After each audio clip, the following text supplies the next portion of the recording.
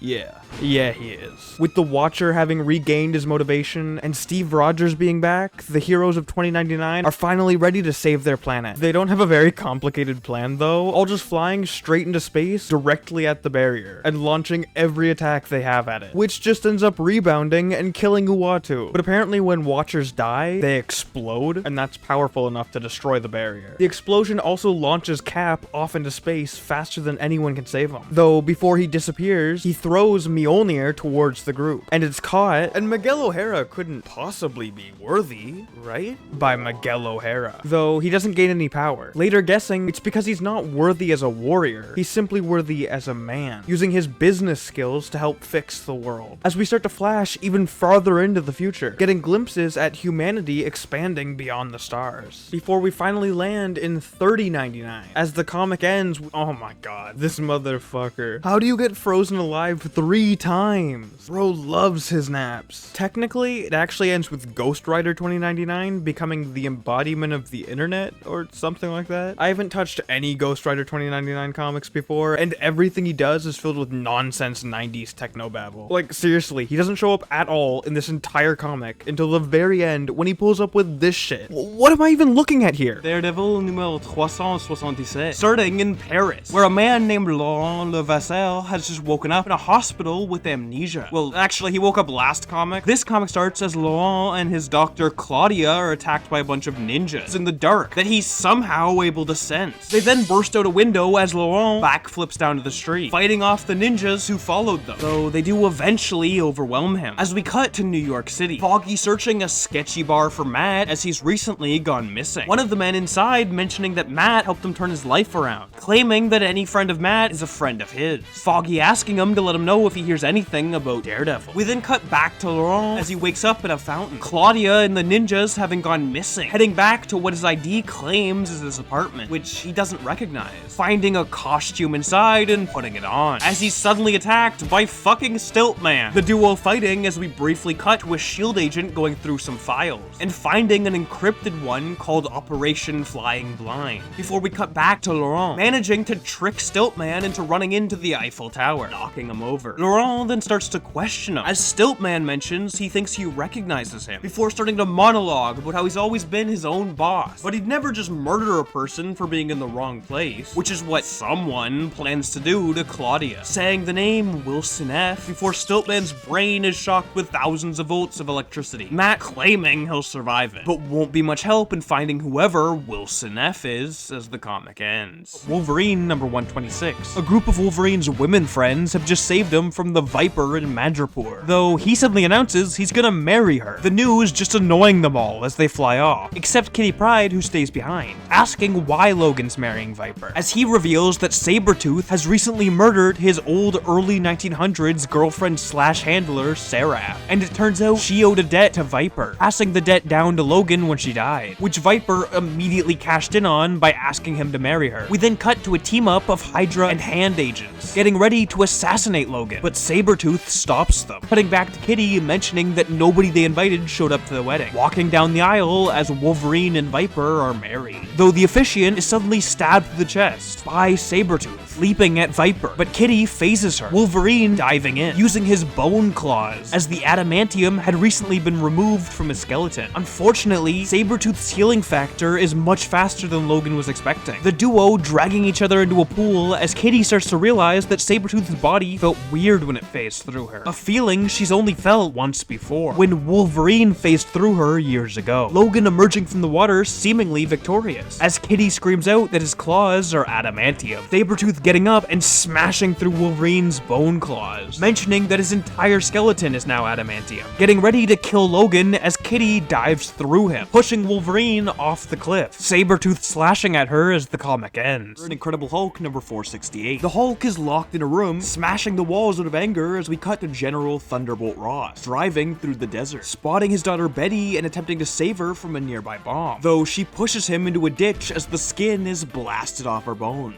Ross suddenly waking up before we cut back to Bruce, the door of the room being opened by Rick Jones, who tries to lift his spirits, though he's pretty depressed since his wife Betty recently died, and he believes that it was his blood's radiation that killed her, sneaking into a nearby Hulkbuster base disguised as a janitor, before we cut to Ross talking to a new transfer, Catherine Spar, who's been sent to prove what actually killed Betty. We then cut to that night as Bruce breaks into her lab, discovering that it wasn't his blood that killed her, the computer telling him that the real killer was matched to sample 006, him trying to figure out who that is as he suddenly transforms into the Hulk, alerting a bunch of guards and causing an incredibly one-sided fight, which is narrated by one of the soldiers, ending with him declaring he's resigning as the Hulk jumps away. The final shot of the comic showing that sample 006 belongs to Emil Blonsky. In Fantastic Four Annual number 1998, Ben Grimm is making a midnight snack, though he accidentally wakes up Franklin, asking Ben why the Fantastic Four all have different names despite being called a family. Ben explaining that the other three are a real family, but he's just a close friend. Franklin going back to bed as Ben starts to think that maybe he doesn't belong, as his sandwich is suddenly stolen by Johnny. Ben tries to chase him down, but they've recently moved into a new headquarters, Pier 4, so he doesn't quite know the layout, opening a door which suddenly teleports him onto an empty pier, being grabbed by Johnny, who flies him back to their headquarters, for Freedom's Plaza, which should be stuck in the negative zone right now. Once they arrive, Ben finally gets a good look at Johnny, realizing he's much older than he should be, as he calls up Reed and Sue, who are doing an archaeological dig on Mars, them asking him if the baby is here yet, as Johnny's wife Crystal walks in, though she isn't the one who's pregnant. It's actually Franklin's Wakandan princess girlfriend, Zawadi. Ben is very overwhelmed by all this, so he sits down on a chair, which turns out to be Johnny's shape-shifting son, Raymond Storm, aka Cosmic Ray. Ben throwing him through a wall, which also shows us Johnny's stepdaughter, Luna Maximoff. He then decides to go for a walk, ending up in a poker match with Wolverine, Doctor Strange, and Thor. Strange reading his mind and discovering he's from a different timeline. Quick lore lesson: Marvel's universe operates on a sliding timescale, meaning that, for example, even though 37 years should have passed between the Fantastic Four forming in 1961 and the year 1998, in universe, only about 10 years had passed, meaning the entire timeline is squished and then moved forwards. So the Fantastic Four actually formed in 1988. It's kinda confusing, but the alternative is constantly resetting the timeline like DC does. Anyways, all that is to say, this universe doesn't have a sliding timescale. So the Fantastic Four did form in 1961, and those 37 years between then and 1998 happened in real time. Ben heads back to Freedom Plaza to find Luna and her boyfriend, though he recognizes the guy's voice, as it turns out to be the villain Wizard in disguise, suddenly calling out for the rest of his Frightful Four, getting into a massive fight with every member of the family, including Franklin, who transforms into a Zero-Man form, becoming a portal to the negative zone that one of the Frightful Four, Blastar, just flies straight into, dragging the wizard along with him. With them gone, Zawadi gives birth, and Ben finally realizes that it doesn't matter how you end up in the family, when you're here, you are family. Suddenly waking back up in the main universe, trying to explain what just happened as the comic ends. Gambit number 1. Starting off at a temple that apparently contains the technology of an ancient spaceship. The local government sending a military research firm to guard the temple so no one else can steal it. Though the lead archaeologist mentions that it would take the best thief in the world to get past all the traps inside. Quickly cutting to a thief easily sneaking through all the traps, as it's revealed to be Gambit, eventually finding the tech he's looking for, which sets off some massive mechanical statues,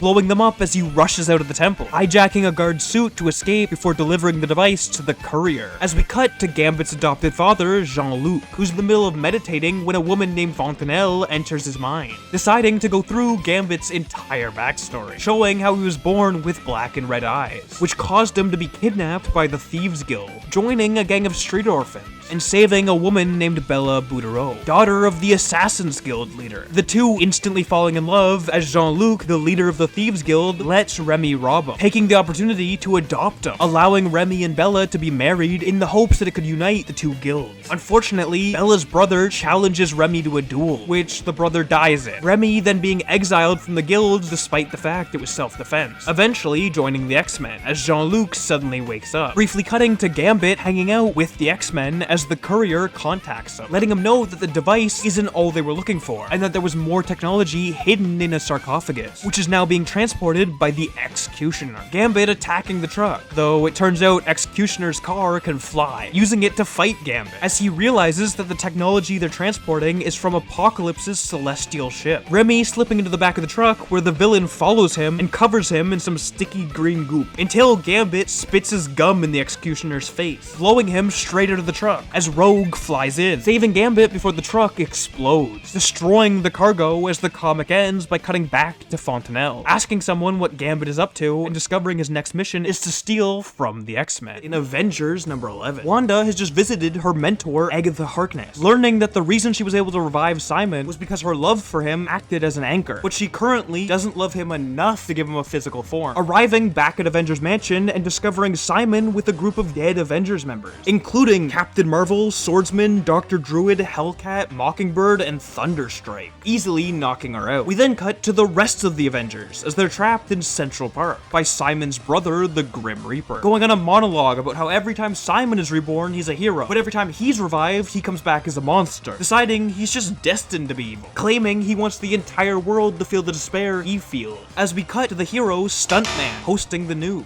showing that there's a bubble around Central Park that no one can break into. We then cut back to Wanda as she wakes up tied to a chair, Simon claiming that it wasn't Wanda who revived him, it was actually his brother Eric, so now he has to help his brother, but she uses her newly taught abilities to control her random hexes, breaking into the zombies' heroic cores, Simon getting angry and threatening to kill her, but she claims if he really is Eric's pawn, he'd have no problem killing her, asking what he's waiting for, as the zombies suddenly fly out of the mansion, Wanda attempting to follow them, but Agatha tells her she has to stay behind. As we cut back to Central Park, Stuntman abandoning the news to crash his bike into the bubble, as the zombies show up, easily flying through the bubble, and freeing the entire Avengers team, but Eric summons an army of demons, causing a massive fight to break out. The comic then cuts back to Wanda as Agatha claims the Grim Reaper is gaining power from Simon, the only way to stop him being for Wanda to give him his physical form. Her going on a massive internal monologue, before realizing she doesn't need to force herself to love him, she needs to allow herself to love him. Simon suddenly appearing naked, curled up on the floor. We then again cut back to the battle, as the zombies begin disappearing, Eric actually gaining more power from it, screaming that that he cannot be defeated, though a portal appears behind him, Simon grabbing his brother, claiming it's not hate and despair that's driven Eric to attempt to revive Simon all these years, and it wasn't hate and despair that got them through their dad's beatings as a kid. Simon finally convincing Eric to admit what it really was that held them together. As the comic cuts ahead to Avengers Mansion, the team recuperating after the battle, mentioning that Eric has been sent to a mental asylum, as well as pointing out Simon and Wanda cuddling on a couch. And technically that is the end of the comic. His outfit doesn't appear in it. It appears on the first panel of the next issue. Superman/Fantastic Four #1. We start off in the DC universe, as Superman finds a weird crystal, which turns out to be a recording from the final days of Krypton, announcing they've realized what's killing their world, the Devourer Galactus. We quickly cut to the Marvel universe, though, as Franklin Richards is playing with his Superman action figure, until the Fantastic Four's own security system suddenly turns on them. Luckily, though, at that exact moment, Superman travels across the multiverse to ask for Reed's help, since he's aware that Reed has dealt with Galactus before. And if you're wondering how Superman got to this universe, it's never explained. He just like casually shows up and everyone's like chill with it. Anyways, it's quickly revealed that the person controlling their systems is the villain Cyborg Superman, who's also traveled across the multiverse, but he wants to steal Galactus's power, and he perfectly timed it, showing up at the exact same time as Galactus's ship. Unfortunately for him, though, it picks up regular Superman, as we learn that Galactus has actually been tracking Superman since he left Krypton, waiting for this opportunity to finally mold him into his perfect herald. The two of them fly off into space, along with a kidnapped Reed Richards, and Superman finds a planet for Galactus to eat, though it doesn't contain any life. The Fantastic Three decide they need to stop this quickly, so they team up with Cyborg Superman to chase Galactus down. But before they leave, Franklin gives Sue his Superman toy for good luck. They eventually make it to the duo and get into a huge fight, though Superman is simply too much, even for the four of them, and they can't save the planet. Galactus flies off to eat another one, but it actually has a civilization on it. The Fantastic Four deciding they really can't lose this fight, so they rush in full force, though Superman just backhands the Thing with ease, which actually turns out to be part of a master plan, as the Thing smashes into the cage containing Mr. Fantastic, creating a small hole that allows him to escape. Finally, Superman sees the toy that Franklin gave Sue, reminding him of what he truly stands for, breaking free of Galactus's control and helping the gang fight him, as Reed creates a device that will reverse the devouring machine, causing the planet to start to eat Galactus. However, Reed makes a deal to turn off the device if Galactus leaves the planet and Superman, though before going, he lets them know he didn't actually eat Krypton. It was already gone by the time he got there. The crystal Superman saw had actually been hacked by Cyborg Superman, trying to trick him into killing Galactus, so the cyborg could steal his power and become a perfect being. Galactus says, "You want to be perfect? Fine," and turns him into a perfectly smooth brick of metal, as the comic ends with Superman gifting his cape to Franklin. Daredevil #9. We open to Matt Murdock and Black Widow hanging out playing piano, before we cut to a similar scene but focusing on our next character, Maya Lopez, aka Echo. We get her backstory, explaining that her father was killed, so she was sent to an expensive boarding school by one of her father's business partners, where she became amazing at the piano despite being deaf. It turns out that business partner was the Kingpin, as he watches her grow, not only becoming a professional pianist, but a professional boxer as well. We cut back to Matt, where one of his clients is suddenly shot by an assassin, so he chases them down, eventually catching and beating them in a fight. However, it turns out there was 2 assassins, but he actually beats the second one easier than the first one. The comic ends with Kingpin telling Echo he has an assignment for her. Galactus, the Devourer #2. The blind sculptor, Alicia Masters, has recently been gifted a set of magical space armor that allows her to see, but she can't get out of it, starting to freak out as the Silver Surfer arrives, mentioning that it's possible the suit won't come off because it senses danger nearby, as there's something rapidly approaching the planet, the two of them flying off into space to confront it. Unfortunately, it turns out to be Galactus's newest herald, Redshift, who has swords that can literally cut through the fabric of space and time, opening portals to throw meteors at the Surfer, before trapping all 3 of them inside of a black hole. Norrin using a big chunk of his power to launch Alicia back through the portal, so she can warn Earth that Galactus is coming. Redshift keeps fighting him for a while, but the Surfer is able to get in one good blow, knocking him further into the black hole, and giving Norrin just enough time to shrink down to the microverse, making it through the portal the instant it closes shut, though unfortunately he's too late, arriving back on Earth after Galactus has already gotten there. Sentry #1. The comic starts with a man waking up and swearing he heard laughter he hasn't heard in years. The laugh of the void. He heads downstairs to open a book secretly containing his super serum, as we get his backstory, explaining that a scientist gave him the serum, which moves his molecules slightly forward in time, making him practically immortal and turning him into the superhero, the Sentry. The scientist warns him that it could be dangerous to drink too much, as we see the Avengers teaming up with the Sentry to fight the villain, the Void. We cut back to modern day, where Robert is debating on drinking the serum, claiming he might need to don his costume and become the Sentry again if the Void Void is really coming back. He finally caves in and drinks it, turning around to see that the Void has taken over his dog. So he attacks the villain just in time for his wife to walk in and reveal that the serum Robert was drinking was just alcohol, and he had just kicked their innocent dog. She also mentions how he's had a history of drinking problems. While in his head, he talks about how no one can remember the Sentry except for him, as we finally get to see his costume, which turns out to be just a regular jacket with a towel taped to the back. The comic ends with him stepping outside and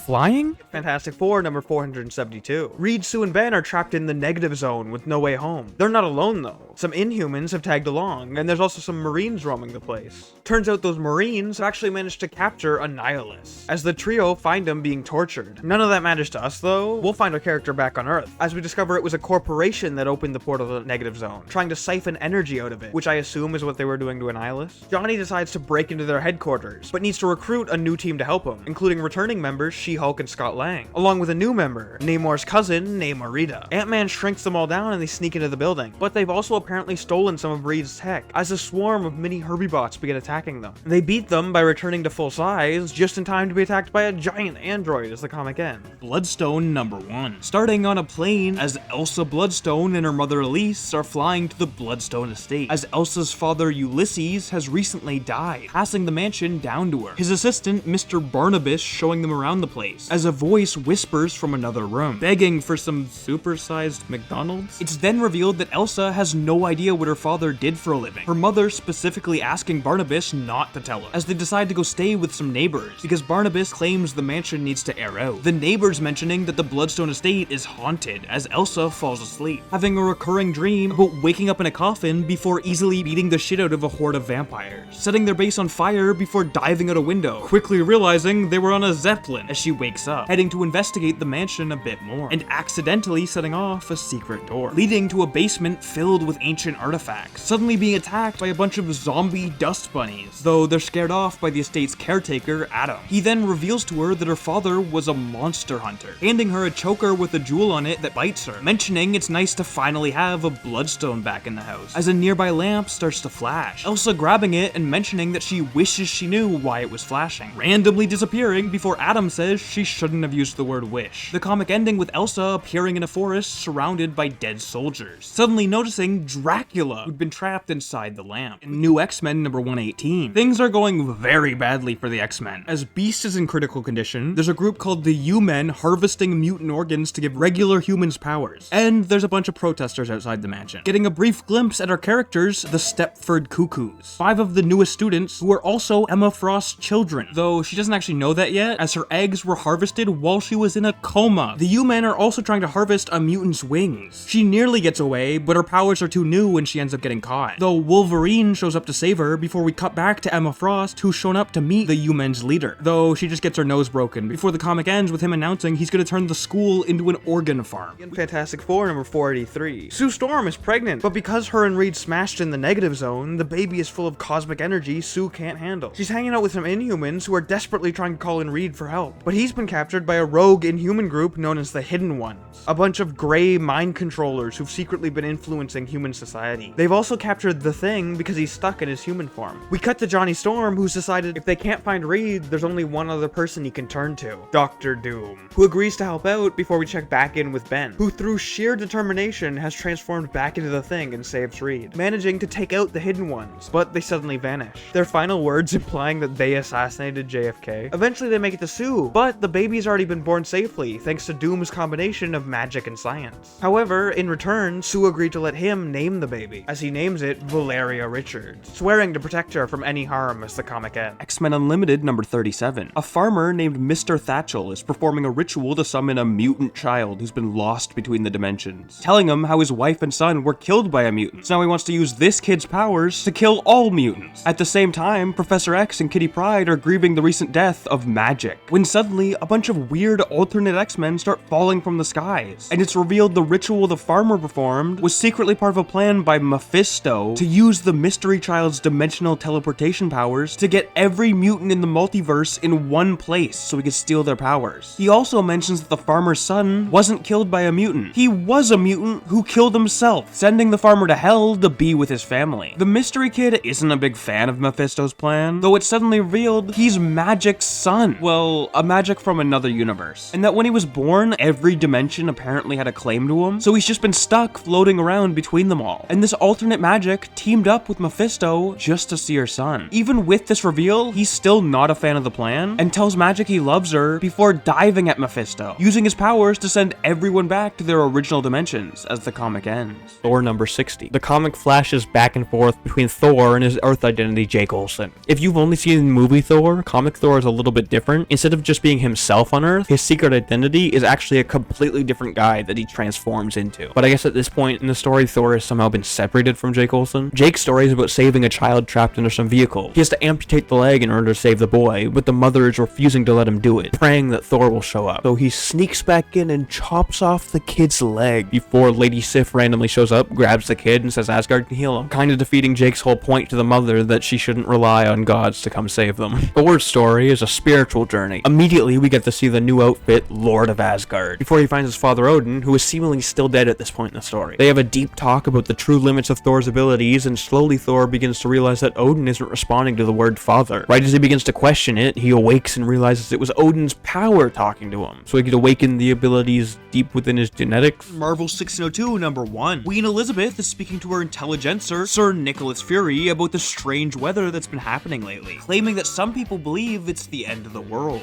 Though Nick responds that's outside of his expertise, right as Sir Stephen Strange walks in, mentioning that he's been contacted to guard some powerful weapon found in Jerusalem, asking Nick to help him transport it safely. The duo going their separate ways as we cut to a tavern that the blind Matthew Murdoch is performing in. A man asking for the Ballad of the Fantastic as we see Peter Parker watching a spider, though it's quickly crushed by a man's beard as Fury asks Peter if the room is ready. The duo then head into a pitch black room before Matthew wall jumps through their window. As it turns out, Fury is hiring him to transport the mystery weapon, tossing over his payment, which he somehow catches without being able to see, confusing Peter as we cut back to Stephen informing his wife Clea of what's happening and starting to perform a spell. Clea asking him what's causing the strange weather as we get a glimpse of a boat containing Virginia Dare and her guard Rojas. She then asks how they can fix the world, him claiming he's now in a place built to hold the 4 elements, spotting Jonathan Storm sitting under a waterfall before seeing an angel locked in a tower, mentioning that it's surrounded by ghosts, before spotting Grand Inquisitor Enrique talking with Sister Wanda, who's actually able to see Stephen, stopping his spell as Enrique questions her about it, him assuming it must have been a man named Javier. He then questions Petros about King James of Scotland, who's planning to take over England once Elizabeth dies.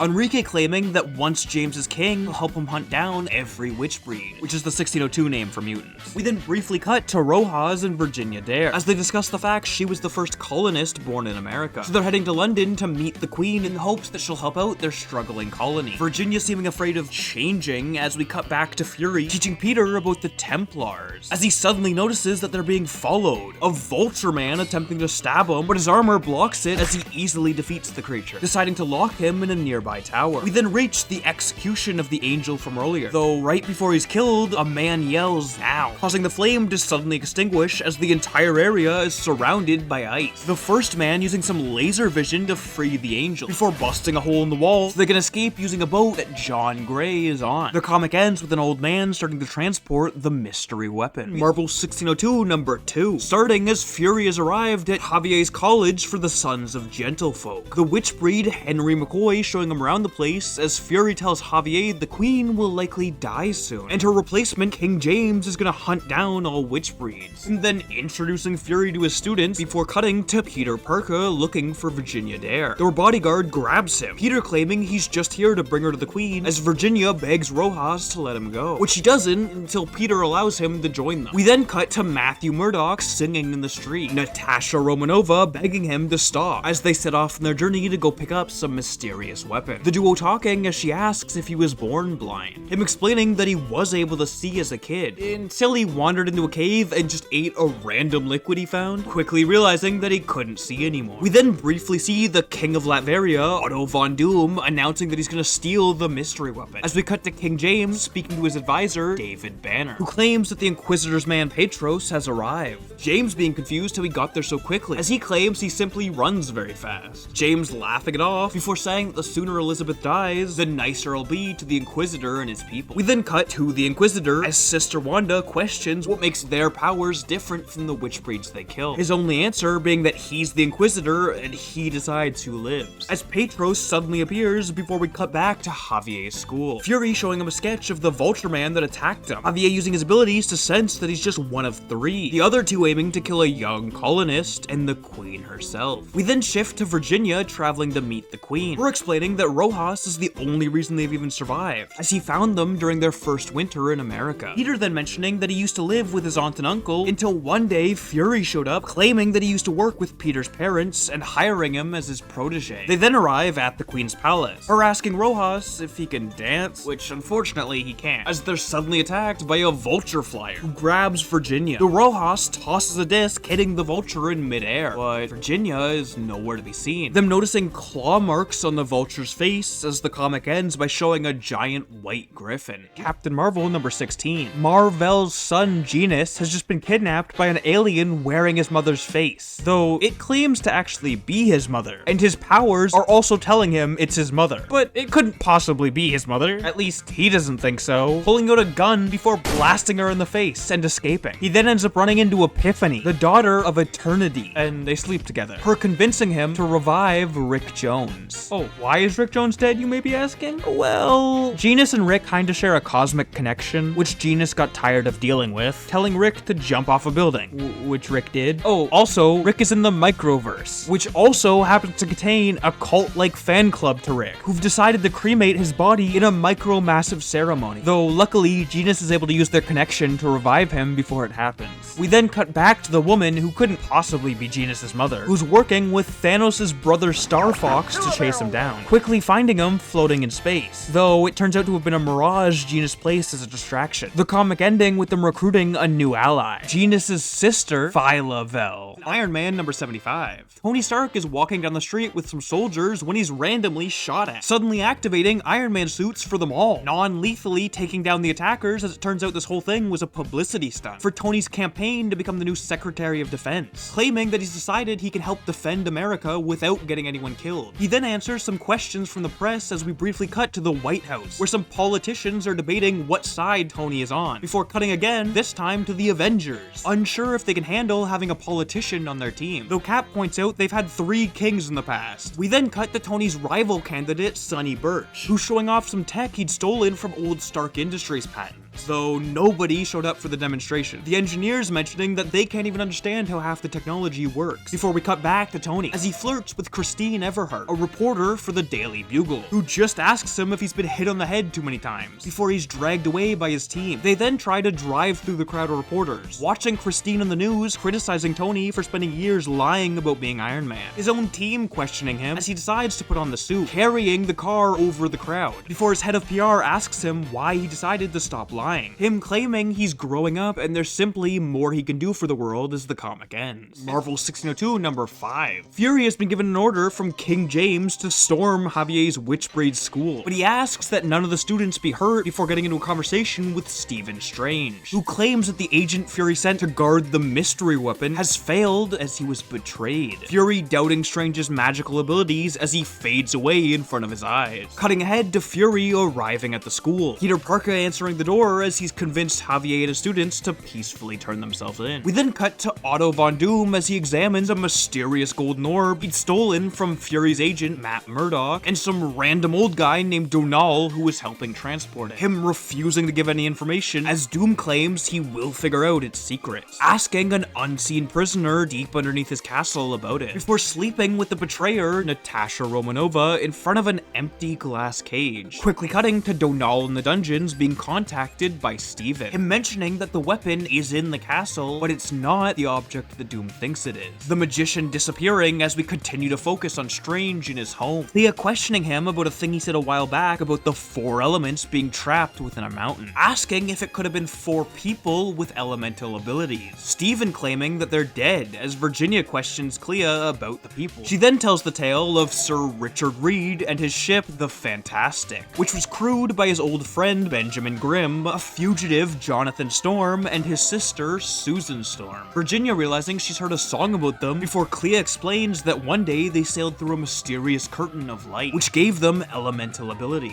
going on some amazing adventures together before randomly vanishing. We then see Doom contemplating on if lightning could unlock the Gold Ball's power, before cutting back to Javier and his students. Scottius getting pissed off that Angel seems to be befriending John, before Fury and Strange arrive, the latter announcing that Reed Richards is the only man who can help them. Fury claiming he's dead, as Strange whispers that he may be alive and in the same place as the mystery weapon. Though Fury retorts that even if it were true, King James would never give him the army required to storm Latveria. Javier mentioning he doesn't need an army, just asking that when this is all over, Fury find him and his students someplace safe to live. Fury getting pissed that he has to betray his king, but agreeing to the deal, telling Peter to head back to his family and get an honest job. We then see Fury, Javier, and his students pile onto the boat, as Scottius launches a beam to give them some speed, before Javier helps Jean lift the entire boat into the sky. The comic ending with Steven randomly passing out and waking up on the moon. Marvel 1602 number 6. Stephen Strange has just appeared on the moon next to the Watcher, who reveals that it's been him giving Steven knowledge of the world ending, before explaining that he's discussed it with the other Watchers and they've realized that if this world ends, it could cause a chain reaction destroying every universe, mentioning that his theory is that 400 years from now, someone activates a poorly built time machine, punching a hole through the fabric of time before sending a human back to 15 years ago, though even the Watcher has no idea who that is. He then mentions that the age of heroes they're currently experiencing is happening way too early, and it might be the universe trying to save itself, suddenly claiming that Steven can't act on any of the information he's learned, before he appears back on Earth. The comic cutting to John Gray's flying ship, Scottius getting angry at the Angel before Nick separates them, Angel asking why Scottius seems to hate him so much, as Nick claims that he's just jealous because she might like him. Angel getting confused as he's not aware of any women on the ship. We then cut to Benjamin Graham locked deep beneath Doom's castle, smashing his body into the walls in the desperate hope that something happens,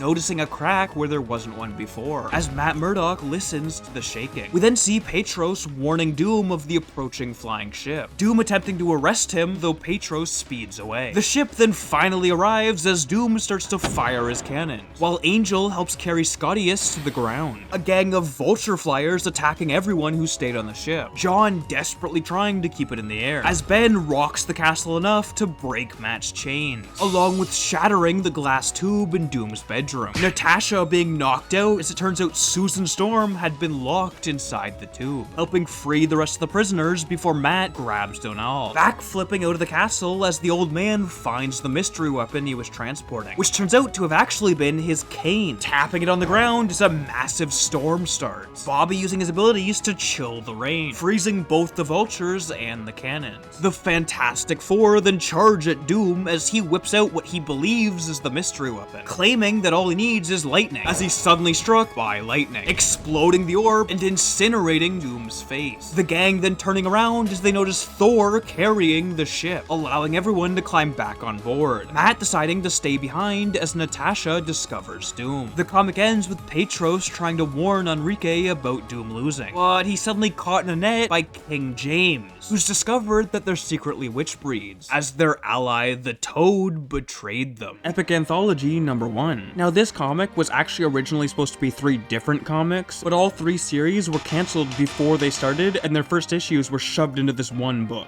One of which being about sleepwalking. Anyways, we'll find our character in the story titled Strange Magic, kicking it off in a club where a stranger asks a couple to come follow her, and they just do it blindly. Though we cut to a man about to murder his wife, as a ghost boy floated into his room and said she's cheating on him. Luckily, a second child floats to the floor to save the day, this one being Sophia Strange, forgotten daughter of Doctor Strange, using magic to replace the guy's knife so the cops can arrest him. The next day, Sophia is interviewing for a job when she spots a guy stealing, chasing him down and discovering he's searching for his sister, who was part of the couple at the start. She'd apparently come to town to attend some vampire event and hasn't been heard from since, so Sophia agrees to go with him to the next one to find info, though it turns out to actually just be a big roleplay thing, none of the people there being real vampires, except one guy who tries to read Sophia's mind, but she stops him and he mentions that he saw the guy's sister at the Sanguine Club. The comic ends by cutting back to the lady from the start, speaking to a demonic entity they've placed in the sister's body, and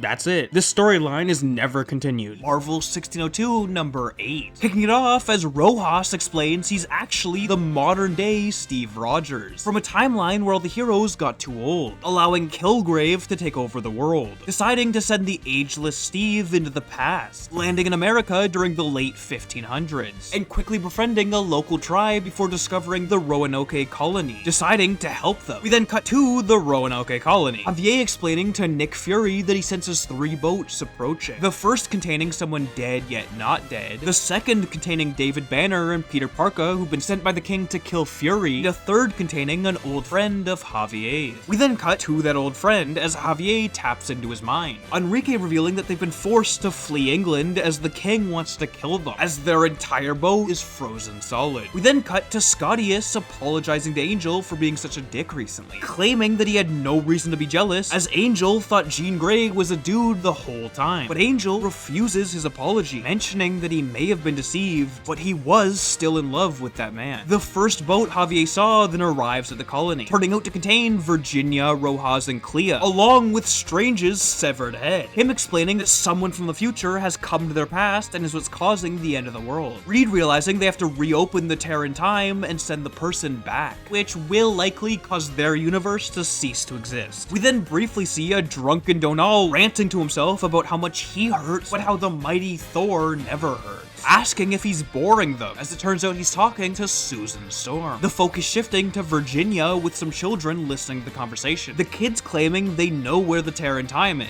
as we cut ahead to the whole group examining it, before Reed notices Fury is missing, cutting to Peter Parker coming back from some fishing, discovering that his entire crew has been killed by Fury, who asks where Banner is, Peter refusing to tell him before questioning why he's not also dead, Fury claiming he sees himself in Peter, before going on a monologue about how much blood is on his hands and how he has nothing to show for it, so he doesn't care to save the world anymore, asking Peter to kill him, though he disappears. Nick starting to laugh as we briefly cut to Matthew Murdock, threatening King James in the dark, claiming that if anything ever happens to Fury, he'll be back. The king then pissing himself, as we cut to Scotius thawing the frozen ship, Javier asking for Enrique's help, him agreeing as long as Javier helps him in the future, refusing to specify exactly what it wants, before Reed explains Enrique's abilities can hold open the tear in time, him questioning where Reed will get the lightning required for this to work, as we cut to Donal refusing to become Thor again, questioning what are the odds the god would ever want to transform back into weak old Donal, Susan asking if Thor is wiser than Donal, him responding yes as she tells him to let Thor decide, Donal being surprised that Susan actually listened to him, before becoming the god of thunder. Unfortunately, as soon as they have everything in place, Rojas goes missing, Fury asking Virginia to transform into a dog, helping him track down Steve, who refuses to go back to his time, claiming that he needs to protect the future of America, before mentioning that he remembers Fury along with everyone else who's shown up recently. Nick asking him to just come down and talk, questioning if the Fury he knew would betray him, as Rojas grabs Nick's hand, instantly being knocked out, Nick carrying his unconscious body through the marsh, where he's spotted by Banner and Peter, nearly shooting Fury before Virginia attacks Banner, who then orders Peter to kill the dog, but he manages to talk her out of it, Banner noticing a weird light just as Fury finally reaches the tear, Thor summoning his lightning before the duo step through, Banner pushing Peter out of the way of the blast as the entire universe ends, getting a glimpse at the main 616 timeline where Virginia is shot and killed in the form of a deer, the Roanoke colony starving to death without Rojas' help. We then see the Watcher having a discussion with a bigger Watcher, mentioning they'll all forever be ashamed of him for meddling, but that they're also proud of him for saving the entire multiverse, the Living Tribunal creating a gift for him, which turns out to be a pocket version of the 1602 universe, him starting to watch it again as everyone seems surprised that they're still alive,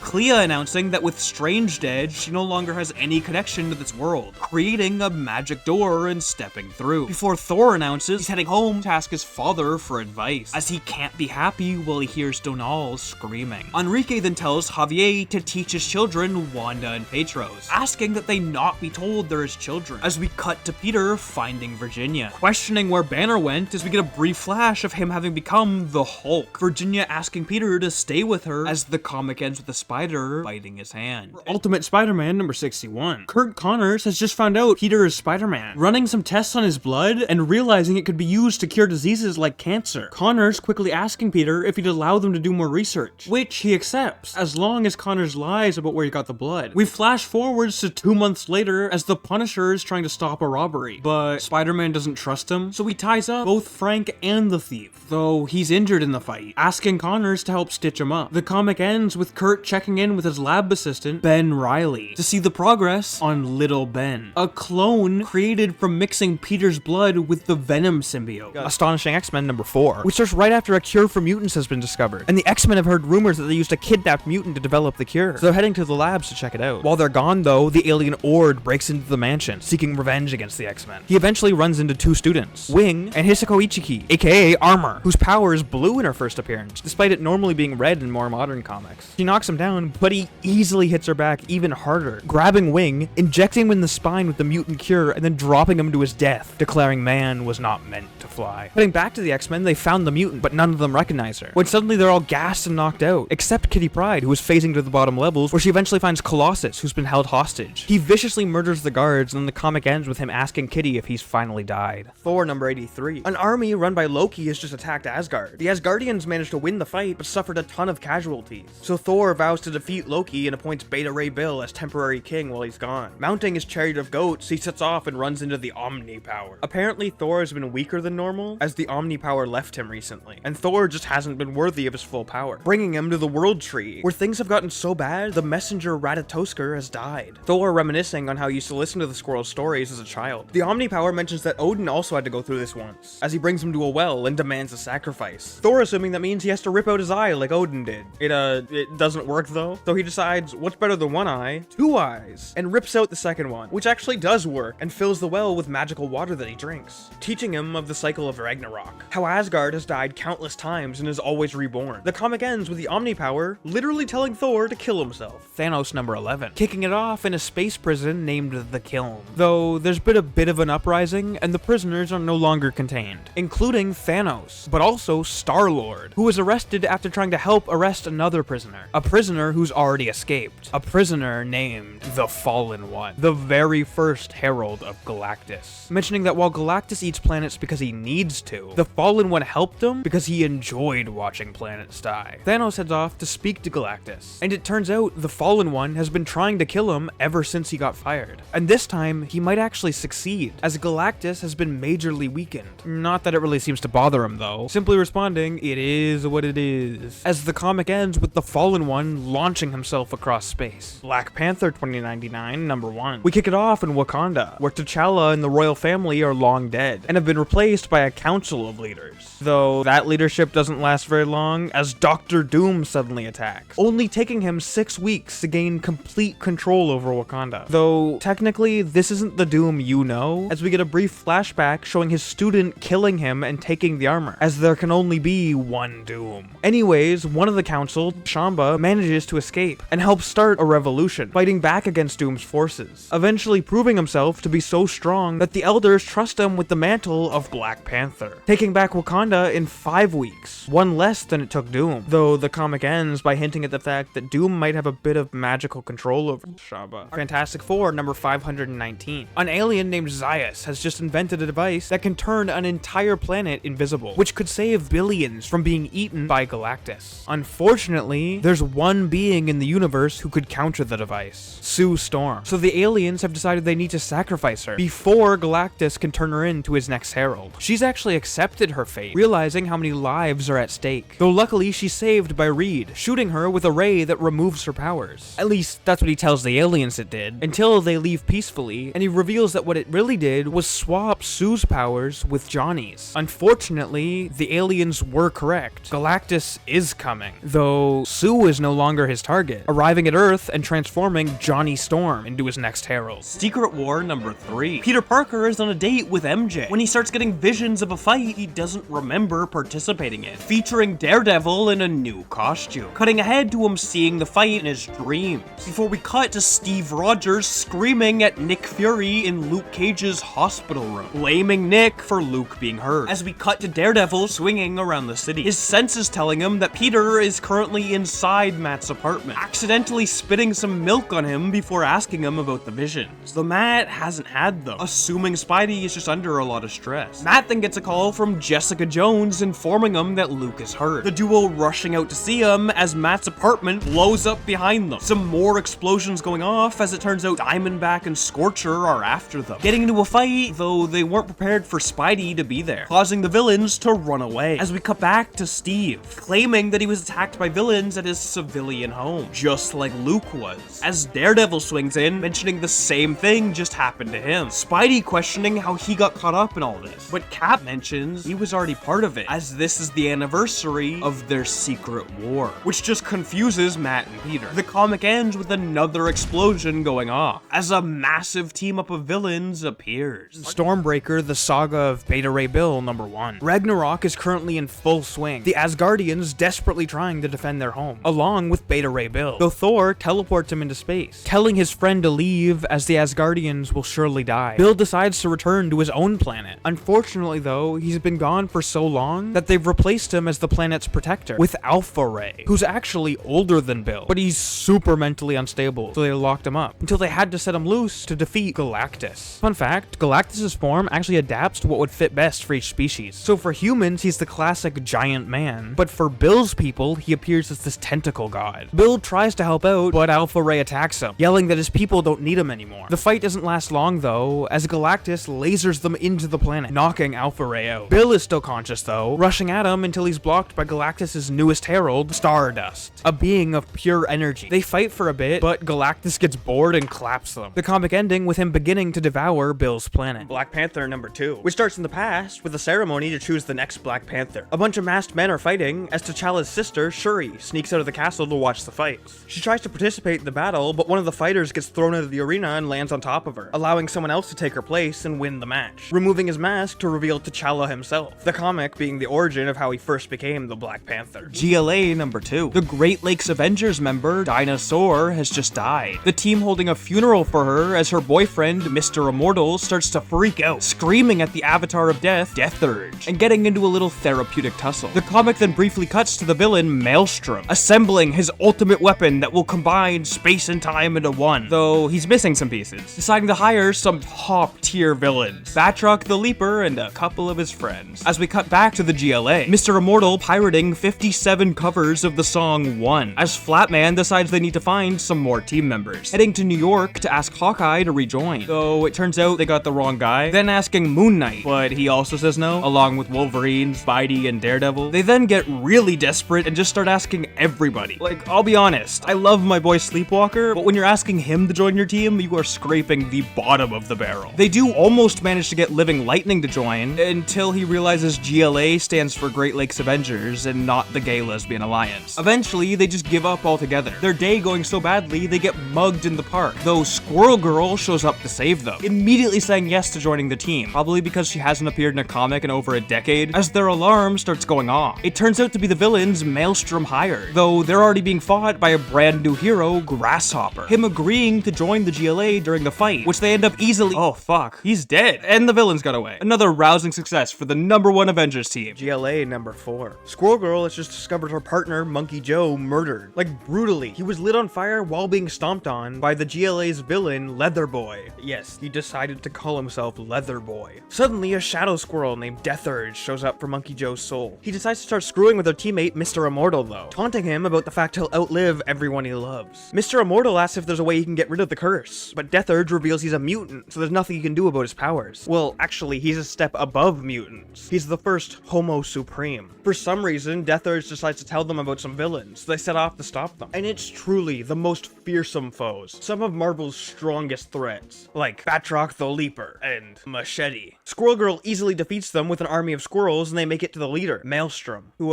actually is a big threat, as he's about to end the entire universe. Mr. Immortal starts to talk to him, connecting that they both have powers that are so far above a regular human they feel alone, but telling him that if he ends the universe, he'll just be stuck with that feeling of loneliness for eternity. And there's a better way to solve it: killing himself. Not joking. Mr. Immortal fucking shoots himself, and the villain decides, well, if he did it, and then also shoots himself, saving the universe. Mr. Immortal, of course, survives the bullet, though he mentions that Maelstrom was actually the lucky one. In the wreckage, Squirrel Girl finds one of the surviving squirrels, deciding to name it Tippy Toe, which is the squirrel she has in Rivals. Finally, the comic ends with the entire team realizing they're all mutants, so they change their name from the Great Lakes Avengers to the Great Lakes X-Men. The Ultimate Fantastic Four, number 21. The Thing is 150 million years in the past, beating the shit out of a T-Rex. Before we cut to 200 million years ago, as Sue Storm is talking to some terrorists who've stolen Reed's time machine, taking the first creature to ever grow legs hostage, though she easily takes them out with a force field. The group then travels back to modern day, where a huge swarm of reporters are waiting to interview them, as they've only recently gone public as a superhero team, and they seem to be enjoying it. Eventually arriving at the Baxter building, Reed going off to work alone in his lab, losing track of time and missing a dinner he agreed to go to with Sue. But suddenly a voice mentions that she'll forgive him, as it's revealed he's working with what looks like the main universe Mr. Fantastic. It turns out he's assembling a group of multiversal Reed Richards to stop some big villain. So he's helping the Ultimate Reed build a multiversal teleporter, which works and he activates it. But something's wrong. This other universe is covered in dead bodies, as suddenly he's asked, ever get the feeling you've been had by the zombie Fantastic Four? Marvel 1602, New World number 2. Norman Osborn is attempting to barter for a tribe's land, though they don't seem very receptive, as a bunch of colonist children, including Peter Parker, suddenly run past on top of a dinosaur. As it turns out, Norman is actually here to bring them home. We then see Peter running through a forest to test his new abilities before discovering Virginia in the form of a T-Rex battling the Hulk next to Jonah Jameson's printing press. Hulk smashing the dinosaur into the building, which pisses Jonah off as Peter shows up to save him. The governor getting ready to shoot the creature, which he doesn't know but is actually his own daughter, before Peter grabs his tail, knocking him out of the way as she runs off. Jameson then calls for Hulk to be arrested, though the governor actually thanks him for fighting the dinosaur, before Jameson then starts attacking some other dinos for eating his paper, Hulk grabbing him as Peter runs up, claiming that if Hulk remembers Peter, he'll remember himself, and that he's not a killer. Hulk agreeing he isn't one, but mentioning that the man Peter knew is definitely a killer, transforming back into David Banner. Dugan attempting to kill him for being a witch breed, though the governor stops him, briefly cutting to Virginia telling Peter how she's losing control over transformations. We then cut to a town meeting about potentially banning superpowered individuals from the colony. Osborn claiming that the witch breeds are actually the natives' fault, claiming that he recently helped rescue some hostage children that they might have eaten. Cutting ahead to after the meeting as Peter talks to the governor, telling him that Osborn was lying, though he has no evidence. The governor claiming they aren't witch breeds who can read the future, saying that they must stick together against monsters, as the comic ends with King James upgrading his castle's defenses, as he's terrified of Matthew Murdock killing him, questioning if there's any magic involved in the upgrade. But Lord Iron responds that it's all just science. Ultimate Fantastic Four, number 22. The zombies have decided to give Reed a recap of their backstory, explaining how the Sentry fell out of the sky, randomly biting the Avengers and transforming them into zombies, like Hawkeye and Captain America, who actually goes by Colonel America in this universe. Them going out and infecting nearly every other hero, like Wolverine and Rogue. They then reveal the reason they summoned the Ultimate Reed to their universe was because they ate the entire planet already, though for some reason he doesn't want to be eaten and runs away, actually managing to escape them and ending up in Times Square. Unfortunately, he's very quickly caught by a zombie Spider-Man, along with a massive horde, which includes Thor, Iron Fist, Daredevil, and Namor.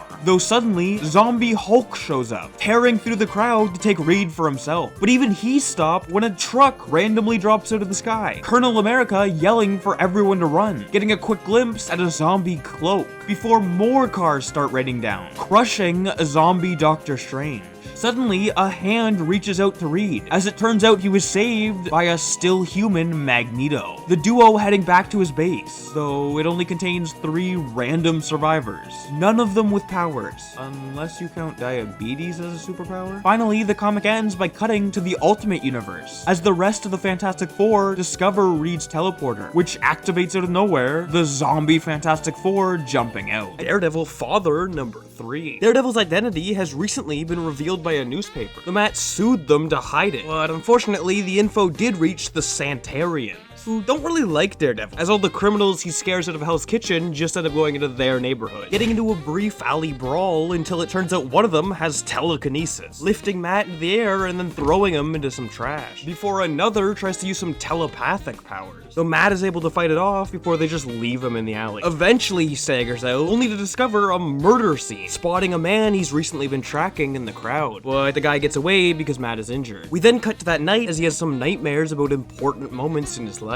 before waking up and calling his mother Maggie, deciding he needs an upgrade to take down the Santarians, as we cut to them driving down the highway, each mysteriously being taken down one by one, as the final panel reveals Samurai Daredevil on a motorcycle. Ultimate Fantastic Four number 23. The zombie Fantastic Four are trying to infect the Ultimate Fantastic Four, though they manage to lock them behind an airtight door. But Zombie Reed simply goes through it, nearly biting the thing before Sue pops a chunk of his brain with a force field. We then cut to the Zombies universe, as Wolverine has managed to sniff out Magneto's base, the rest of the zombies showing up, including Iron Man and Storm, along with Giant Man, who specifically mentions wanting to eat the women, though before he's able to, every zombie suddenly goes blind, as the Ultimate Fantastic Four have traveled there to save Reed, Sue using her powers to turn the zombies' eyes invisible while Johnny lights them up. Unfortunately, Zombie Hulk also shows up, though the Thing mentions that he's always been curious who's stronger, and it turns out he is. The group manages to escape and reaches the multiversal teleporter in the Baxter building. Now, the original plan was to teleport all of the final survivors into the Ultimate Universe, but Magneto quickly realizes someone is gonna have to stay behind and destroy the portal so the zombies can't follow them, and he's simply the only one strong enough to do it, causing a massive explosion. The comic ends with the Fantastic Four arriving back in the Ultimate Universe, as Sue and Johnny's mother, who's been missing since they were kids, randomly shows up. House of M number 6. We start with a giant party going on for all the major royal families. A bunch of rebelling heroes who've realized the world is wrong have also snuck in. Finally, the group throwing the event is revealed, the House of M, and its ruler,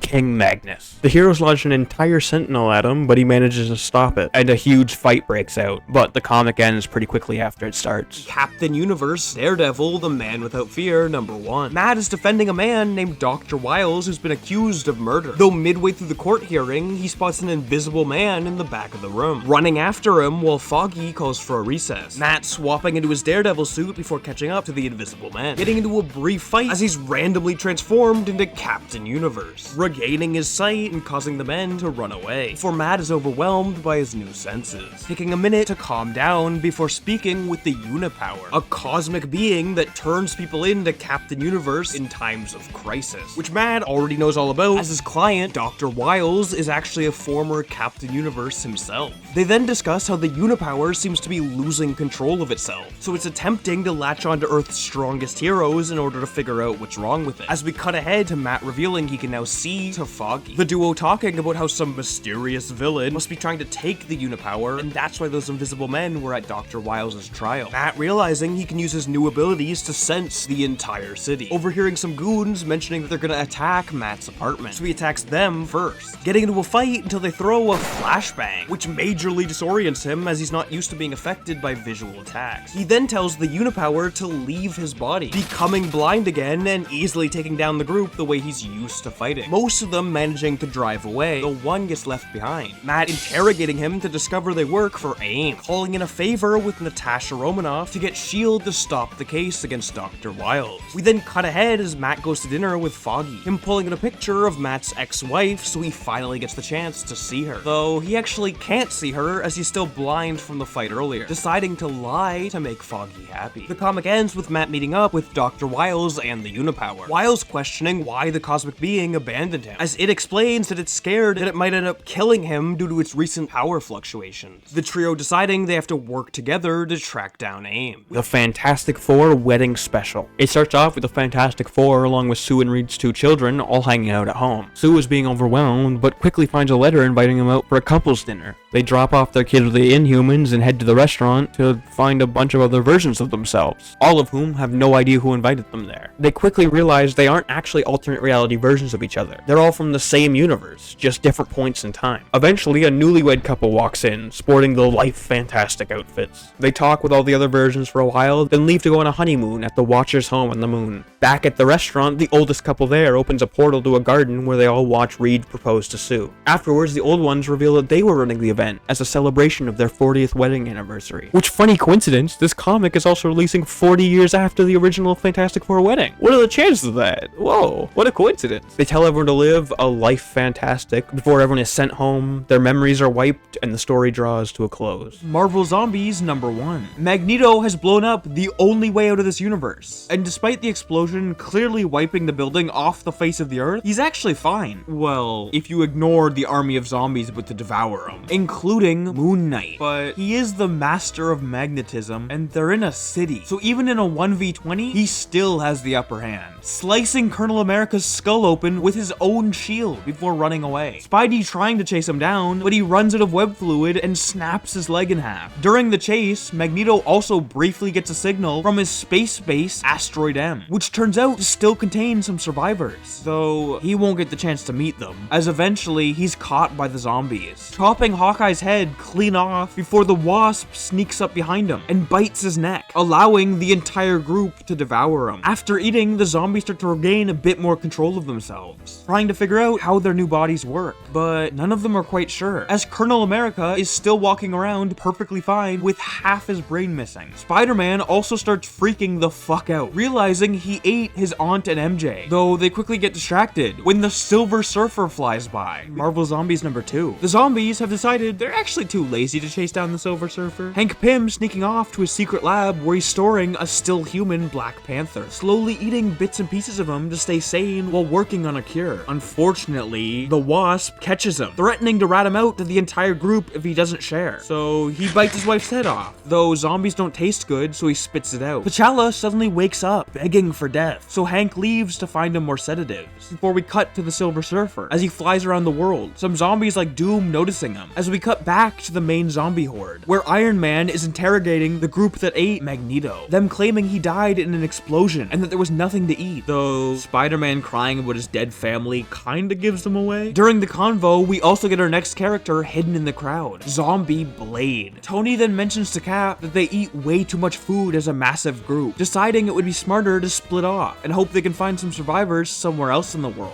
But before he can finish, the Silver Surfer finishes his tour of the globe, arriving back in New York to make his big speech about Galactus coming. But not a single one of them cares, diving at him as the comic ends. Hulk 92, the first issue of the Planet Hulk. He's just been sent into space by the Illuminati, a secret group of the most powerful heroes after being deemed unsafe for Earth. They planned to send him to a peaceful planet with no intelligent life, but he knocked the ship off course, ending up on the hostile planet Sakaar. He gets tased and sold at auction to one of the emperors of the planet, who forces him to participate in a bunch of Colosseum duels. Hulk easily wins them all, then gets pissed off and tries to fight the emperor, but he dons a suit of armor and tases him again. Marvel Zombies #3. The Silver Surfer is desperately trying to defend himself against the zombie horde, chopping Iron Man in half, breaking one of Wolverine's arms, and blowing a hole straight through Gambit. During the fight, we also get a glimpse at a zombie Black Widow. Unfortunately, Hulk is eventually able to bite his head clean off, allowing a small group of zombies to devour him, realizing they've gained his cosmic powers. We then cut to the Black Panther, who's managed to escape Hank Pym's lab, along with the zombie Wasp's head, roaming New York before encountering Magneto's acolytes, the last remaining survivors of Asteroid M. The comic ends by cutting back to the zombie horde as Galactus shows up, asking where the Silver Surfer went, as the newly strengthened zombies charge at him. In Amazing Spider-Man #529, Peter and MJ are sleeping in, when suddenly they're woken up by Tony Stark using some robotic bird, asking Peter to come see him as soon as possible. Though, before he does, MJ asks if the bird has cameras, to which Tony responds, "Nice tan." We then cut to Tony's lab as he reveals he's built Peter a new high-tech suit, making fun of his old one before we quickly cut to some thieves racing down the highway, suddenly spotting the Iron Spider, though they mention he won't be able to reach them as there's nothing nearby to swing on. But the new suit's got web wings, allowing Spidey to glide down and rip the top of the car off, using his built-in radio to steer them straight towards the nearest cops. One of the thieves decides he's not going down without a fight though, pulling out his partner's gun and firing at Peter, though it turns out the new suit is bulletproof, staring the guy down as the cops arrest him. The comic ends with Tony hosting a dinner for Peter and MJ, revealing that something major is about to go down, and asking if Peter will stick by his side no matter what, before handing him a file from the Metahuman Investigations Committee, and announcing they're going to Washington. Marvel Zombies number 4. The group of cosmically powered zombies are trying to eat Galactus, though he's a little too strong for them, blowing Luke Cage's arm off before they decide to retreat, using their newly acquired powers to fly around the Earth collecting all the materials they need for some big weapon. Well, except Luke Cage and Spider-Man, who just play Go Fish instead. We then cut to Black Panther and Magneto's acolytes, as they've mistaken him for a zombie, though he is able to convince the group that he's still human. Except Fire Fist, who still wants to kill T'Challa, him throwing the zombie wasp's head in defense, and then getting into a fight with the entire group, though the leader Cortez calls for them to stop, claiming it was Fire Fist's own fault he died, and agreeing to take T'Challa back to their base, Asteroid M, where their scientist Reynolds studies the zombie wasp, while Forge builds T'Challa some new limbs. We then cut back to the zombies as they finish building their weapon, dragging it to Galactus, who's currently battling Spidey's Zombie Rogues Gallery, a group that includes Venom, which turns out to be a great distraction, allowing them to set off the weapon and hit Galactus as the comic ends. Marvel Team Up number 18. The time-traveling supervillain Kronok has killed nearly every hero on Earth. The only ones left are the ones that were obscure enough he just straight up didn't know they existed, including Darkhawk, Speedball, X-23, Gravity, Terror Inc., Dagger, and most importantly, Sleepwalker. They've traveled to the year 2099 to find Kronok, and they've teamed up with Reed Richards' brain inside the thing's body. They eventually manage to take him down after a long battle, until he tries to escape using his time machine. So Darkhawk breaks it while he's halfway through it, chopping him in half. They all start getting ready to head home, until Reed mentions that they killed a version of Kronok from before he killed all the heroes. So they never had the time travel in the first place, so now there's another version of them living in the modern day, and these versions are stuck in 2099, meaning we have our Dagger 2099. The comic ending with Speedball being disappointed that the losers finally saved the world, yet no one will ever know. Darkhawk responding, "The fact we did it anyways, that's what makes us heroes." Ultimate Spider-Man number 97. Peter and his girlfriend, Kitty Pryde, are having some relationship problems, so he decides the best solution is to hang out with his ex-girlfriend MJ at the mall, which ends up going great until a food stand comes crashing through the ceiling. Peter changing into a Spidey suit and finding the Scorpion, yelling about how he knows he's been here before. Spidey doesn't get the chance to talk to him though, as the cops open fire on him, so Peter has to take the Scorpion down before he kills them, eventually breaking his mask and revealing he's a clone of Peter. The comic ending with Mary Jane being kidnapped from her bedroom. Black Panther number 18. Kicking it off in Wakanda at the royal wedding of T'Challa and Aurora, which is taking place right in the middle of the superhero civil war, though most of them have managed to put aside their differences so the wedding can happen peacefully, except for Cap and Iron Man, who T'Challa attempted to secretly invite, but both of them get pissed off seeing the other one, getting into a brief argument before Cap storms off, asking T'Challa to apologize that he couldn't make the wedding. T'Challa then telling Tony to keep his business out of Wakanda, as he also storms off as we cut back to the guests, the psychic parasite cannibals stalking the crowd for a new host, as the Watcher suddenly shows up, everyone questioning why he would be there. We then cut to Aurora, as Professor Xavier, who can now walk, mentions that this wedding is one of the biggest steps in mutant-human relations, having another brief conversation with Kitty Pryde before we cut ahead to the ceremony, though it turns out they can't simply just get married. They need the permission of Bast, heading into the spirit realm where they're challenged by the ape god, running from him before encountering the panther god, who stares into Aurora's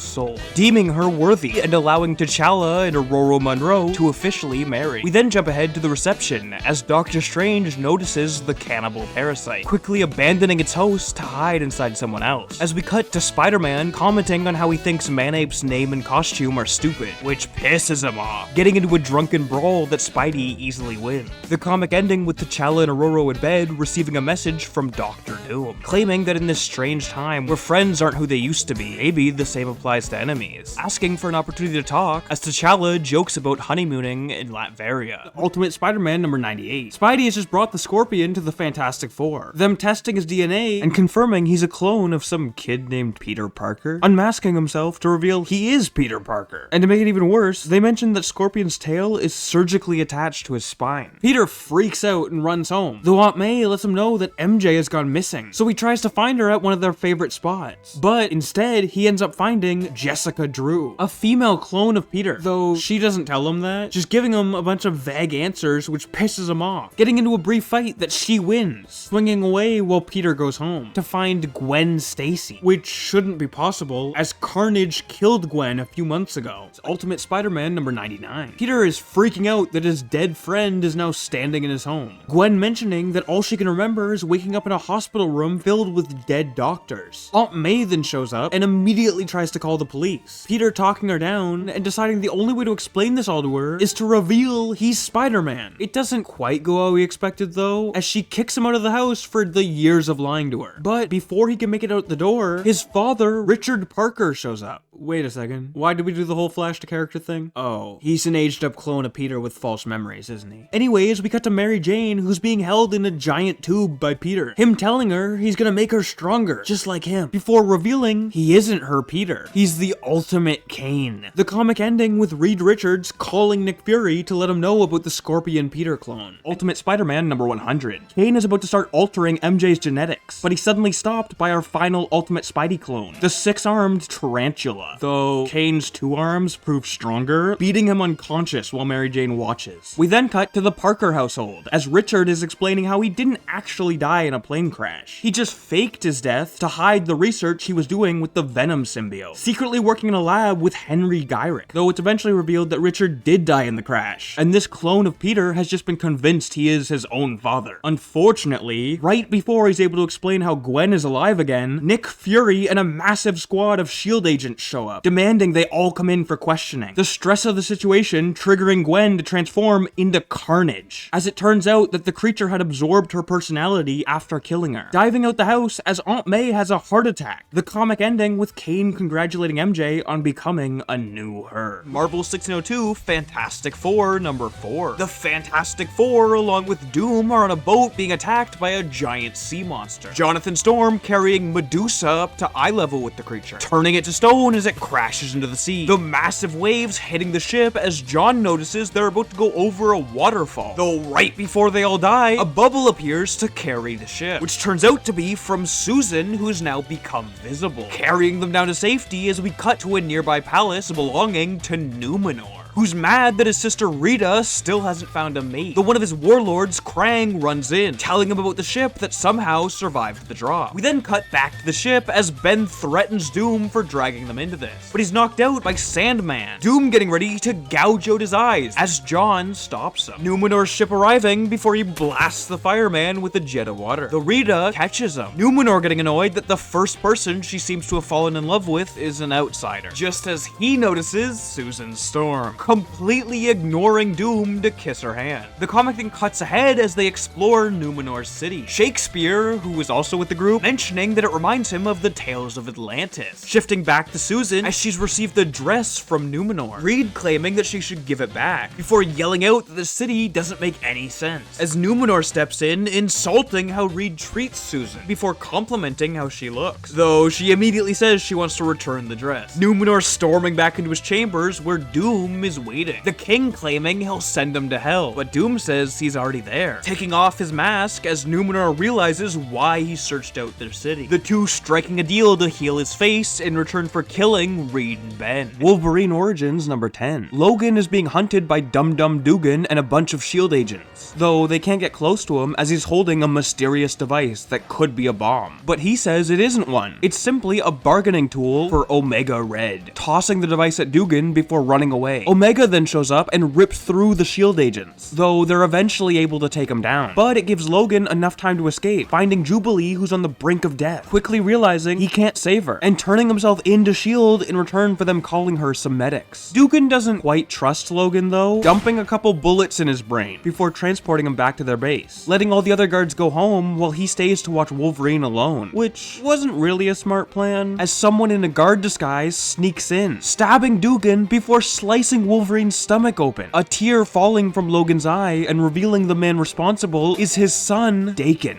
New Avengers number 27, which starts with an email sent from Echo to Daredevil, stating that if it's being sent, she's dead, and revealing her alter ego as the Japan-based vigilante Ronin. The email ends with us seeing Elektra kill Echo, but Elektra herself has been revived like 30 times at this point, so she just revives Echo and locks her up until she becomes brainwashed. But the new Avengers arrive to save her, one of them mysteriously wearing the Ronin outfit. The comic ending before we find out who it is, but I feel like we can probably make a pretty safe guess. Marvel Zombies / Army of Darkness number 2. Ash Williams from the Evil Dead franchise has just landed in the Marvel Universe, and is currently being held hostage by the zombie Avengers, though a still human Spider-Man shows up to save him, threatening to bite zombie Hawkeye's brains, which actually works, and they swing away, though it's revealed that Colonel America had bitten Spidey, quickly realizing that his family is in danger and swinging away, surely to save them, right? Anyways, the Punisher shows up, telling Ash he'll help him survive as long as he helps Frank first. Help Frank with what, you may be asking? Well, he's decided a zombie apocalypse is the perfect time to kill every criminal, mowing down crime bosses like Kingpin and Hammerhead, before finding Thunderballs surrounded by zombies.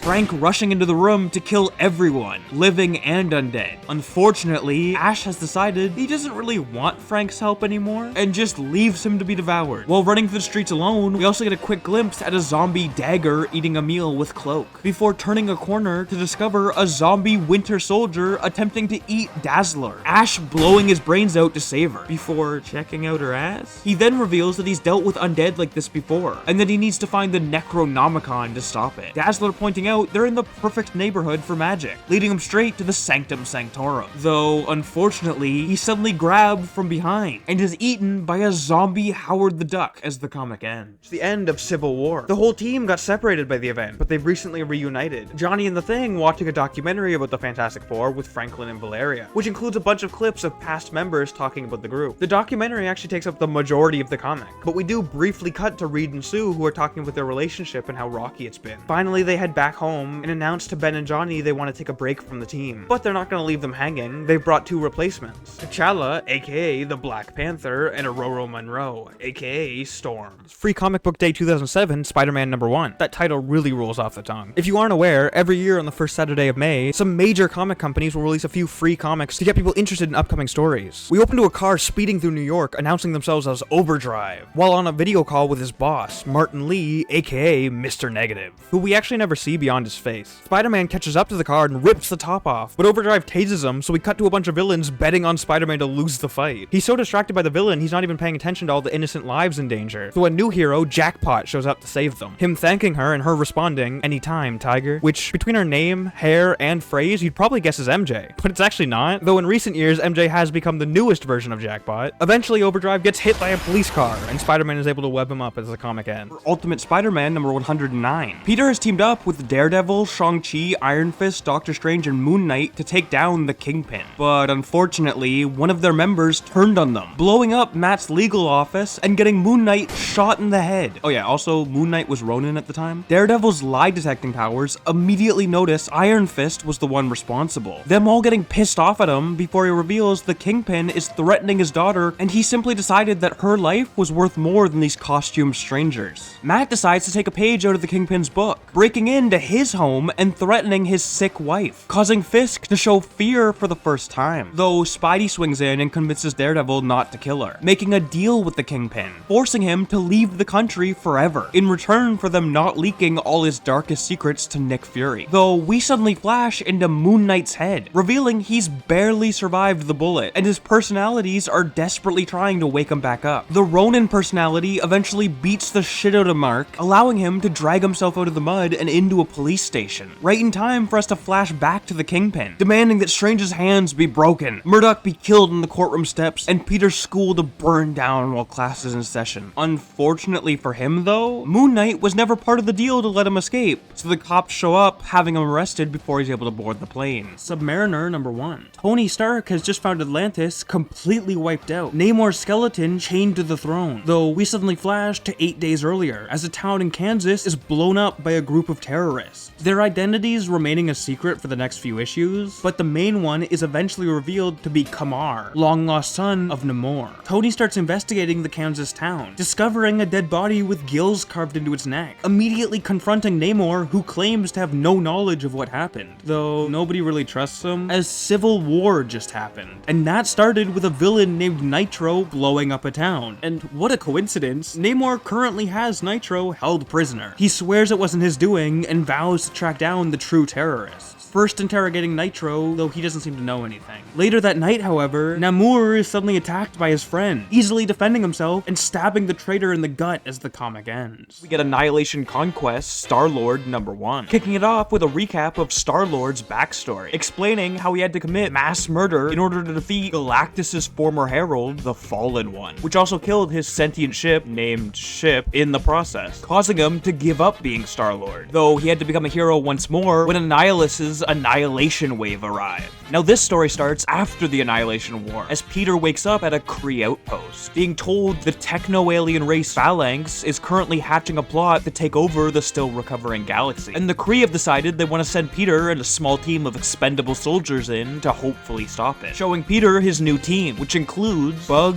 Deathcry, Captain Universe, Mantis, Rocket Raccoon, and Groot. And I know some of you are already writing a comment about how the 60s Groot is actually a different character named King Groot, and while that is true now, it's actually a retcon from the mid-2010s. Originally, both Groots were meant to be the same character. Anyways, Peter does some research on the team, and the comic ends with them all suiting up, like some kind of saviors of the solar system, or protectors of the planets. I don't know, I'll workshop the team name and get back to you. Marvel Zombies / Army of Darkness #5. So you know how we just watched Ash die? Well, he didn't. The guy that Howard ate was actually the Marvel Universe variant of Ash, not the multiversal one who fell out of the sky.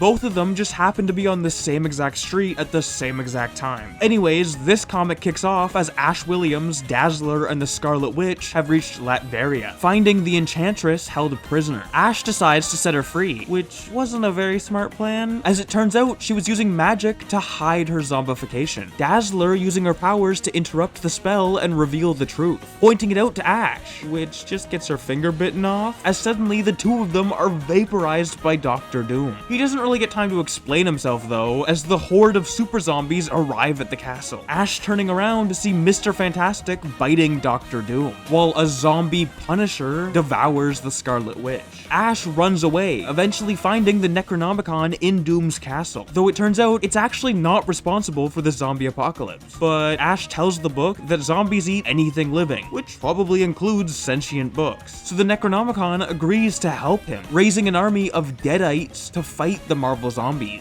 Unfortunately, the Deadites are way weaker, though they do provide enough of a distraction that Ash and Doom are able to set up a multiversal teleporter. Doom decides he'll be the one to stay behind to destroy the machine as he's already bitten, and Ash starts to walk through. Though before he does, he chucks the Necronomicon onto the floor, letting the zombies easily find it. But it turns out they actually don't want to eat it. Hulk announces he does need toilet paper though, as we cut back to Ash traveling across the multiverse, eventually finding a new place to settle down. But it's the same thing again with werewolves. Thor #1. We see Thor's hammer crash onto Earth before Donald Blake grabs it. I explained this last video, but comic Thor has a weird bit of lore where his secret identity isn't just a different name. He literally transforms into a different guy with a different consciousness. Thor recently sacrificed himself to put an end to the cycle of Ragnarok, but Donald has decided the universe needs Thor, having an entire comic-long conversation until he's convinced to be reborn, donning his reborn from Ragnarok outfit before the comic ends with Donald back on Earth smashing a stick into the ground. Marvel Zombies 2 #1. A group of zombies have eaten Galactus and gained his powers, spending 40 years traveling across the universe eating literally everything. The group including Zombie Phoenix, who must have randomly joined during the 40 years because she was not there in the original story. They start arguing about sharing food, so Hulk caves Thanos' skull in before they end up finding Ego the Living Planet. We cut down to Earth though, as Black Panther's grandson Kashamba discovers Hawkeye's severed head buried under some rubble, though weirdly enough, he doesn't seem to want to eat the kid, so he brings him to New Wakanda, where it's revealed the zombie wasp has also stopped eating humans. As it turns out, the Marvel zombies' hunger disappears if they just don't eat someone for long enough, and since Hawkeye has been buried for 40 years with no food, he's no longer hungry, but he's also a little insane. Like, he won't let them take off his mask because he thinks it's his skin now. We then cut to Magneto's acolytes, who've essentially turned into a cult, led by Fabian Cortez's son, deciding T'Challa is too old to lead them, and setting up an assassination, which almost works, though the zombie wasp shows up, saving T'Challa's life by turning him into a zombie, the duo devouring the assassin before we cut back to the cosmic zombies, who finished eating Ego and are heading back to Earth. Thor #5. Asgard has been destroyed by Ragnarok, though Thor has rebuilt it in Oklahoma. A mailman arriving at the castle and constructing a mailbox so he he can deliver a letter. Thor grabbing it as it turns out to be an invitation to a local town hall meeting. The comic then cutting ahead to Heimdall searching for the missing Asgardian gods, as they were all reborn on Earth after Ragnarok, mentioning to Thor that there's an area nearby that seems to be shrouding itself from his view. Thor heading out to investigate and discovering an underground bunker filled with prisoners. A woman claiming she knows Thor. Unfortunately, he also finds the Destroyer, the two of them getting into a massive battle, briefly cutting inside of Thor's mind as he discusses the situation with Donald Blake, deciding to force the Destroyer out of the bunker, though it mentions that it isn't the Destroyer, Thor is, blasting him with a laser as he flies into the sky, summoning enough lightning to easily fry the machine, along with awakening the memories of all the trapped Asgardians,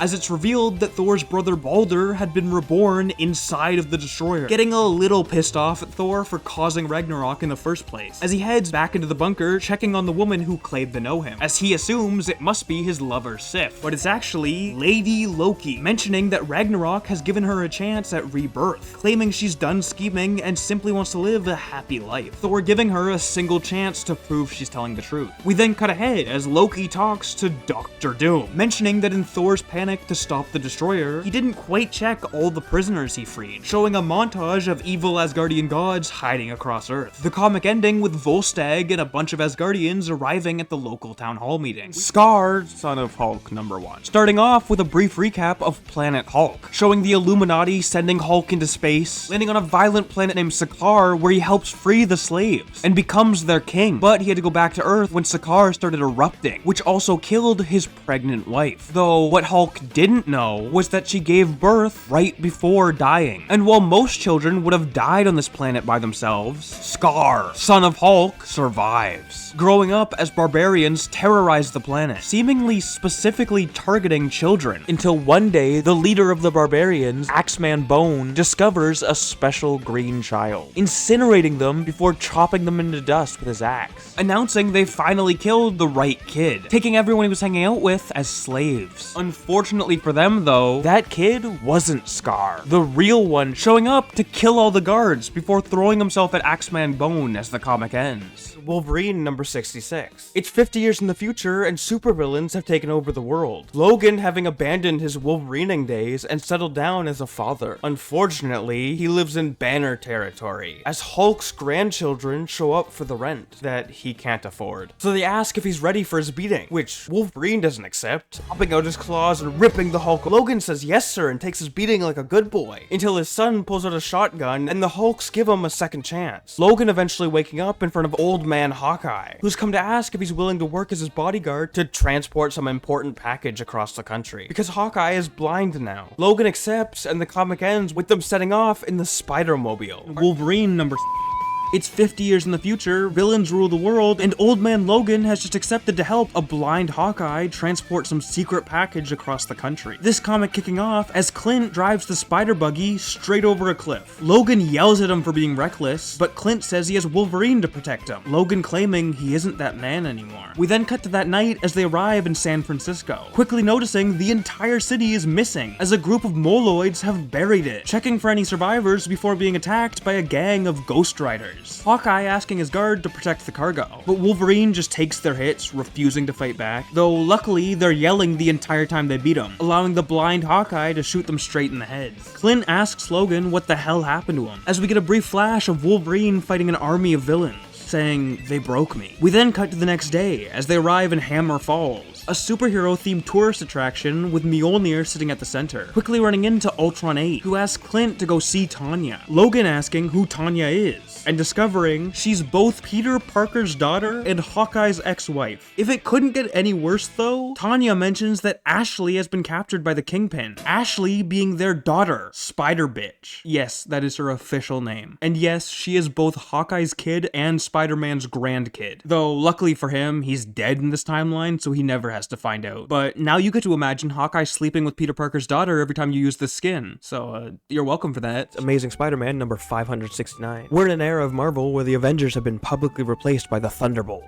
a team run by Norman Osborn composed of former villains, like Venom, who's currently bonded to the Scorpion. The comic starts with them interrogating Peter for Spider-Man's location before we cut to Eddie Brock celebrating with Aunt May and Martin Lee about being cancer-free. His white blood cells haven't become so strong they've also killed every trace of venom left in his body. Later, Spider-Man Spider-Man breaks into Osborn HQ but gets caught, and Norman tries calling the Thunderbolts for help, but Venom refuses to come, having caught the scent of one of his previous hosts, assuming it's Spider-Man. But it turns out to be Eddie Brock. Venom attempts to consume him when Eddie's skin suddenly begins bubbling and he transforms into Anti-Venom. Daredevil 111. We instantly get our character Lady Bullseye as she runs around New York, explaining that she was a victim of human trafficking as a child. But the men who were trafficking her were killed by Bullseye, so she views him as a hero and decided to become his successor. She kills a bunch of random guys as we cut to Matt Murdock, who is cheating on his wife. Like, straight up, that is literally all he does in this comic. He goes on a walk with a woman who isn't his wife, she goes home with him, they fuck, and then he questions why he doesn't feel bad for doing it. Marvel Apes number 4. Yeah, there's a Marvel universe where every character's a monkey. It wasn't even like some obscure universe they barely touched either. It had its own major crossover event with the Marvel Zombies universe. Anyways, this comic is split up into a bunch of different stories, each one being told by the Watcher. But we'll find our character in the Fantastic Four 2099, a team which includes Doctor Strange, Ghost Rider, Nick Fury, and Jean Grey 2099. An ape Galactus is heading towards Earth, though she doesn't want to eat the planet, she just wants to eat Jean Grey. So Ghost Rider teleports Jean to Hades 2099, and they start talking about their love life for some reason, while the rest of the team yells at Grey Lactus to go away. Her announcing she's gonna do something we'll need to see to believe,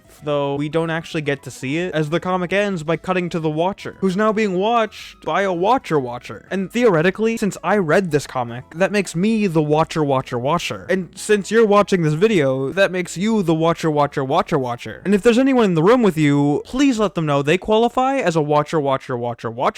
Guardians of the Galaxy number 7. It kicks off 1,000 years in the future with the original 90s Guardians team, who've discovered an error in the timeline and traveled back to the present to fix it. Starhawk being interrogated by Cosmo, eventually convincing the dog that they're telling the truth, and asking for the modern Guardians' help. Unfortunately, the team has had a bit of drama recently, as it was revealed Star-Lord used Mantis's powers to make them get along better, which caused Quasar, Atom, Drax, and Gamora to quit when they found out, which then in turn caused Peter to also quit out of guilt, leaving just Bug, Rocket, Major Victory, Mantis, and Groot, wearing his big buddy outfit. And also, fun fact, this was during the era before Groot lost his ability to speak. He does throw out a few I am Groots, but he also throws in lines like I am help and see Groot help. Anyways, they can't really help out Starhawk, as they're currently stuck fighting an army of cybernetic zombies. Before we cut across the galaxy to Adam Warlock and Gamora, who are fighting the Universal Church of Truth, as Adam has decided he wants to lead it, before we again cut, this time to Phyla-Vell and Drax, who are searching planets to find Drax's missing friend, Cammy. The comic ending by cutting to Peter Quill, who's just mysteriously landed in the negative zone, next to King Blastar. Marvel Zombies 3, number 3. The Multiversal Protection Agency, Armor, has sent 2 of its agents, Machine Man and Jocasta, into the Marvel Zombies universe to research the virus and hopefully develop a cure. Unfortunately, they've been separated, Jocasta waiting at the extract point while Machine Man is stuck in the middle of the zombie Kingpin's human cloning facility, fighting through a massive army of zombified villains, before discovering a brain-damaged zombie Doctor Strange, who can only cast 2 spells now, sparkly sky orbs, and a portal to the dimensional crossroads, which coincidentally happens to be where Armor's base is. The Kingpin revealing he sent a zombie Morbius to replace the real Morbius who worked at Armor, planning to infect the entire group and then take control of the multiverse. Machine Man thanks Fisk for monologuing his entire plan and attempts to escape, trying to radio Jocasta, though his communications are jammed by the zombie Scarlet Witch using Vision. Luckily, he's able to steal the zombie Ghost Rider's bike and rides it back to the extract point. Well, he almost makes it, but some speedsters chase after him, Wizard diving straight into his wheels, causing him to crash. The comic ending with the extract team arriving to save Jocasta, while a broken Machine Man burns in the street. Ultimatum number 2. It opens right after a massive tidal wave caused by Magneto has just decimated New York. Heroes are trying desperately to save anyone they can. Iron Man crashes into S.H.I.E.L.D. HQ carrying Cap's lifeless body. Hawkeye and Hank Pym are searching the city for the Wasp. The Thing is being attacked subconsciously by a comatose invisible woman, and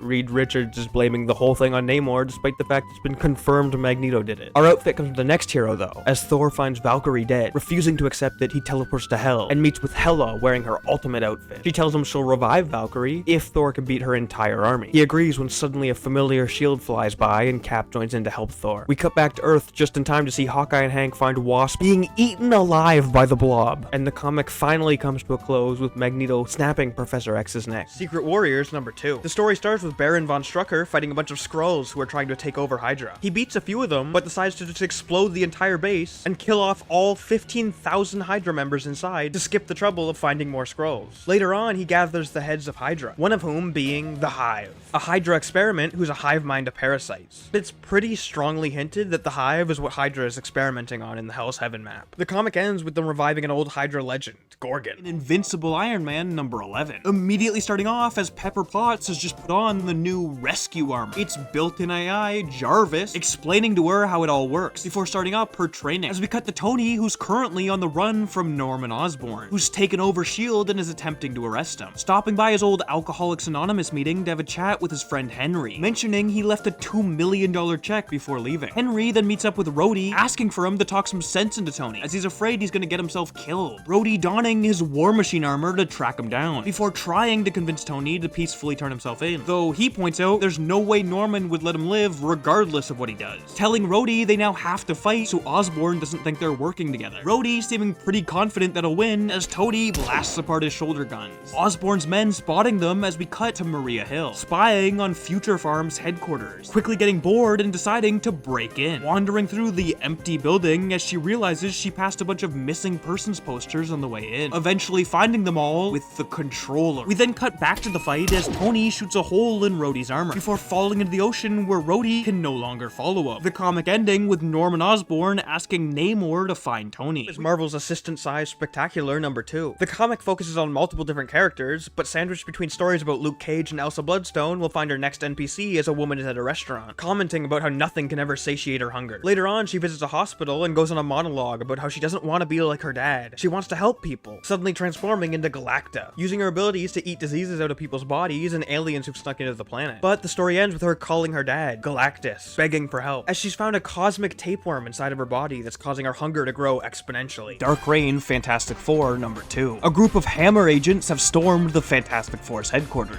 shutting off the power right as Reed is testing a new machine, which accidentally sends Johnny, Ben, and Sue into an alien dinosaur reality without Reed noticing, which also means that the only people in the building that the Hammer agents are able to find are Franklin and Valeria. Franklin threatening them with toy guns while Valeria builds an actual weapon, though it turns out the agents are just trying to give them a legal notice to shut down the Fantastic Four. The kids then try to find the rest of the group, noticing the broken power box before we cut to Reed, as it turns out the superhero world has kinda gone to shit recently, so he wants to fix it, deciding the best way to do that is by viewing alternate realities to discover how they fixed it, claiming the moment everything went wrong was the Civil War, engaging the machine right as Valeria turns the power back on, compressing space-time, which somehow shoots the rest of the group into a weird medieval alternate reality, where they are royalty, their head guard Cap announcing that a man of iron is attempting to start a revolution, declaring that all men must submit to a code that makes them equal, then claiming "'tis the clobberin' hour," as we cut back to Reed, checking out alternate realities, like one where Reed removed everyone's powers, or one where Cap and Tony were never involved, so Reed easily handled the whole thing, even finding a universe where Captain America marries a female version of Tony, allowing Reed to enact the 50-state initiative, ending the Civil War. Eventually, he notices the one constant through every success is that it was him alone that solved it, deciding to do a bit more research, which ends up compressing space-time again, launching the rest of the group into a pirate reality as the comic ends. Guardians of the Galaxy number 14. The Guardians have reformed to help stop the cosmic War of Kings, though they've been separated into 4 groups. Firstly, focusing on Mantis and Cosmo, who are at Guardians HQ in nowhere, searching for Rocket and Groot, who've gone missing in space, before cutting to the 3rd and largest group, who've tried to end the war by negotiating with the Inhuman Empire. But Bug ends up hitting on their queen, Medusa, while Phyla won't put away her sword, devolving the situation into a massive fight, before the Princess Crystal creates a giant rock wall, begging her mother to hear the Guardians out. Unfortunately, Phyla decides this is the perfect time to get the upper hand, taking Crystal hostage, which just ends up pissing Star-Lord off, calling Mantis to teleport them back to base, before we cut to the 4th group, which isn't really a group at all. It's just Adam Warlock battling the Shi'ar Empire's king, Vulcan, who also happens to be Cyclops' younger brother, and is also a mutant, his power being the ability to drain other people's energy, using it on Warlock and giving us our Magus outfit. He tries to escape, but gets caught by the rest of the Shi'ar Imperial Guard, though luckily one of them is a magic user, Adam draining their magical energy energy to restore his abilities, allowing him to teleport back to nowhere. Though, unfortunately, while he was draining her powers, she marked him with a magical tracker. The comic ending with most of the Guardians arriving back at nowhere, just as both the Inhuman and Shi'ar empires also teleport there, causing all-out war. Ultimate Avengers #1. Nick Fury and Hawkeye are at SHIELD HQ discussing how Magneto just tried to kill the entire world, though Hawkeye mentions they already have a new problem, as Captain America has gone rogue after discovering some secret information. We then flash back to a day earlier, as Cap and Hawkeye are called in to fight some AIM soldiers flying around New York. Tony is also called in, but he's kinda wasted, so he doesn't show up. Luckily, the duo is easily able to take down the first helicopter, though the second gets a little rough when the pilot is revealed to be the new Red Skull, beating the absolute fuck out of Cap, before whispering a secret in his ear and throwing him out of the helicopter. The comic ends with Hawkeye asking who Cap was fighting, and him responding, "My son." Marvel Zombies Evil Evolution #1. It starts with the zombie Fantastic Four trying to find an alternate universe they can invade, briefly connecting to an ape universe, sending a small group of zombies in, though they're easily beaten and have to retreat. But suddenly, some ape-based heroes appear in their universe, fighting against the zombies, before a portal opens and the avengers fall through. A massive battle ensues, with both sides losing a bunch of members, before the zombies eventually decide to run away. Spider-Monkey starts talking to the first group of apes who appeared, and it turns out they actually aren't from the ape universe. They're all main universe characters with ape-based powers, who were trying to help Ape Speedball return to his home universe. And because the zombies were also teleporting to the ape universe at the exact same time, some sciencey shit happened and they got stuck in the middle. Spider-Monkey then reveals the reason the avengers came was because the small group of zombies from the beginning, even though they lost, had managed to infect Iron Mandrill, so they've reopened the portal to avenge him. The first group of apes and Spider-Monkey team up, running into Magneto, though it turns out Mr. Fantastic's severed head was following them. But instead of infecting them, he offers to help build a time machine that could stop the zombie outbreak from happening in the first place. He wasn't the only one following the group though, as Red Ghost also shows up, pissed off that the zombies are killing this new group of apes,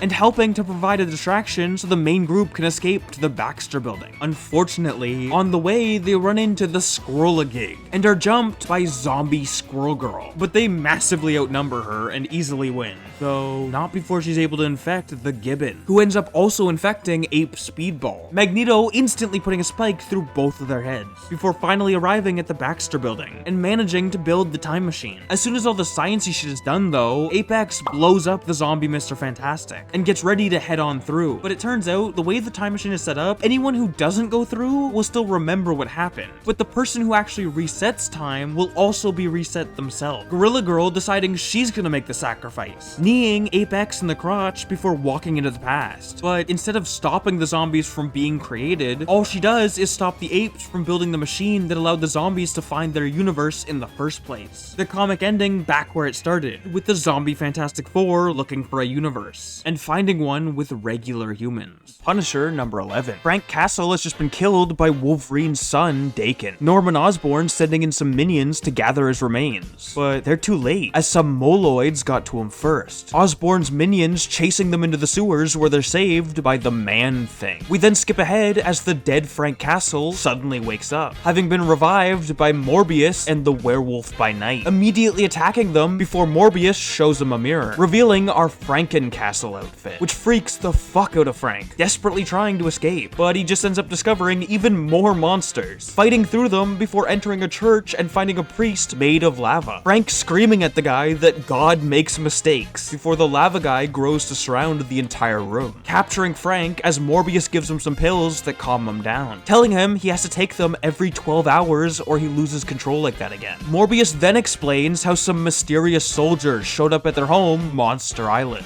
killing the majority of the monsters and forcing the remaining survivors to escape to the old mutant Morlock tunnels under New York, and mentioning that they were hoping the Punisher would be able to help lead them to take back the island. So Frank simply says, "Good luck," and leaves. Iron Man vs. Whiplash #1. Kicking it off with Igor Vanko and his son Anton, working on some new device as their town is suddenly attacked by Iron Man. Anton attempting to fight him off, but he blows up their home, killing Igor before Anton gets off a lucky shot, knocking a piece of Iron Man's armor loose, as we cut ahead to Tony Stark in court, as he's been blamed for the attack on random innocents. The lawyer lawyers mentioning that right before the attack, a ton of money was wired into Tony's accounts, though he claims it wasn't him in the suit, as Red Guardian is called to the stand, explaining how he was the one who arrested Tony. We then flash back to Tony attempting to dismantle an old AIM weapon, as Red Guardian catches up to him, Tony immediately putting on a suit and running away, though it turns out Crimson Dynamo is also there, Tony briefly fighting the duo as Pepper calls to inform him of the attack he's being blamed for, which causes him to surrender, though Red Guardian claims he only did it because they beat him, Tony's own lawyers mentioning they should probably just take a plea deal, as the comic ends by cutting back to Anton Vanko, using the piece of the Iron Man suit he found to create his own Whiplash armor. And here's where it gets complicated. This definitely is the Whiplash that Iron Man 2 uses. It's not one-to-one, but it's way closer than any other Whiplash from Marvel's history. The issue arises when you realize the movie character's name is Ivan Vanko, but the comic character's name is Anton Vanko, which is the name of Ivan's father in the movie, but also the name of a pre-existing Marvel character that his father is clearly based on. So now we have two Anton Vankos in the comics universe, both with electricity-based suits they created to destroy Iron Man, but also both completely unrelated to each other, except for the fact they're father and son in the MCU, though one of them has a different name for no reason other than to cause me to have to go on this entire tangent. Deadpool number 20. Starting as Wade asks Spidey if he can crash in his spider cave, which Peter refuses, realizing that Deadpool is scared to be alone, as he claims there's a hit monkey going around killing every assassin. Though Wade mentions he hasn't been an assassin since at least issue 10, as Spidey vanishes. We then see some cops finding a dead guy, but it turns out they were the ones who killed him, as he was gonna snitch on them being dirty. The two suddenly being shot by Hit Monkey, as we cut back to Spidey arriving at a warehouse, where Deadpool is wearing a maid outfit for literally no reason, Peter mentioning that he heard about the cops who died, saying that he now believes in the Hit Monkey, Wade asking Spider-Man to save him, before they question what would someone do to track down Wade, realizing that they just follow Spidey, as Hit Monkey drops from the ceiling, shooting Wade in the arm as the duo manages to hide. They then discuss how they could just fake Wade's death in the hopes that Hit Monkey doesn't know about his healing factor, Spidey pointing out Deadpool's location as he's riddled with bullets, before Peter decides to help the monkey get to the nearest airport, the duo taking a bunch of photos together as Spidey is handed the key to the city, revealing the whole thing was just a story, as Wade refuses the plan. Hit Monkey then shooting both of them while Deadpool just runs away. The monkey then seems to feel bad about the fact he hit Peter, which causes Wade to come back, telling him to back off, as Hit Monkey does a flip, grabbing his guns with his feet and blasting Deadpool as the comic ends. Mighty Avengers number 36. Janet Van Dyne has been trapped in underspace, a part of the universe so small it's below the microverse. Hank Pym creating millions of Jocasta robots to help keep her body and mind intact. Unfortunately, the real Jocasta is a little pissed off about this, which isn't even the worst of their problems, as Ultron has hijacked the army of Jocastas, using them to take over the Avengers Infinity Mansion, shutting off all the portal doors and trapping the group in underspace, as we briefly cut to the majority of the Avengers who are in Oklahoma, battling the Thunderbolts at the fall of Asgard.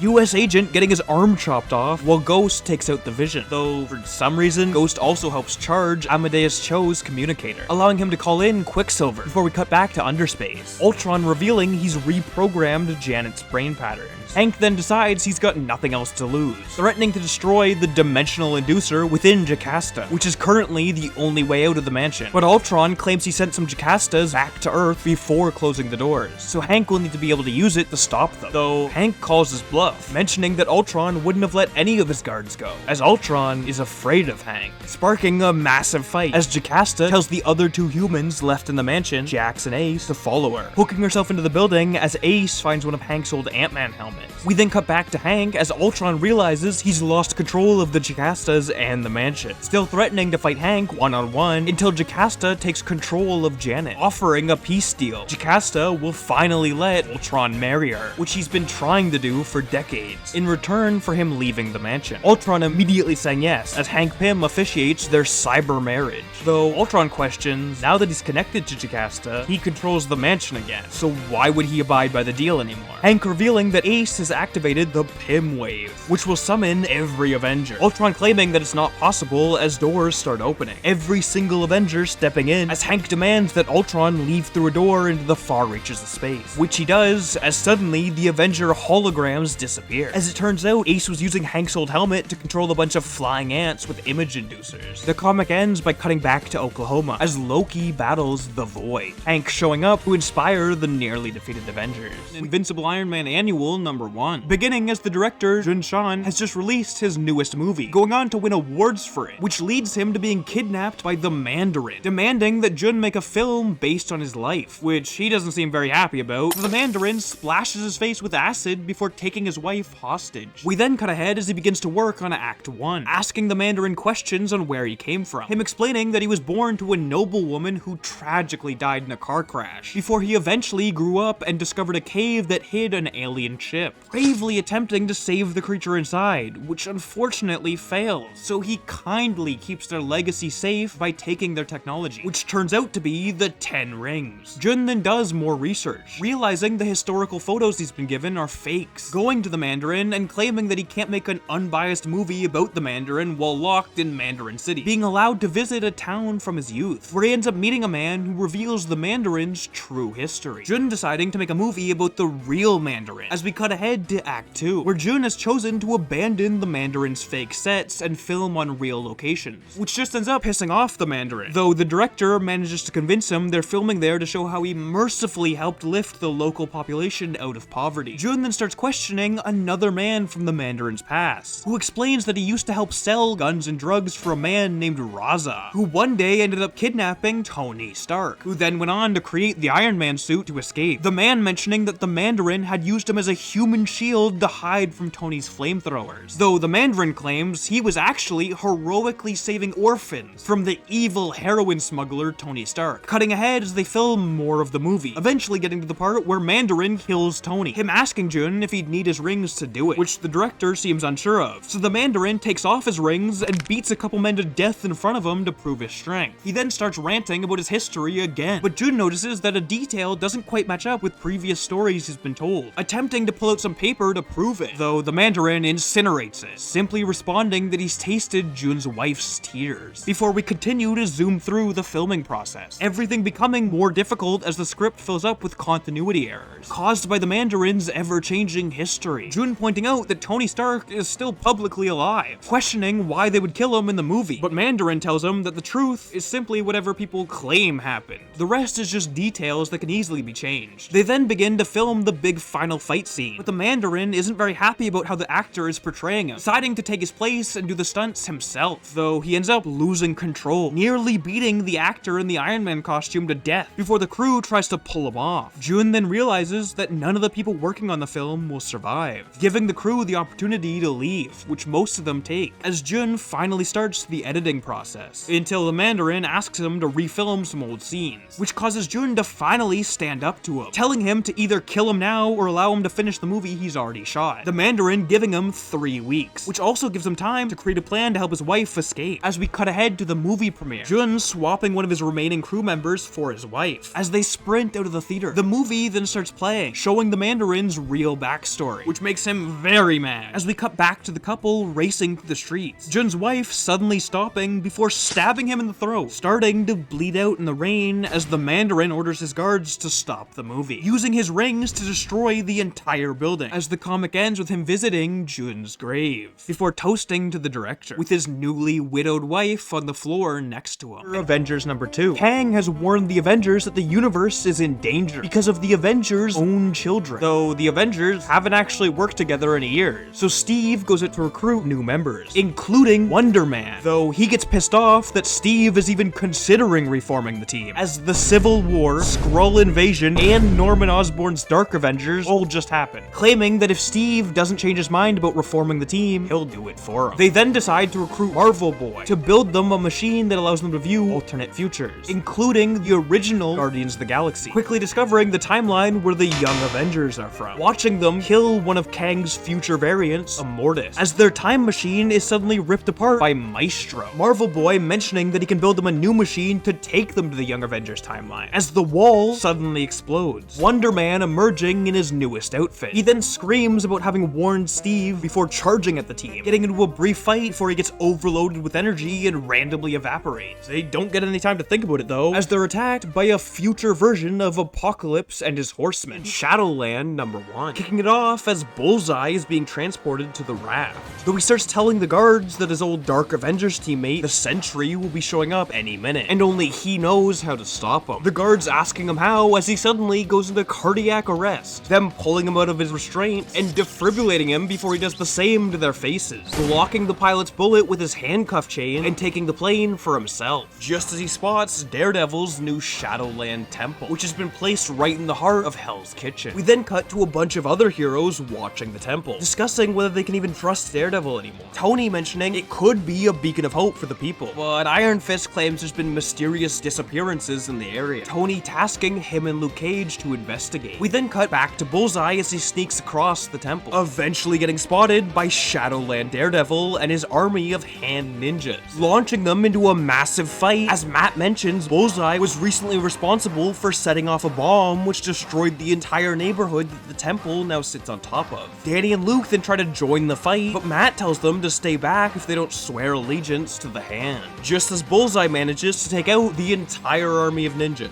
leaving only a 1v1 between Matt and him, during which Matt dislocates his shoulder, catching Bullseye off guard as he breaks his other hand, the villain yelling that this isn't like Daredevil, who then proceeds to stab Bullseye straight through the stomach, the exact same way he killed Elektra decades ago. New Avengers number 4. It's about the Avengers fighting an invasion of Earth by another dimension while Doctor Strange and his mystic pals are working on a way to close the rift. But suddenly it flares open and Iron Fist falls out, carrying the Eye of Agamotto. He clocks Strange in the face before yelling that the entire invasion is Steven's fault because he stole the eye in the first place. The invaders are only trying to take back what belongs to them. Wolverine Road to Hell number 1. Now, this comic was meant to advertise a bunch of upcoming storylines, like Daken, Dark Wolverine, and Generation Hope. But our story starts as Wolverine has just recruited Phantom X to join the new secret X-Force team, the duo flying to X-Force's base, as he questions why Wolverine recruited him. Logan responding that Phantom X is a man without purpose, programmed by Weapon Plus to be the best super spy / assassin, and then just set free into the world, claiming he's giving him the chance to be what he was always meant to be. As they finally arrive at Cavern X, where Psylocke and Angel are waiting, the group sitting down to eat some sandwiches, as Logan questions, where's the Degenerate? Angel mentioning that he sent him to Egypt to keep him busy. The comic cutting to Deadpool wearing his new X-Force costume, claiming that a high homeless guy directed him towards a supervillain hideout, running into a pigeon lady and getting into a brief fight, as Phantom X questions what X-Force does beyond eating sandwiches, Logan responding that they just keep their eyes open. The story ending with Deadpool using the pigeon lady's staff to discover a mysterious hidden cave. Ultimate New Ultimates number 5. Loki has killed Thor's girlfriend Valkyrie, which has kinda caused him to snap and go insane, fighting against his team, the Ultimates, though he outpowers all of them, the weaker members like Cap and Hawkeye easily being taken out, while their temporary exchange member from another universe, Zarda, manages to get a few good hits in before also being taken out. Tony then whips out this goofy looking Godbuster armor, though Thor simply rips it open, which distracts him long enough for Loki to head in for the kill, but he's suddenly speared through the neck, Thor turning around to see it was done by Valkyrie, kissing her before mentioning that she feels cold, as she mentions that she isn't actually alive. She's now one of Hela's soldiers, taking Loki's corpse back to her domain. The comic ends with Zarda returning to her home universe, while we cut to Loki in Valhalla, meeting Hela and Thor's son, Modi. Deadpool Team Up number 883. No, this series didn't actually have 883 comics. They started at 899 and each issue counts down. Some classic Deadpool shenanigans, just like robbing a grocery store, which is how this story starts, because Deadpool has officially run out of money, and unfortunately nobody he knows is hiring right now. He resorts to the internet, finding a mysterious ad to become a herald, reading it out loud and immediately being kidnapped by Galactus, who grants him the power cosmic, making Deadpool his herald. And he actually ends up being really good at the job, having absolutely zero empathy for any of the people Galactus eats. He's still Deadpool though, so he never stops talking, which eventually pisses Galactus off, firing him and launching Deadpool across the universe, coincidentally landing close to the Silver Surfer, who's a little annoyed at how many worlds Deadpool just helped destroy, getting into a big cosmic fight, with Deadpool summoning an entire meteor, but the Surfer just deflects it back at him and he surrenders. The comic ends with Wade attending Heralds of Galactus Anonymous, a meeting which includes the Destroyer, Airwalker, Johnny Storm, Dazzler, Terrax, Firelord, Redshift, Frankie Ray, Morg, and the Fallen One, along with Stardust, who isn't seen, plus one of Galactus's recorder robots. I guess this canonically confirms Superman is the only Herald who doesn't need counseling after working for Galactus. FF number 1. But some new skins have been added from it, so I'll run through it again. The Human Torch has recently died, and Mr. Fantastic is watching a recording where he asks for Spidey to replace him. Peter shows up and meets Invisible Woman wearing her Future Foundation outfit. She tells him they've made some major changes to the team, as he also gets a Future Foundation outfit, which, fun fact, canonically has the color changing ability. Suddenly they're called into battle to stop a prison break, the Thing donning his Future Foundation outfit. Unfortunately, they arrive too late, and the villain, the Wizard, manages to escape. Fear itself, number 3. Red Skull's daughter, Sin, has just obtained one of 7 magical hammers which have mysteriously landed on Earth, transforming her into Scotty as she fights Bucky Barnes, briefly cutting to the absorbing man who found the second hammer, before focusing on Brazil, where Red She-Hulk is fighting Green Guy-Hulk, who found the third hammer. She-Hulk transforming back into Betty in an attempt to snap Bruce out of it, as he's attacked from behind by more heroes. We then cut to Yancey Street, where a 4th hammer has landed, Reed telling Ben to try moving it, but the second he touches it, he becomes angrier, Breaker of Souls, blasting the entire street to smithereens, as we cut to Loki taking out some prison guards to free Thor, as Odin has recently gone mad, the duo assembling some more Asgardians to save Earth. But Sif points out Odin has blocked every way out of Asgard, as Odin himself suddenly appears, explaining that he's trying to stop a prophecy, but if Thor wants to die with Earth, he can go ahead, Odin teleporting him there. We then finally cut back to Scotty as Falcon and Widow show up to help Bucky. Well, they show up for one panel, but the rest of the fight is just Bucky getting his ass kicked, Scotty ripping his arm off before using it to hit a home run with him, ending the fight by smashing her hammer into him, Bucky muttering, "The serpent is coming," as the comic ends. Ultimate Comics Ultimates number 2. It starts with flashbacks depicting a massive dome city being built by a group called Tomorrow's Children. Time moves faster in the dome, so they're able to advance their civilization insanely fast. Fast enough that by modern day, they're able to beat and capture Thor, but don't understand his godlike physiology, so they consult our next outfit, the Maker, the man who designed the city. With his help, they're able to tap into Thor's mind and sense the power of Asgard and the World Tree, so they abandon the current fight and head to Asgard, killing Odin. Thor follows them and desperately tries to save his son that he's had with Hela, hiding him inside the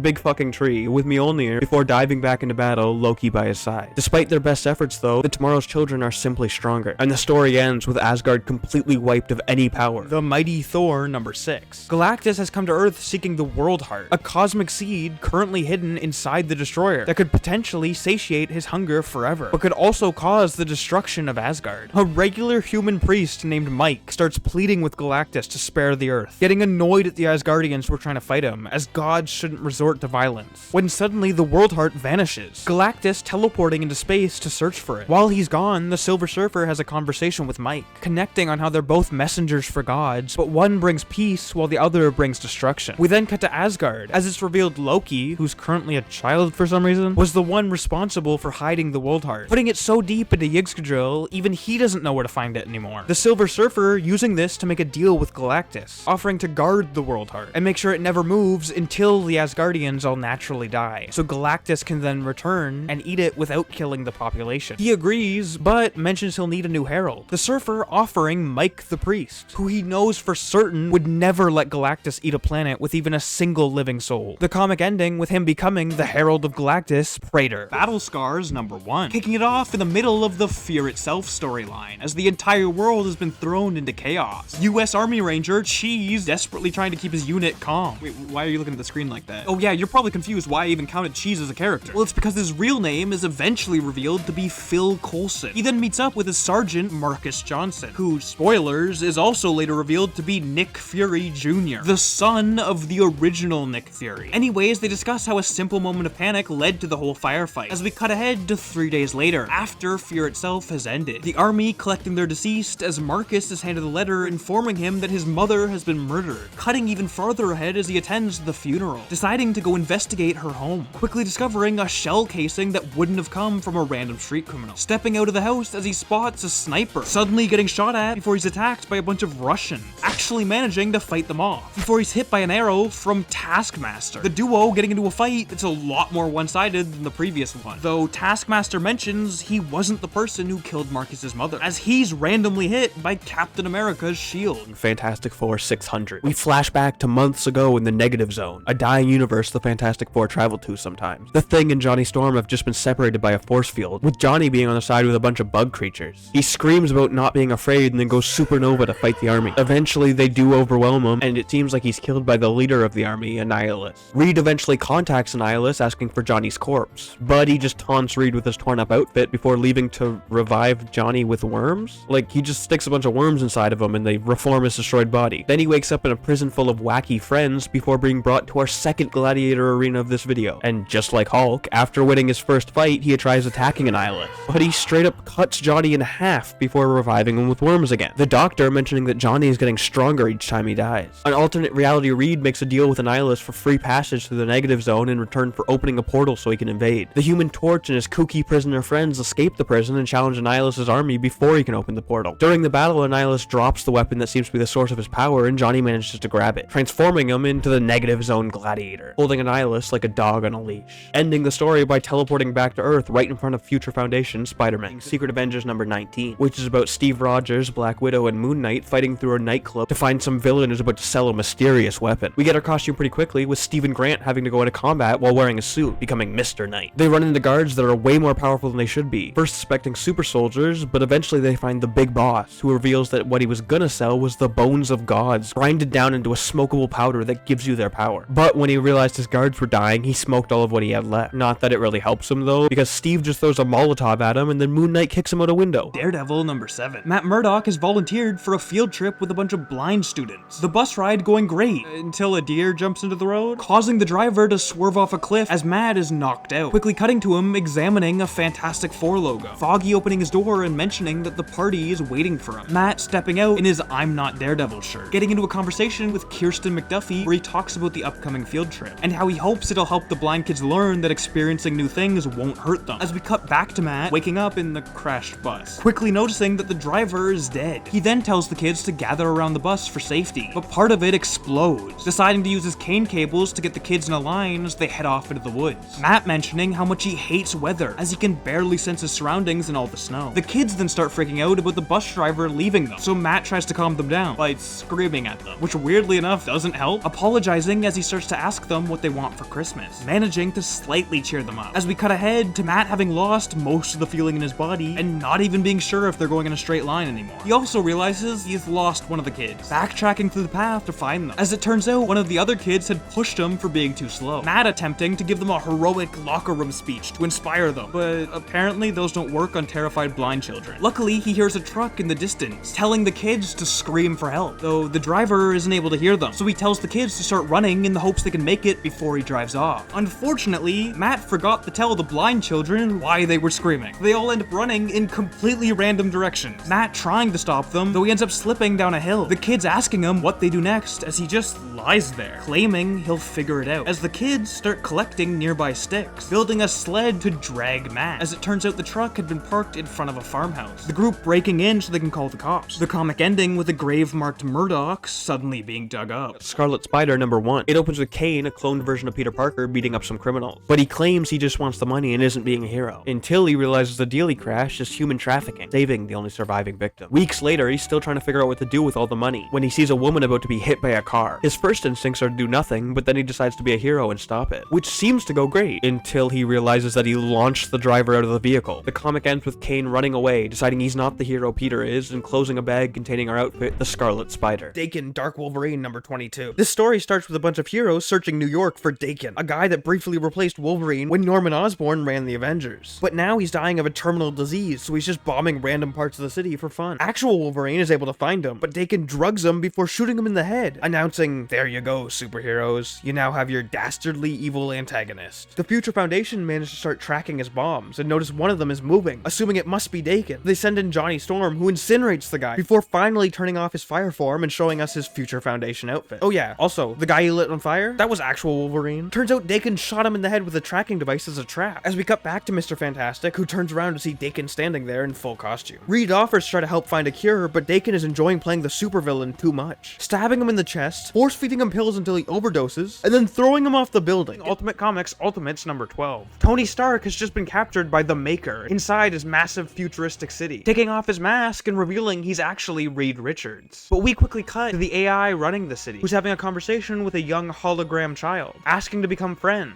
As we cut back back to Tony, who's suddenly saved by a massive robot made out of the city itself. Turns out that robot is being piloted by the hologram child, who also happens to be Tony Stark's brain tumor, which also is later revealed to be an Infinity Stone. Yeah, Tony had an Infinity Stone inside of his head, which manifested into its own personality named Anthony. It's never specifically mentioned what type of Infinity Stone he is, but my guess based on what Anthony can do would be a technology stone. Reed decides to inject his ally, the Hulk, with Pym particles, growing him to the size of Anthony's robot. Hulk is winning at first, but Sue Storm and Thor quickly show up, knocking him into the city and blowing the whole thing up. Reed starts pleading to Sue, declaring he still loves her, but she doesn't care and traps him inside of a bubble. Finally, the comic ends with Tony telling Anthony he did a great job. Marvel Zombies Destroy number 4. It's World War II and a new faction has shown up. Zombies, which turn out to easily win the war. The Multiversal Protection Agency, Armor, sending in a team to help contain the threat. Unfortunately, it turns out the zombies didn't come from Earth. They were created by Loki as part of a prank to ruin Thor's favorite planet. What he didn't expect, though, was that Odin would travel to Earth to protect it, being bitten in the process and infecting every Asgardian, including Hela, leaving only Loki as the final survivor. Now realizing his error and teaming up with Armor to stop them. The Asgardians end up quickly discovering the train the group is traveling on, though luckily, Loki used magic to hide them inside of a chest, allowing them to pop out after the gods leave, and sneak into a nearby zombie Hydra base by disguising Dum Dum Dugan as a zombie. However, the rest of the group has to get in the old-fashioned way, a few members like Dragoon being killed in the process, before the comic ends with them discovering a zombie Tooth Gnasher and Tooth Grinder, carrying a giant bomb. Avengers vs. X-Men number 5. The Phoenix Force is heading to Earth as it's chosen Hope Summers, Jean Grey's daughter, as its new host. The Avengers want to contain Hope so the Phoenix can't get her, but the X-Men aren't just chill with the Avengers taking her, so they get into a big fight, and Hope runs away to the moon, but they've all followed her. The comic starts with the two sides fighting, but Hope releases a massive amount of energy to stop them, begging Logan to kill her before the Phoenix arrives. He tries to, but Cyclops stops him, while we cut to Hank Pym and Tony Stark building a giant mech suit, just in time for the Phoenix to show up. Iron Man blasts it with a giant beam, which at first seems to kill it, but they quickly realize they've done something much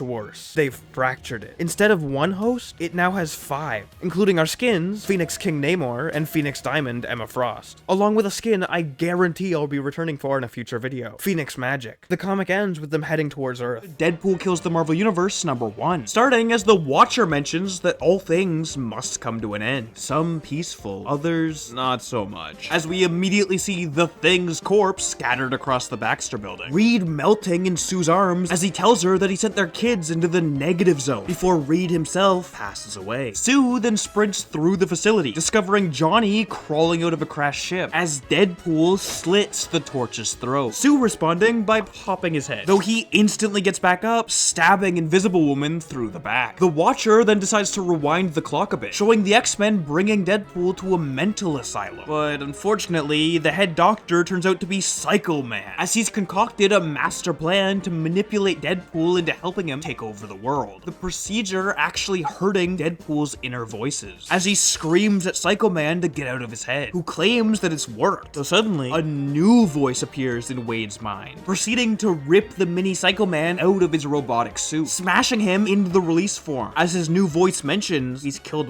one of them. Now it's time to finish the job. Wade pouring gasoline across the asylum and blowing the whole thing up, as the comic ends with the Watcher being spotted by Deadpool, questioning who he's talking to as they stare at you. Wade then proceeding to slice his head off. Deadpool Kills the Marvel Universe number 2. The news is going crazy over Deadpool killing the world's heroes and villains, as we cut to Spider-Man attempting to stop him, knocking Wade out of the sky as he explodes onto a car below. Spidey claiming that he's lucky he doesn't kill him, though Wade mentions that the writers would never let Peter do that anyways, placing a pistol under his chin and shooting Spider-Man in the head. Wade asking who's next, as his voice says it doesn't matter. He doesn't need to impress anyone anymore. But Wade claims spectacle is simply his style. As we cut to Avengers HQ, the team discussing how to stop Deadpool, as Jarvis bursts in, mentioning that Hank Pym has gone missing. Logan realizing what Deadpool's plan is as a bunch of micro bombs start growing on their table, blowing the entire building apart, killing Iron Man, Captain America, and Hawkeye. Luke Cage survives though, crawling out of the rubble as Wade mentions the Avengers drink a lot of coffee. A bomb going off inside of Luke, instantly killing him as Thor appears, chucking Mjolnir at Wade, though he blasts it with Pym particles, crushing Thor under his own hammer. Wade booping him on the nose as the voice claims that killing the rest of the world should be easy, cutting to him being ripped apart by the Hulk, seeming less pissed off that Wade killed his friends and more that he killed his enemies, though after the fight he decides to hide in a cave, transforming back into Bruce Banner, allowing Wade to easily slice the Hulk's head off. The comic ends with a bunch of the hero's family members collecting all the wealth they have to hire Taskmaster to kill Deadpool. Deadpool kills the Marvel Universe number 3, instantly starting with Venom's corpse covering a bell tower, as we get a montage of a bunch of other characters Wade has killed, including the Children Power Pack, which pisses off Taskmaster, cutting to Wade as he's kidnapped Professor X, a bunch of nearby screens showing the X-Men trapped in Saw-style torture rooms, Wade forcing Xavier to mentally project the message, "To me, my X-Men," causing them to stop being careful, Scott attempting to blast his way out, though a bubble appears around his head, charging up his laser until it pops, slicing through Emma Frost. We then cut to Colossus desperately trying to hold the trash compactor open, but Deadpool electrifies the walls, frying Gambit and Rogue. Wade then goes on a massive monologue about how he's the only person who's ever seen the world for what it truly is. He just didn't realize it until Psycho Man unlocked the subconscious part of his mind, asking what's so wrong with breaking the fourth wall when the fourth wall has been breaking him for years. Xavier then decides he's sick of Wade's ranting, claiming he's gonna shut his brain off, though when he reaches into his mind, he realizes Deadpool's right. The shock instantly killing him as Wade examines the rest of the screens, showing Magneto dissolving in acid as Kitty Pryde is trapped within a tesseract, making her one of the very, very few people that Deadpool actually spared. Well, until she eventually dies of starvation. It turns out there's another survivor though, Wolverine having regenerated after the Avengers were blown up, discovering the villain Arcade, as it turns out Deadpool had forced him to build the torture rooms, Logan putting him out of his misery as he finds X-23 and Daken chained to a machine that constantly incinerates them the moment their healing factor starts to activate, as Wade shows up wearing Beast, the duo getting into a fight as Deadpool points out Logan's real power is popularity, pulling out a carbonadium blade which can stop healing factors, slicing Wolverine's head off. The comic ends with Taskmaster discovering Doctor Strange's corpse, noticing that Deadpool is headed to the nexus of all realities. Deadpool kills the Marvel Universe number 4. All of the world's surviving heroes and villains are mysteriously fighting each other in the middle of New York, Black Widow being fried by the Shocker while Daredevil falls to his death, the civilians noticing a bunch of villains standing on the edge of a building, Deadpool suddenly being shot by a sniper which turns out to be the Punisher, rushing towards the corpse to finish Wade off before his healing factor kicks in. Unfortunately, it turns out he'd actually shot the Puppet Master, Wade appearing behind him with a puppet of Frank, putting his gun to his head and forcing him to pull the trigger. Wade grabbing a couple special edition puppets as we briefly get a glimpse at some dead cosmic characters, cutting back to Earth as Taskmaster finally manages to catch up to Wade in a swamp, the duo getting into a fight, Taskmaster actually managing to hold his own, though the more he fights Wade, the more he adapts to become Wade, eventually even being able to hear the voice inside Wade's head, him questioning what's next, which causes Taskmaster to panic as whoever knows fear burns at the Man-Thing's touch. Wade then talks to the creature, mentioning that he's here to set it free, Man-Thing sacrificing himself to open the nexus of all realities, Wade stepping in as he begins to fall through the multiverse, eventually arriving in a building where a bunch of writers are discussing what he's currently doing, mentioning that he suddenly notices an otherworldly force watching him. The comic ending with Wade claiming, once he's done with this universe, he's going after yours. Is Iron Man 1, which opens with Tony Stark on a date with a random woman, while Pepper Potts is also just there third wheeling. We cut to a third woman crawling out of some sewers, stealing someone's phone and sending a text before burning alive. The text ends up going to Tony, notifying him that Extremis, a genetic weapon he destroyed years ago that gives healing and fire powers, is back. He discovers AIM is behind it and heads to an investor meeting they're holding. First he tries hacking into their systems, but gets caught and whips out a briefcase full of goop, which turns out to be our next outfit, his armor model 42, using it to beat through the Extremis soldiers in the area. The comic ending with him threatening the main guy until he admits how many people have the technology, Thunderbolts Red #1. We start with General Ross, aka Red Hulk, going around the world recruiting anti-heroes to join a new team that's willing to do things regular heroes won't, picking up the Punisher, Deadpool, Elektra, and Venom, who's currently in his Flash Thompson Agent Venom era. Deadpool Illustrated #1, kicking it off as Deadpool monologues to himself, revealing that he's been traveling across the multiverse, slaughtering everyone. His most recent pile of victims containing Namor, Wade questioning if he's finally done enough to be allowed to die. Though the voice in his head points out this isn't the first time he shot himself, offering another solution instead, killing the source of reality. He then consults with a group of genius supervillains he kidnapped, who announce they've discovered the Ideaverse, a reality which contains the original stories that inspired the writers to create these comics. Wade researching classic literature to discover who he has to kill, before just giving up and deciding to kill all of them, heading back to the villains as they've built a portal to the Ideaverse. Wade heading in as the Mad Thinker starts chucking devices in behind him, claiming they're gonna save reality, though an army of Deadpool Herbies suddenly fly out, shredding the villains as we cut to Wade landing in 1600s Spain, getting speared through the chest by Don Quixote, confused how Deadpool is still talking as he slices his eye out, the Don begging for God to save him as Wade shoots him in the head, along with shooting Sancho Panza, as the comic cuts to 1850 as Captain Ahab notices Moby Dick's corpse floating on the ocean, Deadpool suddenly cutting himself out of the blowhole and climbing onto the ship. He then realizes he's holding a dead Pinocchio, which he can't remember killing, as it suddenly transforms into the Vision, Wade stabbing Ishmael through the chest as the comic ends in 1895 London, where a strange storm is brewing, a detective discovering one of the devices the Mad Thinker threw into the portal, announcing the game is afoot. Uncanny X-Men #1. Professor X has recently died, so Cyclops is the new face of the mutant revolution, along with his new team of X-Men, containing Magic, Magneto, Tempest, and her next outfit, X-Retribution, Emma Frost. The story flashes back and forth between S.H.I.E.L.D. interrogating a mystery man and the X-Men fighting some Sentinels. The man is sharing all of Cyclops' secrets, like the fact that he no longer has control over his own powers. Finally, the comic ends with the man being revealed as Magneto, wanting revenge because Cyclops killed Professor X. Deadpool Illustrated #2. Sherlock Holmes is watching a recording the Mad Thinker created, explaining Deadpool's plan to kill the original stories that inspired his universe, as we cut to Wade killing Captain Ahab's crew, the captain himself briefly flashing into General Thunderbolt Ross, stabbing him before the entire ship is destroyed by the Nautilus. Wade activating his teleporter as we cut to Missouri, where Tom Sawyer is painting a fence. Unfortunately, Wade isn't a fan of the color he chose, hopefully providing him with an alternative, as we cut again to Transylvania, Dracula sending his brides to attack Wade, who lights one of them on fire before proceeding to do the same to Dracula himself, mentioning that he's just erased characters like Blade and Elsa Bloodstone from existence. He then again teleports, suddenly being attacked by Ghost Rider and the Green Goblin, though they turn out to actually be the Headless Horseman. Wade killing his horse as it's revealed the Horseman is just a short guy in a costume, Wade helping him achieve his dreams of being headless. As we jump ahead to Concord Mash Cactus, him walking into a house as he's attacked by a group of women, briefly flashing into some heroes, as he realizes they're the Little Women, setting off a grenade as the comic ends with Sherlock assembling a group of classic characters to fight Deadpool. Got X-Men #1 next. We get our character right off the bat as Jubilee has just adopted a baby named Shogo. Now, you're probably racking your brain trying to figure out where in Rivals there's a baby. Well, he's not a baby in Rivals. He's a fucking dragon. Anyways, Jubilee thinks she's being followed, so she calls the X-Men for help. Storm, Kitty Pryde, and Rogue are able to find her, but Shogo somehow sends a shock of electricity through the train, killing the drivers and forcing the X-Men to have to save everyone on board. They assume it was the guy that was following Jubilee who did it though, but he's actually at the X-Men mansion, having surrendered to them because the baby Jubilee has is incredibly dangerous apparently. The comic ends with the baby texting a secret lab, which awakens an Omega Sentinel. Daredevil End of Days #8. This storyline takes place in the future, right after Matt Murdock has been killed by Bullseye. This comic starting at the reporter Ben Urich's funeral, as he also died after trying to investigate Daredevil's death, along with a new Daredevil who just shown up. That new Daredevil turning out to be Ben's own son, Timothy, who's at the funeral along with Foggy Nelson, Peter Parker, and J. Jonah Jameson. We then cut to Tim at his apartment training, as Frank Castle walks in,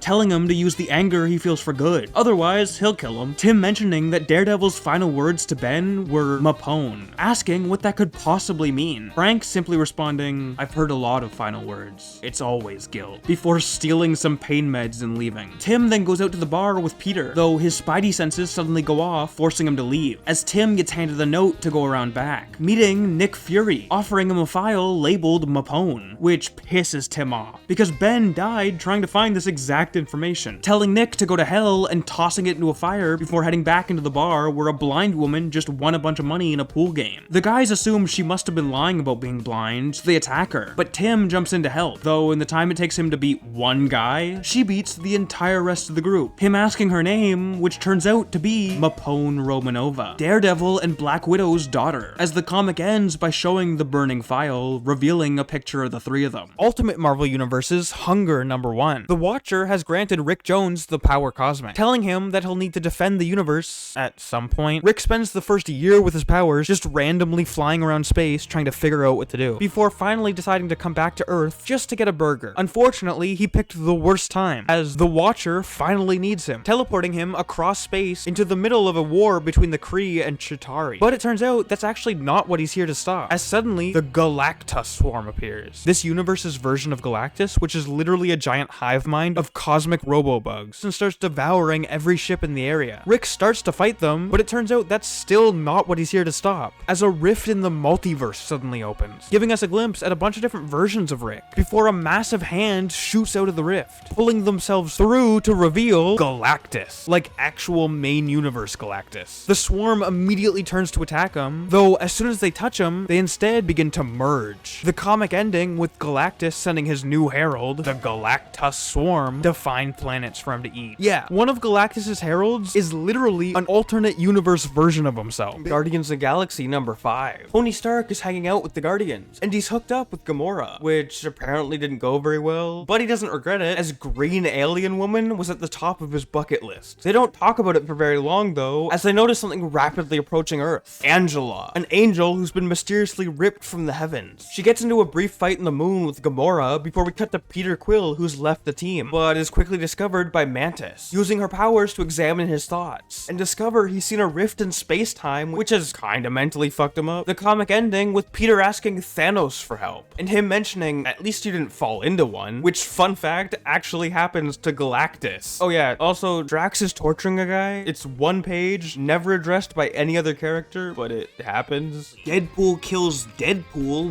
#2. Kicking it off with Dreadpool, the Deadpool who's been attempting to destroy reality, assembling a massive army of multiversal pools, announcing he's discovered there's a traitor among them. Everyone looking at Beard of Beespool, who's suddenly shot in the head by evil Deadpool, who actually isn't a multiversal variant. He's a clone grown from the limbs of the main 616 Deadpool. We then cut to 616 Deadpool as he flies around the multiverse with a few other Deadpools and a Watcher, who explains Dreadpool's whole idea of saving the universe from the writers by killing all fictional beings, showing a flashback of him shooting Black Panther, though no matter how many people he killed, he could never find the people in charge. Eventually realizing if he's the only one who understands reality, then maybe he's the source of reality, deciding he has to kill all Deadpools. Deadpool Pulp then announces they're about to crash, landing in the middle of an amusement park, which turns out to be the home base of the Deadpool Corps. Or at least it was the home base of the Deadpool Corps. Kidpool attempting to save one of the members by pulling a sword out of him, though it turns out to have been booby-trapped. The rest of the gang running out as the entire circus tent explodes. Wade noticing evil Deadpool and a couple others, though they're suddenly attacked by Panda Pool, ripping a cyborg Deadpool to shreds as a massive fight breaks out. The Watcher then goes on a monologue as both good and evil Deadpool ask him if he's just gonna stand around or help them, which causes Wade to realize the Watcher is working with both of them, claiming he couldn't choose a side because all Deadpools are cool. Wade threatening him as it starts raining blood, turning around to notice Deadpool Pulp had his head torn off, sparking the battle again as the comic ends with Galactus Pool arriving. Wolverine and the X-Men #36. Beast has time traveled the original 60s X-Men to the present in the hopes that they can fix how edgy all the mutants have become. Unfortunately, some future X-Men have also showed up, claiming that the past X-Men are gonna screw up the timeline and they need to go home now. They end up in a few different fights, the biggest being future Jean Grey versus the past Jean Grey, Emma Frost, and 3 of her Stepford Cuckoos. Emma and the kids are easily wiped out though, leaving just Jean v Jean. The past one actually proving to be stronger, begging the old one to explain what happens in the future that makes her so evil, and then looking into her thoughts. We cut to the rest of the X-Men who've stopped fighting as the future Deadpool starts to make a speech, explaining that the future is awful, worse than even the Days of Future Past timeline. It's so bad they had to resort to hiring Deadpool as an official X-Men, and he's decided he's done. If they won't let him save the future, he's just gonna shoot himself in the head, mentioning that his healing factor isn't as good as it used to be. The gun is suddenly lifted from his hands though, as the two Jean Greys walk up. The young one having seen the old one's memories and decided they were right. The past ones have to return to their original timeline now. Though we cut to the past versions of Iceman and Beast, who've decided they still don't trust these future X-Men. And it turns out Magic doesn't either, bringing the duo to the future, because apparently magic can time travel. Now, maybe my idea of a dystopian future is wrong, but this seems pretty chill. And even when some Sentinels show up, they don't attack the mutants, as they're owned by the real future X-Men, a team which includes Chimera, Storm's daughter. Deadpool kills Deadpool number 4. The final surviving members of the Deadpool Corps, 616 Pool and Panda Pool, are fighting off a bunch of evil Deadpools, easily killing them before disintegrating their corpses. Though the Watcher points out that if Dreadpool is correct about Deadpools being the source of reality, then there's a chance they have the ability to shape reality, which means Dreadpool could just keep creating an infinite army of evil Deadpools, deciding they have to fight him head on, sacrificing himself to recharge the nexus of all realities, allowing the duo to step in, suddenly appearing surrounded by an army of Deadpools.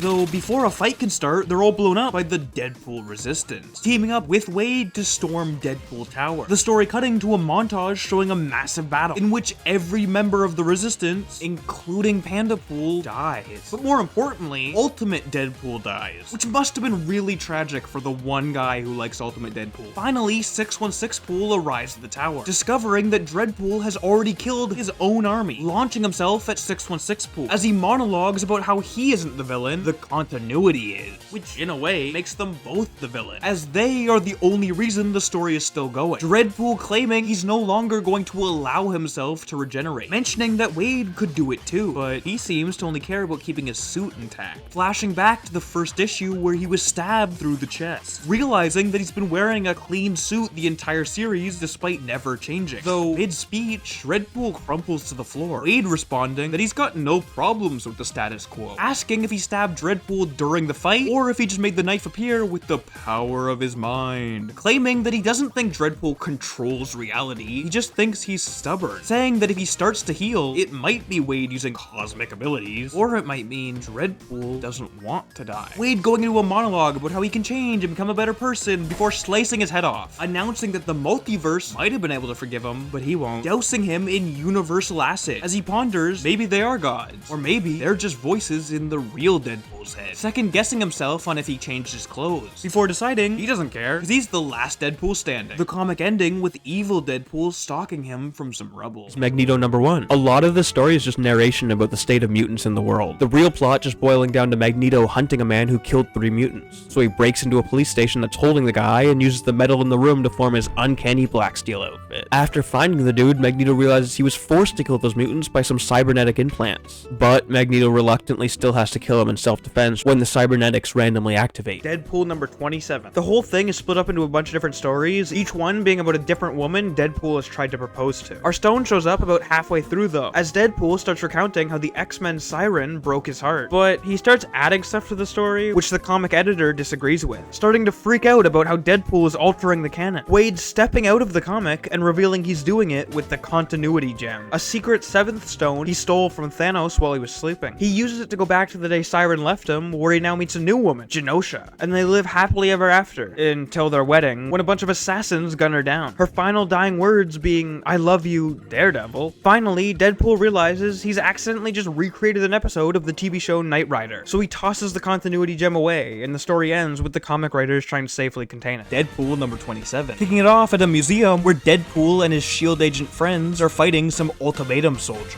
Wade announcing that he's getting married to Dracula's ex, Shikla, easily beating the goons and leaving the museum where Shikla's limousine is waiting. So another ultimatum soldier shows up, exploding the limo, which pisses Shikla off, slicing the guy in half before transforming into a more humanoid form, bringing the trio to the monster metropolis under New York, and tripping Deadpool for fun before heading home. Wade and the agents then try to return to the surface, but end up having to fight off some vampires by using something borrowed and something blue, before Wade realizes he hasn't found an officiant for the wedding yet, asking Strange, Cap, and Logan, though they all say no, as suddenly Nightcrawler bamfs in, cutting ahead to the wedding day as he helps Wade with his tie. The gang then recreating Abbey Road for no reason, like they're not even in the right city, but it's definitely an Abbey Road reference, while Wade mentions that he hopes he got the braille right on Blind Owl's card, as we cut to her at a gang funeral. Eventually, they arrive at the park where Shikla is waiting, the Watcher even showing up, which means that Deadpool's wedding is canonically one of the most cosmically important weddings. Unfortunately, it starts to rain, but Thor quickly fixes it before Nightcrawler begins to speak, the two exchanging their vows as Wade Wilson marries Shikla. Cutting ahead to the after party as Deadpool and Shikla start to dance, mentioning that Wade might have finally gotten a happy ending, though the comic ends with Ultimatum discovering Deadpool has a daughter and beginning to search for anyone who could possibly be taking care of her. I figured out what to call them. Guardians of the Galaxy number 16. Peter's father, Jason, the King of Spartax, is attempting to arrest Peter on live TV, though he decides to jump off a building, being caught by Captain Marvel. As we cut to the Guardians who've all been separated, Flash Thompson having the Venom symbiote removed by some Skrulls, while Drax is brought to Shi'ar court for his crimes, and Gamora is forced to battle an endless Badoon army on live TV. We then cut back to Peter as he retrieves his gun and confronts his father, who admits his biggest regret in life is that the aliens who killed Peter's mom failed to also kill Peter, though Peter questions if his biggest regret isn't the live cameras that just broadcasted his entire evil monologue. Peter placing his gun against his father's forehead before deciding not to kill him, leaving him to his now crumbling empire. The comic then cuts back to Flash as a Skrull attempts to bond with Venom, but it turns out the symbiote likes Flash more, attacking the Skrulls and rebonding with them before we cut to Gamora, who's about to lose the battle when she's suddenly saved by Angela, who'd seen the fight broadcasted on TV. The comic ending with Drax at his court hearing, simply repeating, "Gladiator, I challenge you," until he's sentenced to death, being asked how he'd like to die, and answering, "Gladiator, I challenge you." In 100th anniversary special, Guardians of the Galaxy number 1. This comic takes place in the 2060s, as Galactus has merged with the Silver Surfer, so the future Guardians set off to help him, including Rocket and his sons, Uno, Duo, and Trey. Technically, these might not actually be his sons. They call him dad, but he calls them nephews, so it might be an adopted situation. I don't know. I say it counts. They get into a fight with Galactus' newest herald and former Guardians member, Major Victory, in the ruins of Asgard, which has been overgrown by Yggdrasil. The Guardians seem to actually have the upper hand despite Vance's massive army of Punishers, until it turns out he was just distracting them, giving Galactus enough time to reach nowhere. He doesn't actually want to eat nowhere though, wanting to merge with the Celestial's brain inside, which will apparently give him access to every universe. They get into another massive fight with Iron Man turning into a weird MODOK form for like actually no reason, but unfortunately Galactus is too strong for them, though right before he's able to kill them, he's suddenly knocked out by Major Victory, unmasking himself to reveal he's actually Peter Quill in disguise. Legendary Star-Lord number 1, which immediately gives us the jovial Star outfit. Star-Lord has just been caught stealing an expensive gem from literal orphans by bounty hunters. They capture him, but don't realize how much tech is hidden in his outfit, allowing him to call and hit on the X-Men Kitty Pryde before a guard comes in and he uses his rocket boots to escape, grab his gear, and blast a giant hole in the ship so he can fly back to the orphanage and give them a bag full of money, revealing he was only stealing the gem because he knew people would be hunting it and he didn't want the kids in danger. The comic ends with him being arrested again, this time by a commander of the Spartax Royal Guard, revealing herself to be Peter's sister. It's Superior Spider-Man number 32. Not only are we dealing with the fact that Otto Octavius is currently in Peter Parker's body, we're also dealing with time travel, as Spider-Man 2099 traveled to modern day to do some hero stuff, but a machine exploded which sent Otto into the year 2099. Otto doesn't actually mind being there though, as the future tech is interesting to him, but he still wants to find his way home, robbing multiple companies, including Stark Fukizawa, to get the parts he needs and actually managing to make a working time machine. Well, it kind of works. It brings him to modern day, but in a different timeline. One where the Fantastic Four are dead, and they were actually the Fantastic Five. He starts hopping from timeline to timeline trying to find a way home, but in each one he finds a dead Spider-Man. Luckily, he manages to find one universe with a living Spider-Man, for now, as Professor Parker is being chased down by our new character, the Master Weaver. Otto pulls a Miguel O'Hara and saves him, asking him to join his crew, but it turns out he's not the first one Otto's asked. Marvel's 75th anniversary celebration number 1. Now this comic features a bunch of different mini-stories, but our wedding doesn't appear in any of them. Instead, in between those stories, there's a bunch of unused comic covers from Marvel's history. One of them showing Squirrel Girl marrying Rocket Raccoon, though apparently she doesn't know he's a raccoon, with Avengers Electric Rain number 1. Kicking it off in South Korea, where the White Fox confronts some criminals, as it's been mysteriously raining non-stop for the last month straight, which has allowed crime to skyrocket. The Fox mentioning that she's an officially licensed government superhero, before the ground begins to shake, them all running away as a nearby building comes to life. We then immediately cut to an island lab, where Hawkeye is watching some experiment from the shadows, realizing they're turning humans into nuclear bombs, which actually actually ends up working. The scientists showing off their new living weapons to their boss, who seems happy as he orders his guards to kill the scientists. A grenade going off near Hawkeye, which blows his cover, launching him into a brief fight that ends when he gets blasted off a cliff, managing to shoot a grappling rope to slow his fall as he passes out. The comic ends by showing a woman getting dressed, being revealed as the Black Widow. Edge of Spider-Verse number 5, which, random fun fact, was written by the lead singer of My Chemical Romance. We opened with the pilot of the Spider-Mech dying, and his daughter, Penny Parker, being informed that she'll now be staying with her Aunt May and Uncle Ben. They've also let her know that she's the only person who could take her dad's place, so they've released her dad's spider into the room to see if it'll accept her. It does bite her, and we cut to 5 years later where Penny is in a Spider-Mech fighting Mysterio. He's actually winning until she starts relying on her psychic connection to the spider instead of her own sight, allowing her to smash Mysterio's tech and reveal that he's actually just a Spider superfan who wanted her attention. A few days later, Penny is in class when suddenly Daredevil shows up to ask for her help taking down a bunch of criminals Mysterio ratted on. It turns out Daredevil knew Penny's father, so they have a heartfelt conversation about how he'd be proud of her, before the comic ends with 2 alternate reality Spider-Men showing up asking for her help. Avengers and X-Men Axis number 1. This entire issue is just one big fight, but to catch you up on how it started, Cyclops, while possessed by the Phoenix Force, killed Professor X. But Red Skull managed to obtain Professor X's brain and used it to attack the world. Magneto tried to fight him off, but his attack somehow psionically backfired, transforming the Red Skull into the Red Onslaught. The Avengers and X-Men are all desperately trying to take him down, Magneto even freeing prisoners like a young Apocalypse and Cyclops to bolster their numbers. Though Apocalypse doesn't last long. And if it couldn't get any worse, Red Skull also has access to Tony Stark's Civil War files, which details exactly what every hero on the planet's weakness is and how to take them down. Something Tony only created for war, but Batman just casually does in his free time. The comic ends with Red Skull revealing more things he's stolen from Tony. 2 adamantium-coated Stark brand Sentinels he created just in case the mutants became evil. Superior Iron Man number 1, which opens right after a massive battle with Red Skull where Tony was psychically damaged and his personality has begun slowly changing. He's just created a new version of Extremis, which is now an app that makes everyone beautiful and healthy. He uploads it for free and then helps She-Hulk fight Teen Abomination, but it turns out he was just remotely controlling the suit. Then he reveals to Pepper he started drinking again, which is a pretty big deal since one of Tony's biggest comic arcs was dealing with his alcoholism. He dons a new armor, the symbiotic Superior Iron Man, and announces that he didn't release Extremis for free out of kindness. He did it to get everyone addicted, then rip it away and force them to pay for it. For Guardians of the Galaxy number 21. Flash Thompson, aka Agent Venom, has been hanging out with the Guardians, but the longer he stays in space, the harder the symbiote has become to control. So he's abandoned the group and is trying to get back to Earth. However, Gamora accidentally walks into the same shop as him, and they get into a fight, which doesn't last long as the rest of the team shows up, using some device to suck the symbiote off of Flash. He starts complaining, wishing he'd never gone to space in the first place, before Groot accidentally cracks open the vial, transforming into symbiote Flora Groot as the comic ends. For Guardians of the Galaxy number 22. Groot is really not handling the symbiote well, immediately attacking the entire group. They fight a bit, but they eventually manage to get it off him, but it escapes into the vents. They start searching the ship, and it drops onto Rocket's shoulder, transforming him into the symbiote raccoon. Once again they fight, and eventually get it off him, but it just ends up going on to an even stronger host, Drax. For Uncanny X-Men Annual number 1. The mutant Eva Bell has lost control over time-warping powers, accidentally ending up in the Old West, where everyone starts freaking out because her hair is dyed. Luckily for her, there's one guy who doesn't care, Jonathan Clay, aka the Rawhide Kid, a Marvel character from before the superhero era, back when they made like Western and horror comics. He's actually already dealt with time travelers, as the Avengers showed up a year prior. Well, it was a year for him. In reality, it was 40 years before. He asks how her powers work, and she explains that they only seem to activate when she's stressed out. So he decides to put her out of her misery, putting a revolver to her forehead and cocking it back, which activates her abilities and launches her into the year 2099. Luckily, right in front of the X-Men, who bring her to their leader, Magic, the current Sorcerer Supreme of the galaxy, who's become so powerful, she simply can't die of old age. Eva asks Magic to train her, which she accepts, and we flash forward to 7 years later, as she's gotten married and had a kid. Unfortunately, Magic shows up and says, "Hey, it's been great having you crash at my place, but like, when are you getting back to your timeline?" Which pisses Eva off, cause like, child and husband. Though they don't get to talk about it for long, as the sanctum explodes, and a giant blue creature appears, fatally wounding Magic. Her dying words begging Eva to go back in time, and make sure Beast goes to prison for some reason. Turns out, those years of training didn't pay off, as the stress of the situation immediately sends Eva through time, landing right in front of a Triceratops as the comic ends. In the Guardians of the Galaxy number 23. It starts with Flash Thompson waking up, as the entire team has been defeated by Venom bonded to Drax. And it turns out he's taken control of the ship, and flown them all the way to the symbiote's home planet, Clintar. Venom detaches from from Drax and runs off, so the group follows him. Flash being grabbed by a massive tentacle. It turns out the symbiotes want to talk to them, but don't have mouths, so they connect up to the entire group, giving them a memory flash of the history of their species, admitting how ashamed they are of their natural tendency to corrupt and be evil. Which is exactly why they were so excited when they heard of Agent Venom, the hero helping to save Earth and the galaxy. They've summoned him here to officially deem him their agent of the cosmos, transforming him into his Space Knight outfit. Angela, Asgard's assassin, number 3. Angela has kidnapped her baby sister from Asgard and brought her to Vanaheim, where she's now massacring its elven residents. Thor and a few others show up to stop her, and Heimdall comments on how he has some bad memories of this place. As we cut back to Angela, who's discovered an ancient marriage temple, which unlocks a secret basement because her motivations are of pure love, allowing her to step inside and be granted the Siriana's silver armor, which, fun fact, belonged to Heimdall's ex-fiancée, and is the only thing in the universe he can't see through, allowing Angela to escape without being followed. The Asgardians becoming so desperate, they reach out to Hela for help as the comic ends. Wolverine's number 5. Logan has died, and a team named Paradise has recruited 5 of his closest associates to find his corpse, skydiving into a castle in Finland, running into a man named Starky Grapes, though Shogun just decapitates him before Parky, Barky, Harky, Zarky, and Glarky Grapes show up, revealing they're all clones, and that the castle belongs to Mr. Sinister. Honestly, I'm surprised we made it this far into a video about clones without mentioning this guy. Anyways, he kidnaps and separates them, the Wolverines ending up in a dungeon where they meet Ben Reilly, and Ben Reilly, and Ben Reilly, and Ben Reilly, and Ben Reilly, and Ben Reilly, as Mr. Sinister has created 13 clones of Ben, though we quickly cut to the Paradise team, who are in an arena fighting Fin Fang Boom, a clone of Fin Fang Foom combined with Thor, though Shogun easily chops the Thor part in half, killing the creature. The comic ends with Mr. Sinister watching the two teams, as the X-Men suddenly burst into his room to stop him. Daredevil number 14. Matt is at a ballpark in California with his book publisher, as his secret identity has recently been made public, deciding to write a book about his life. Well, actually, Foggy is ghostwriting it. His publisher asking if the title will say Matt Murdock or Daredevil. Matt claiming he's tired of masks, as we get glimpses at him being a local celebrity, donning his new lawyer/Daredevil outfit to defend some criminals before beating up some criminals, eventually discovering a new vigilante he's never seen, stopping her from killing some guys as she reveals she's the crime boss Owl's daughter, and she's trying to save him as he's been kidnapped. We then cut ahead to them interrogating a ton of criminals, stealing a necklace off one of them before finding out the Owl is being held at Alcatraz. The duo wandering through the prison until they find him hooked up to a bunch of computers. One of Matt's old allies, the Shroud, suddenly showing up, explaining that whoever did this to the Owl has him searching the city for someone, as the Owl's daughter notices the design on the necklace they stole matches a mark on Shroud's head, diving at him as the comic ends. We get Avengers Ultron Forever number 1, starting off in the year 20XX as the Golden Skull floats around on the flooded streets of New York, suddenly being attacked by the future Captain America, who's actually Luke Cage and Jessica Jones' daughter, diving at the villains before she mysteriously falls into a portal. We then cut to the modern day where Widow is attempting to train with Vision, but he doesn't seem to think he needs training. The duo talking before Widow is also sucked into a portal, Vision grabbing her, which just drags him in too. We then finally land in the far future, where Widow, Vision, and Danny Cage have just appeared, along with Jane Foster Thor, a past version of actual Thor, Jim Rhodes from the 80s when he took over as Iron Man, and a Hulk from before the Avengers were created. It turns out they've all been summoned by Doctor Doom, immediately launching themselves at him, before a bunch of children run in, begging for the heroes to stop, as it's revealed that Ultron has taken over the entire universe, leaving only 30,000 humans alive to toy with. Widow mentioning that she's actually seen this future before, but had hoped that they fixed it. Vision then reveals that Doom actually isn't Doom. He's a former Avenger, but Doom simply says he's the true Doom, Vision allowing him to keep his secret as he vouches for him. The Avengers assembling to save the universe. Well, they assemble and then instantly split up, Jim and Vision directly attacking the main factory, though they're caught by Ultron's Avengers, Jim being shot by Hawkeye while Vision is attacked by himself. We then cut to Widow, Hulk, and Danny, who are sneaking in through a back door, very quickly being being caught by Ultron's Widow, sparking a brief fight where Ultron Widow catches Danny's shield, using it to decapitate the Hulk. We then finally cut to the Thors as they arrive at Ultron's hideout, which is built out of the ruins of Asgard. The duo being attacked by Ultron Thor, who stabs original Thor through the gut. The comic ending by revealing Odin Force Ultron is watching them all. The unbeatable Squirrel Girl number 5. A bunch of people are being held hostage in the Statue of Liberty, all discussing who might save them, eventually deciding on Squirrel Girl, each giving a story on who she really is. Like apparently, she's been Captain America's wartime sidekick, who was replaced by a fish person. She also found a symbiote during Secret Wars. But the final story is what matters to us, as Doombots are beginning to take over the Earth, so Nick Fury activates the Tippy Toe Protocol, recruiting Squirrel Girls from across the timeline, including a pirate and a MODOK, but also Squirrel Girl 2099, though the story is quickly interrupted by the real Squirrel Girl appearing, having defeated the dinosaurs holding the people hostage. Until Secret Wars happened. 1602 managing to make it into the group of universes that survived in Battle World. Our first new characters appearing in Secret Wars Journal number 1. Kicking it off as Lady Kate Bishop along with her friends Billy and Teddy arrive at God Doom's cathedral. Billy using some magic to shatter a window, allowing the group to rappel up the side of the building. On the way, Billy referencing a certain circus drifter that taught Kate, before they find the treasure room, opening the chest they've come for, which contains the orb, but also a note telling her to look out the window, which she does, spotting Sheriff Punisher. She then tells the other two to run while she bursts out a window, throwing the orb she just stole at the soldiers, which explodes before she fires a volley of arrows, though she is still caught. Punisher telling her that she'll be sent to the Shield, asking her if it was worth it before we see her friends escaping, as she responds it was. Secret Wars 2099 number 1. We immediately start off with the Avengers 2099, the team including Hercules, Captain America 2099, Iron Man 2099, and Hawkeye 2099, who really leaned into the Hawk part. They're trying to stop some thieves, but Hawkeye, even with wings, can always be countered by a gun. Though luckily, Black Widow 2099 shows up to save them, before they eventually win the fight. Hercules celebrating by harassing a random bystander. Cap clocks him in the face, so he leaves, and we find out it's the anniversary of his wife and children's deaths, and that he killed them while under mind control, so he's gotten incredibly drunk to deal with it. The comic ends with Iron Man speaking to Vision 2099, who warns him that some new enemies are coming, the Defenders. The Planet Hulk number 1, which begins with our third Coliseum fight of this video, this time featuring Captain Gladiator and Devil Dinosaur. They've just won a fight against a bunch of Wolverines, and again, for the third time, attacks the guy running the event, but ends up getting tased. Waking up in front of the Doctor duo of Doom and Strange, they tell him that his long-lost partner Bucky was sent to Greenland, a region of the world filled with Hulks on a mission to kill the Red King, but he hasn't been heard from. They offer Cap the chance for his freedom if he can fulfill Bucky's mission, and maybe save him along the way. He arrives in Greenland with his dinosaur, and immediately realizes it's not just the people in this land that are Hulks. Every creature is irradiated with gamma. He's losing to some bugs when suddenly he's saved by a Hulk with a gun. Howard the Duck number 4. Howard has just gotten into a big fight with a Skrull named Talos, who announces he's nearly completed his abundant glove.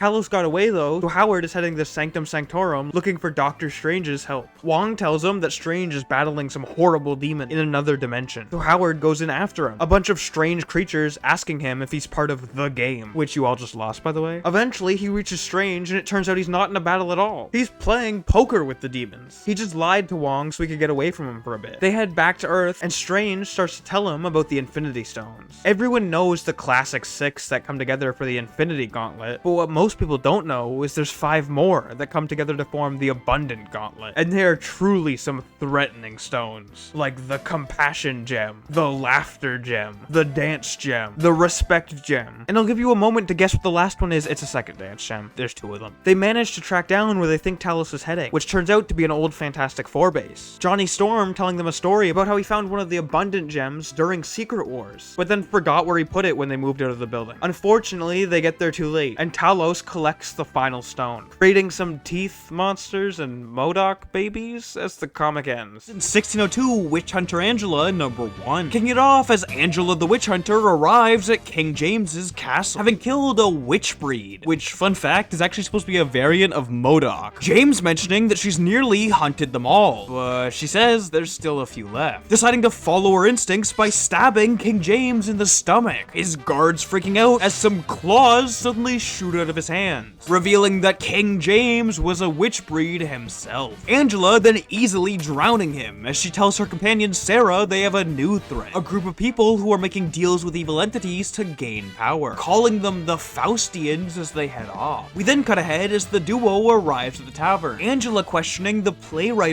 Kit Marlowe about the Faustians, while Sarah is interrogated by Benjamin Urich about the king's death, calling out in distress for a hero to save her, which Captain James Barnes does. Sarah then proceeding to lore dump her entire backstory to him, before announcing he's being charged with murder, Angela chopping him in half, which unfortunately doesn't kill him as he turns out to be a Faustian, transforming into a demon creature and getting into a fight with the duo, explaining that his metal arm is the source of his power as Angela demands he explain who gave it to him. Barnes calling out for his master just as Angela lands the killing blow. The Enchantress suddenly appearing out of his corpse, claiming that she found James missing an arm on a battlefield and he had asked her to save him. The Enchantress then promises that when Angela kills 3 of her Faustians, Sarah will also die. Enchantress then disappearing as the comic ends with Sarah asking what they've done. Angela responding that the better question is what they have to do next. Age of Ultron vs. Marvel Zombies number 2. The multiverse has been destroyed and rebuilt into one planet. This comic taking place at the intersection between the Marvel Zombies area, the Wild West area, and the Age of Ultron area, where the 1872 Hank Pym has just been saved by the original Human Torch, Vision, and Wonder Man, bringing him to their new town, Salvation, and explaining how they used to work for Ultron, until they realized how evil he was and rebelled, building a town that people could live in peace. They also mentioned that Ultron was created by an alternate Hank Pym, so they were hoping this one could figure out how to stop him. But since he's from the Wild West, he mentions that it's going to take him a long time to figure out this new technology, them replying that he should have plenty of time, because Ultron is constantly at war with the zombies, as we suddenly cut to the Wild West Punisher fighting a horde of zombies,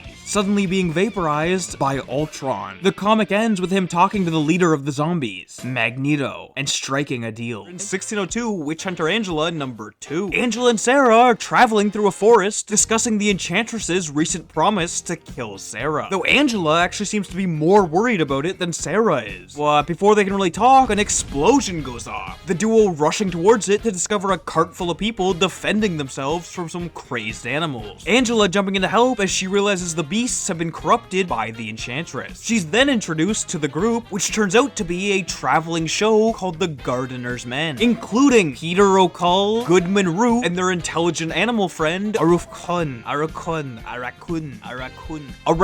I get it. They then mention that they're headed to a local party, inviting the duo along as it turns out to be the wedding of Anne Weying and Edwin Brock. But they ask for a sacrifice, Sarah claiming that seems archaic as Angela responds they do live in the 17th century. Sarah retorting that breaking the fourth wall is her thing, as she decides to make their gift a story about Heimdall and his wife Ciri being brought to trial as there was a paperwork issue with their marriage. Now, normally, Odin wouldn't care about such a thing, but unfortunately, someone named Angelo is currently in charge, announcing that Heimdall must die for breaking their laws. The news eventually reaching the nun Sarah, who decides to put a stop to it. Angelo making a deal to marry Sarah in return for Heimdall's freedom, which she accepts, but at the last moment, she switches out the marriage contract for a witch hunter contract. The priest who was going to marry them revealing that he's actually Odin, and this whole thing was a test to see if Angelo was worthy of ruling, which she wasn't, being sent off to be a witch hunter. The whole crowd seems to love the story, as Angela notices the bride seeming confused at where she is, before Edwin forces her to drink a mysterious beverage that causes her to fall in love again, him instantly noticing that Angela has figured out what he's doing, as they charge at each other, it quickly being revealed that Edwin is a Faustian, transforming into a demonic venom monster, before a huge fight breaks out which includes the Gardener's Men, the 7 of them easily defeating the lone creature, as Anne begs them to spare his life, Angela decapitating him in front of her as they set off, Sarah claiming that she's not afraid she's prophesied to die with the next Faustian. For 1872, number 2. It opens to flashbacks of 1862, showing Stark selling weapons to the Union that are way beyond anything the enemy has. He realizes how much death he's now responsible for, and we jump ahead to 1872 where he's drinking constantly. We get our outfit when Sheriff Rogers is confronted by a newly widowed Miss Natasha Barnes. However, Steve reveals that Bucky's death was faked so he could escape the town mayor Wilson Fisk. But he's also hiding another fugitive from Fisk, named Red Wolf, who he's suddenly attacked by Fisk's employees, zombies, but they're easily beaten, with Red Wolf running away. Steve puts a gun to Bullseye's head and calls for the whole town to come out, attempting to rally them against Fisk, who's taken control of the water supply. But he's distracted by Red Wolf being attacked, and Bullseye manages to shoot him right through the star in his chest. Stark drunkenly runs out and starts shooting, but it does nothing, and Fisk throws the sheriff's lifeless corpse into a pig pen. Miss Barnes decides to help Red Wolf while Tony locks himself in his lab, building something. Age of Ultron vs. Marvel Zombies number 3. The 1872 Wasp is fighting through hordes of zombies, searching for Hank Pym, who's recently gone missing. Though, he's perfectly fine, locked in his lab in the town of Salvation, studying Ultron, desperately trying to discover a weakness. We then get brief glimpses at the residents of Salvation living their lives happily, thinking they have plenty of time before Ultron even thinks about attacking them. Though, unfortunately, he's ready, having struck a deal with the zombie army to merge them with his drones, creating Ultron zombie hybrids. The comic ends with the Horde arriving at Salvation, as Hank Pym announces he's figured out how to stop Ultron, though the Human Torch, Wonder Man, and Vision will have to lose the fight to make it happen. 1602 Witch Hunter Angela number 3. Angela and Sarah have just arrived at a castle, Angela claiming they could still turn back and save Sarah, but she tells Angela to stop being dramatic, announcing their finale will be a comedy as they walk inside, finding out that a woman has been locked here her entire life, the guard mentioning that she was normal until she recently escaped, coming back having gone mad. Anna Maria trying to attack the duo before Angela stops her. Sarah then tells the guard they're taking her with them, as we get a montage of Sarah researching the Enchantress's magic, realizing that the Faustians only started showing up when Kit Marlowe released his newest play, coming to the conclusion that the Enchantress is using stories to draw on her prey. We then cut to Angela mentioning that Anna Maria hasn't done anything worthy of being killed for yet, asking for her backstory as she explains she was born a witch breed with a deadly touch, willingly making a deal with the Enchantress to replace her witch breed abilities with Faustian magic. As we then cut to that night, Anna Maria having some nightmares while Angela tries to calm her down. Anna Maria asking her to tell a story, as Angela claims that's more of Sarah's department, before telling her about a play they once went to see featuring two incredible actors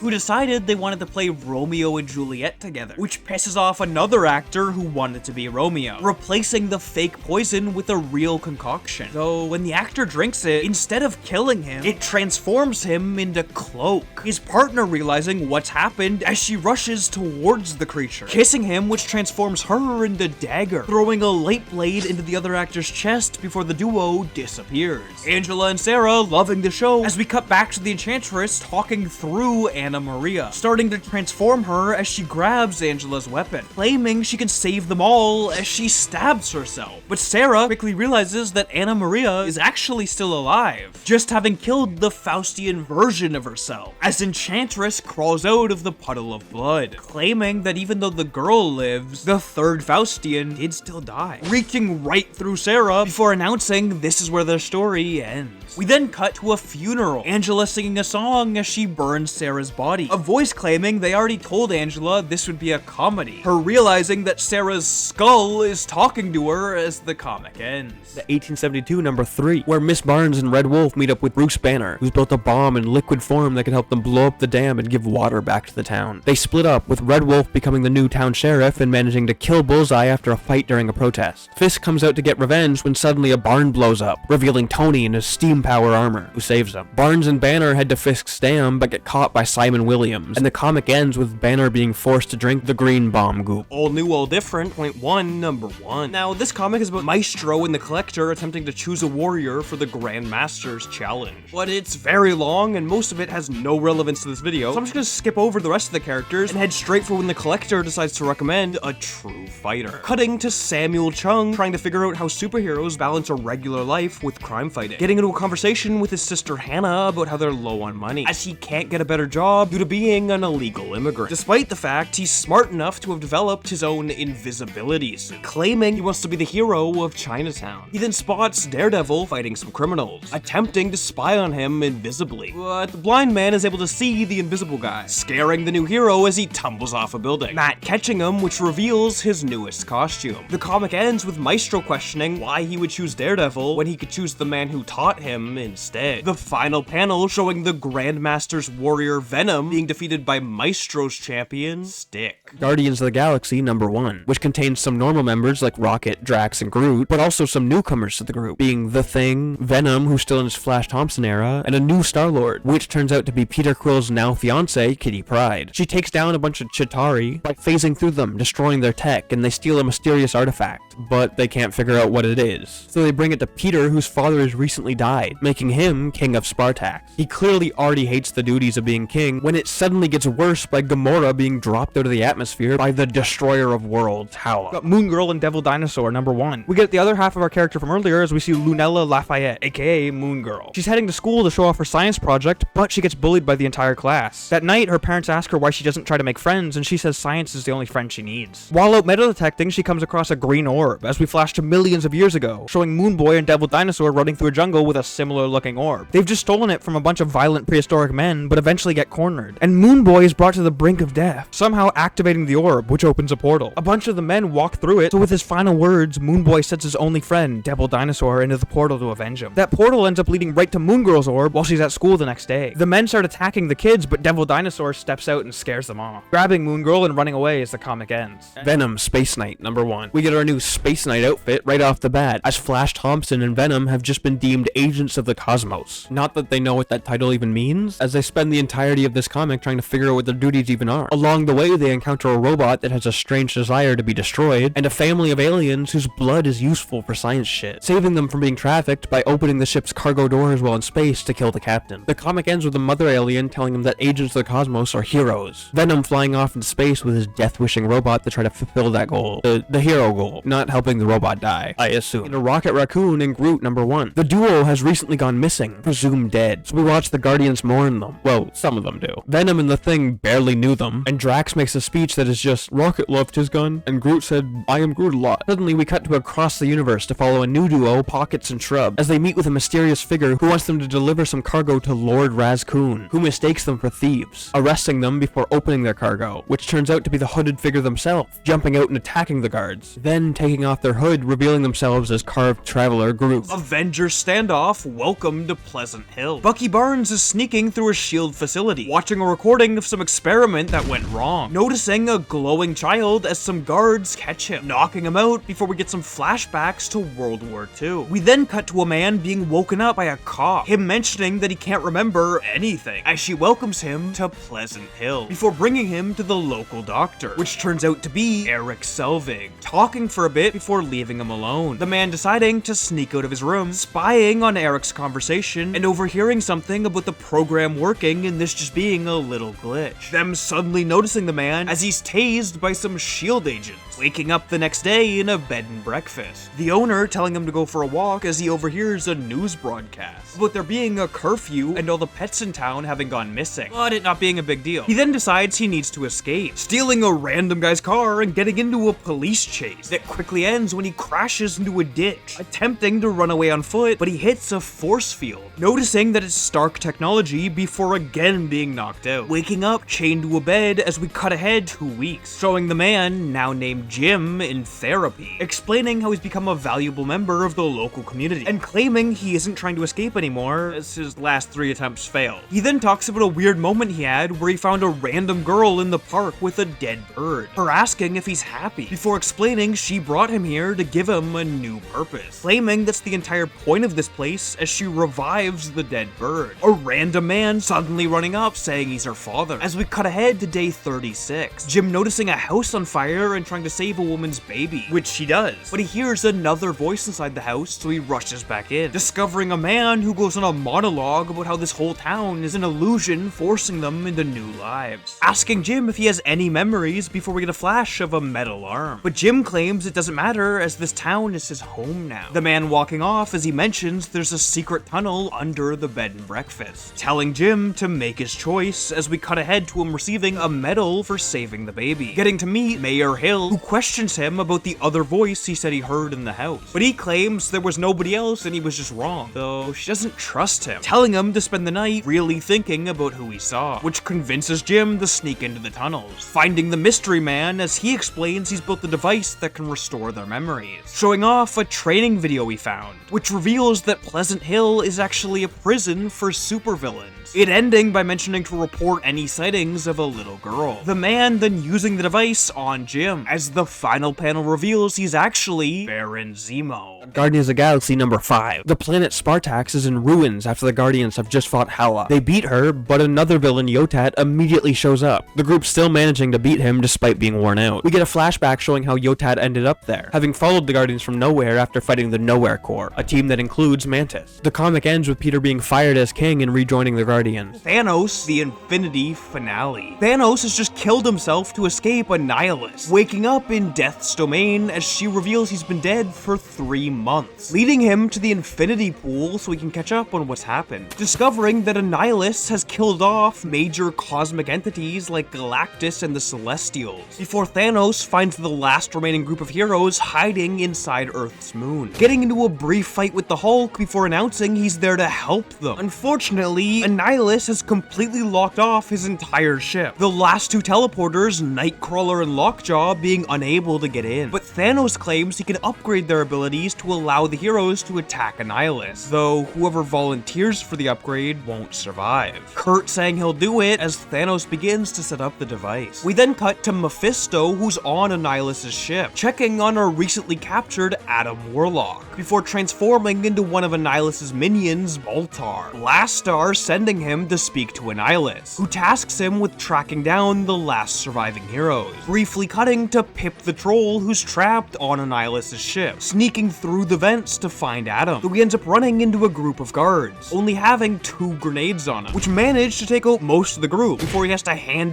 the last few. Mephisto then announces he's found the heroes on the moon, cutting to the heroes as they notice Annihilus' entire planet approaching, heading to the surface as his army arrives, kicking off a massive last stand battle where heroes like Captain Universe and Hyperion team up with villains like Doctor Doom and Terrax to save the entire universe from annihilation. But Annihilus immediately targets Thanos, firing orbital lasers at him, which he survives, Nightcrawler not being so lucky. Thanos then realizing he doesn't have enough time to reset up the device for Lockjaw, deciding this will be a glorious final battle, as the universe's last heroes and villains begin to fall. Thanos and Thor standing atop the pile of corpses, as Thor proclaims songs will be sung about them, before he's also struck down, leaving Thanos as the only survivor. We then cut back to the ship as Pip finds Adam, just as Thanos realizes he's seen this moment before, when he'd obtained the Infinity Gauntlet. Pip then slapping the shit out of Warlock, which wakes him up, his full power accidentally being unleashed, which completely wipes the entire universe from existence, a group of cosmic entities deciding to do nothing to stop it, leaving just Adam and Thanos alone. Thanos then yells that Adam needs to fix this, which he tries to do, but fails. Thanos claiming their last chance is to bargain with someone at the top of the cosmic hierarchy, declaring they must meet above all others. Thanos guiding Adam's abilities to teleport them through reality to above all others' domain. They then get into a cosmic bargain, Thanos' inner monologue mentioning that he actually can't convince this being of anything it doesn't already want, instead just having to carefully word restoring their reality in a way that appeals to its desire for unique things.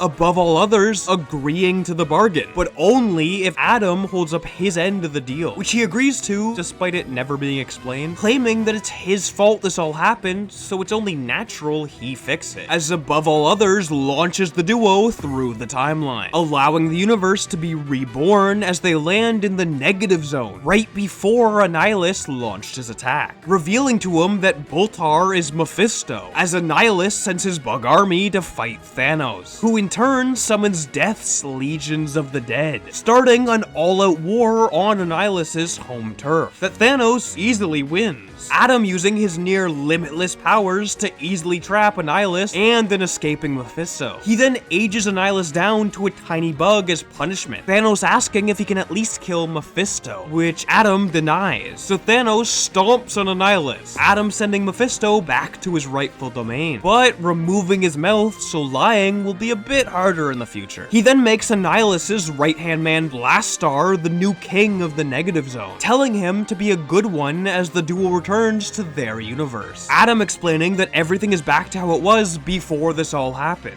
The only people who will remember it being them and some cosmic beings. He then summons the Adam Warlock who should exist in this time, him starting to question Thanos as the other Adam steps into a portal. Thanos then heading to Death's domain and taking her hand before kissing her. The comic ending with Eternity and Infinity questioning if the new living tribunal will be better than the last one, who had died during Secret Wars. The final panel revealing that Adam had become the new living tribunal as part of the Above All Others deal. Vote Loki #1. It starts with a presidential rally being attacked by Hydra agents, before Loki in his presidential attire outfit shows up to save the day, though he never actually wears the badge in this issue. He's asked which candidate he supports, and he says they're all liars. Even he'd make a better president since at least he'd be honest about lying. Suddenly, everyone is interested in whether he'll actually run, even being interviewed by J. Jonah Jameson. He tracks down a reporter who's firmly against him running and convinces her to do an interview with him, for some reason appearing as a woman for it. Despite the interview, she still hates him as a candidate and writes a scathing article, but he magically alters it right before it goes out to be supportive of him. The story coming to a close with Thor showing up to ask why she wrote the article. Deadpool Too Soon Infinite Comic #2. Forbush Man, a Marvel character older than even the Fantastic Four, has just died. Deadpool attending his funeral and announcing he's gonna find whoever murdered him. His girlfriend Shikla wishing him well on his hunt before Squirrel Girl shows up asking if she can help, though Deadpool distracts her before running away. So she chases him and he runs and she chases him and he runs and she chases him and he runs and she chases him. That goes on for a while until he gets blocked by a subway ticket machine, and she offers to let him use hers, deciding to team up, following the train tracks to an old Avengers hideout where they find a teleporter, both getting into it without noticing the massive do not use sign. It seems to go fine though, exiting the portal to find Rocket and Groot, who have also decided to track down Forbush Man's killer. Unfortunately, they don't get to talk for long as Squirrel Pool shows up, a hybrid mix of Deadpool and Squirrel Girl created by the broken teleporter. Spider-Man / Deadpool #9. A group of Spidey's most forgettable foes have teamed up as the Hateful Hexad to prove they can be great villains. This entire comic just being a massive fight between them, Spidey, and Deadpool. We also get a brief flashback showing Deadpool having some relationship problems with his girlfriend Shikla, as Spidey convinced him to become a good guy, which ended up magically healing his face, so she's not attracted to him anymore. Anyways, the duo ends up winning the fight, though before Spidey's able to web them all up, the Hateful Hexad just start randomly dying, until finally the killer reveals herself as Itsy Bitsy, a hybrid of Spider-Man and Deadpool, who constantly refers to them as daddy for some reason. The comic ends with her swinging away, offering to let them touch her next time, while Swap bursts into the room, trying to arrest the heroes. For Deadpool #19. Wade has had 2 daughters, one who seems to love and cherish him, while the other wants him dead. They end up in a big fight over who gets to use the Deadpool name, until Warda, the evil daughter, reveals she's hidden a monster underneath a concert, and will release it if Deadpool doesn't deliver her mother's casket. The good daughter, Ellie, runs away to find Wade, though he doesn't want to give in to Warda's demands, instead going to an old ally for help, the immortal Iron Fist, aka Danny Rand, who's truly lived up to the immortal part of the name. Web Warriors #11. A group of multiversal Electros have teamed up, combining hundreds of them into one being, now known as the Battery, fighting against an army of spider people, which includes Penny Parker. But neither side seems to be able to get the upper hand, until an Uncle Ben Spider-Man has an idea, traveling back to their base to retrieve some device, though a Harry Osborn variant suddenly shows up, wanting to destroy the Web of Light. But the Master Weaver tells Ben he can handle Harry all by himself, as Ben heads back to the fight, donning the Brain Swapper, the same device the Electros use to combine into one being, Ben using it to join them, forcing the Battery to experience Spider-Man's life, altering his perception and ending the fight. Unfortunately, the Master Weaver lost his fight, Harry tearing the Web of Life to shreds, though the Spider-Men come up with a plan to hook Spider-Punk's music into the Battery, sending it throughout the Web of Life and frying Harry, as the comic ends with the Battery promising to return all the Electros to their home universes. Ultimates #12. Black Panther and Captain Marvel have just had a big falling out over how they handled the Second Civil War, which has completely dismantled the Ultimates team. Carol decides to meet up with her former teammate, America Chavez, to try to smooth things over, which they do, while fighting an army of Doombots in another universe, becoming friends again before heading back to the main universe. We get our Herald, though, as another former teammate of theirs, Ant-Man, is falling through the fabric of reality. He recently lost control of his powers and went kinda evil, but sacrificed himself to save the day. Though, before he can fade into nothingness, he's saved by Galactus, who deems Ant-Man his first first Herald of Light, sending him to go reassemble the Ultimates as they need to save the universe. In Amazing Spider-Man number 22, Ben Reilly has just died, decaying like most of Jackal's clones do, revealing that Peter was always the original, and the Jackal had lied about Ben being first. Though suddenly, Ben wakes up, but the Jackal walks in, electrocuting him to death before he wakes up again, and is promptly drowned, waking up again and being frozen, again and being infected, again and being burned. In total, being killed and cloned 29 times. All as part of some new experiment the Jackal is running to let clones retain memories after death. Eventually, Ben gets sick of the cycle, bursting through the glass and swapping places with Miles, cloning him a ton of times, while also solving the cellular degradation problem with a daily pill. Ben then offers each Miles clone the choice between working for him in return for the pills, or leaving and just praying they're the original who won't degrade. They end up all agreeing to work for him, and Ben becomes the new Jackal. The comic ending with him revealing his identity to Peter, and offering him the chance to clone Uncle Ben. The unworthy Thor number 1. Kicking it off as the god formerly known as Thor is in a massive fight, commenting on how he used to be able to tear groups like this apart in seconds, claiming he will be Thor again as he reaches towards a hammer. We then cut to 3 months earlier as Odinson has arrived on the moon to exterminate some trolls who've made it their home, getting into a fight with King Ulick that he nearly loses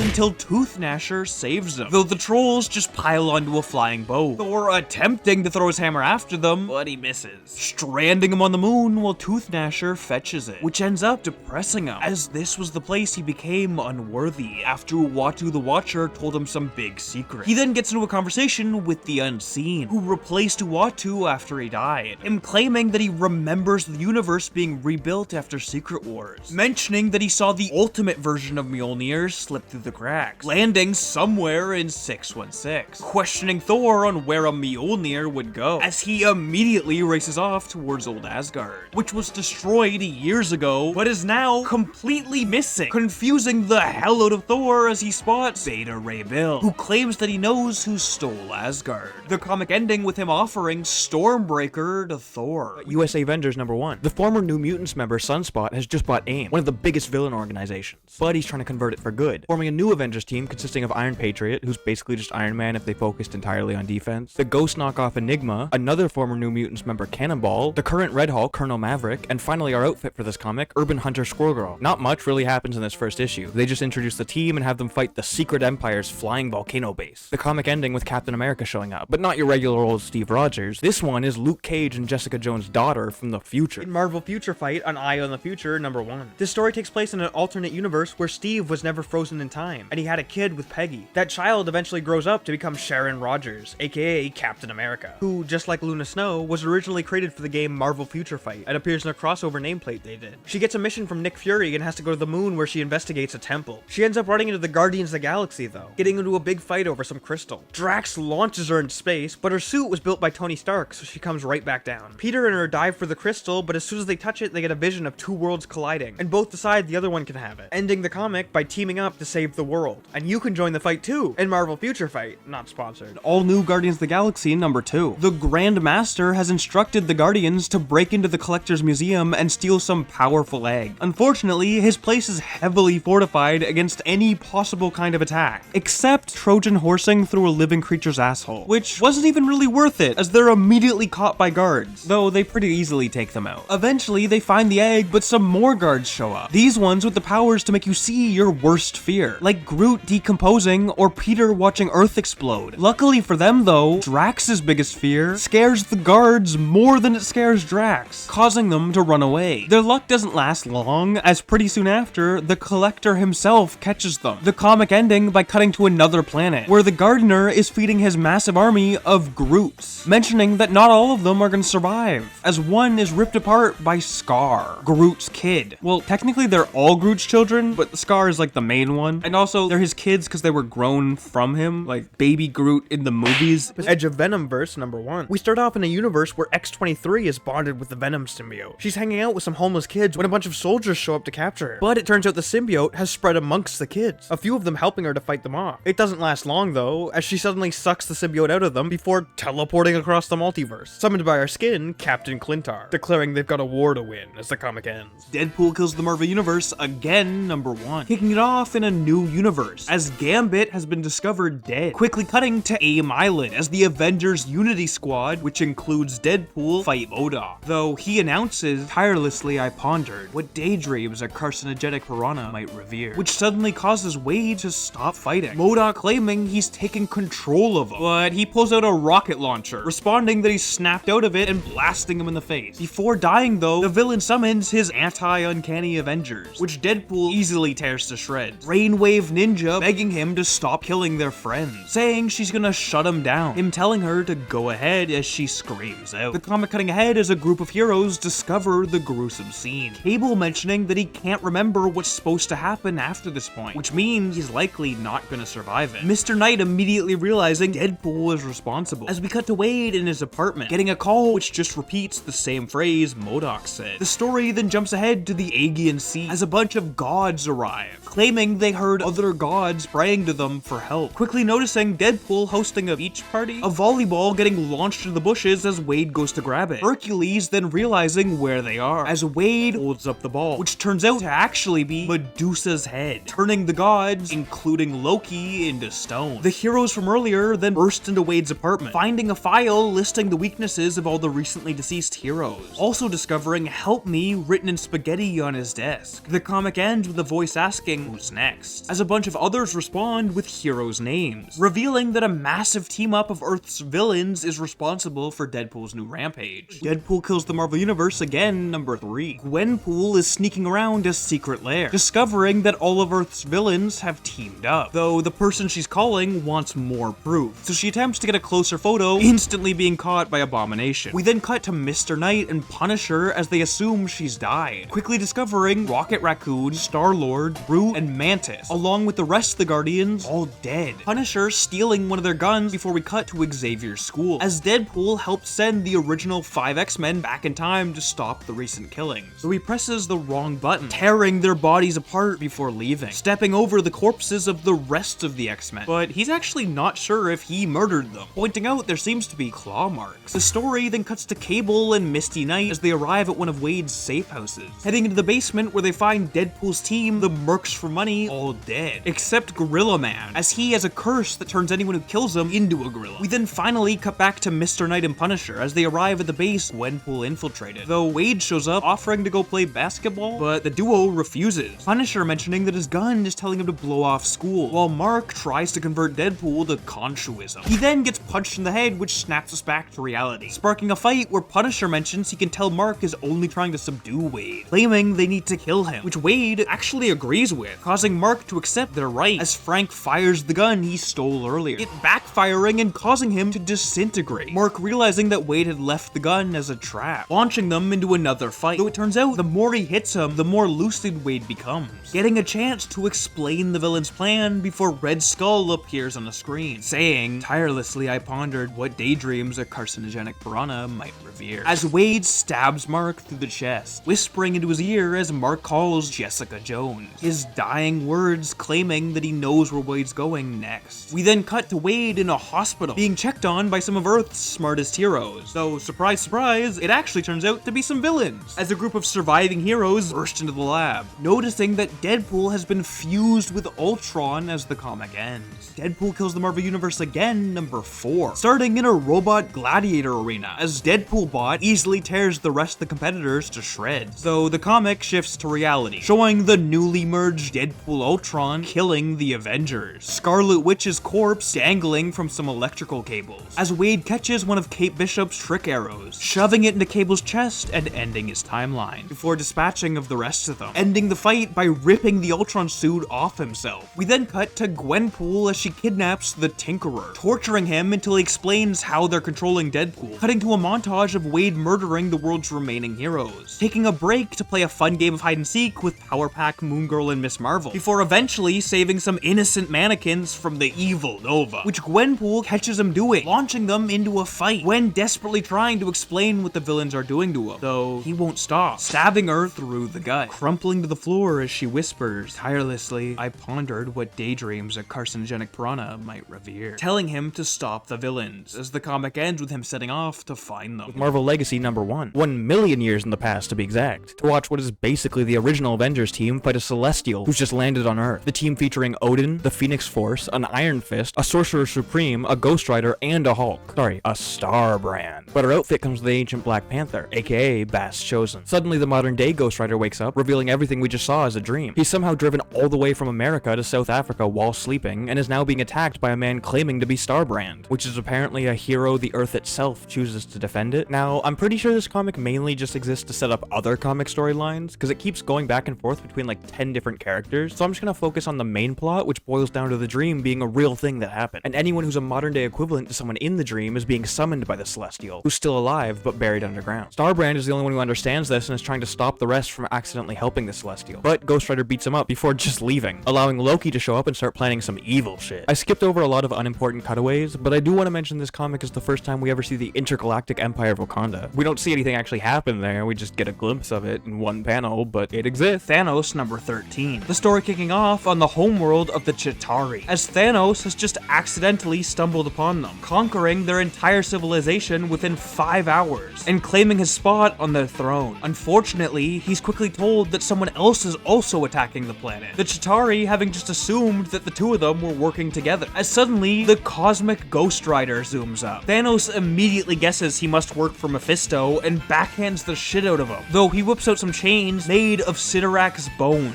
to tie Thanos up before pulling out a chunk of the Time Stone, revealing he's actually a Herald of Galactus from millions of years in the future, and attaching Thanos to his bike to bring him there, screaming the whole way that he'll kill anyone who opposes him. Though, once he reaches the Rider's boss, he realizes there is no one to oppose him. Thanos has already won. Doctor Strange number 381. The Sanctum's librarian, Zelma, is with a man whose eyes are haunted by two ghosts, so they're going to the Sorcerer Supreme for help, which isn't Stephen Strange. It's currently Loki, but he's hanging out at the bar with no doors, which is like the bar with no name, but for more magic-based characters. There's a door in the Sanctum Sanctorum he hasn't been able to get open, so he's asking the people there if they know a way to unlock it. They laugh in his face though, so he deletes the entire bar and just leaves them on the street. Thor shows up to confront him for taking Strange's place, so he goes on a whole monologue about how he surrenders and doesn't deserve the title of Sorcerer Supreme, but she sees right through his bullshit, so he decides instead to show her some frost giants planning to invade Earth, to prove that he truly wants to protect the planet. She heads off to fight them as we cut to a vet's office where Doctor Strange is currently working, but he's being yelled at by the Scarlet Witch, as she's pissed off that he's not trying to stop Loki. Eventually she leaves, calling him Dr. Doolittle, as a voice from behind him asks, "What is Dr. Doolittle?" revealing themselves to be a talking dog named Bats, who's currently alive and well, though that doesn't last long. In fact, it only lasts one comic. He literally dies in the next issue. Moon Knight number 190. Mark Spector's longtime enemy Bushmaster has discovered a secret that his other personality, Jake, has been hiding from him. Though Bushmaster is actually so scared of Moon Knight that he hasn't been able to use the info until he met the Sun King, the newest avatar of Ra, teaming up to amass an army of Moon Knight's victims to take him down. Like, look at this crowd. They're all like missing limbs or eyes and stuff. These are all people who Moon Knight has beat the absolute shit out of. We cut to Moon Knight's head as his personalities are fighting. Mark is pissed off because he's found out Jake has been hiding stuff from him, though Jake points out that's literally why he exists. Mark is the main voice of reason, Steven is the source of income, and Jake deals with all the grimy leftovers. Mark quickly accepting he's right, before we cut to the Sun King and Bushmaster taking Mark's ex-wife Marlene hostage. She calls him while he's fighting some criminals, so he rushes over to save her, Bushmaster forcing Marlene to admit she never stopped loving Mark even after they split. So she started sleeping with Jake, in the hopes that it would feel like being with Mark. But it wasn't, though she couldn't stop seeing him, as she couldn't take care of their daughter, Dietrice, alone. Doctor Strange number 384. Steven has recently lost all his magical abilities, and his title as Sorcerer Supreme to Loki. But this comic starts with Strange showing up at the Sanctum Sanctorum and destroying it, revealing to Loki that he's just returned from Asgard where he stole the power of the World Tree, transforming into the God of Magic as he beats the hell out of him. And when I said God of Magic, I meant God. Strange is literally transforming entire dimensions with a single thought. Loki questions how he possibly could have gained such power, as it surely would require some major sacrifices.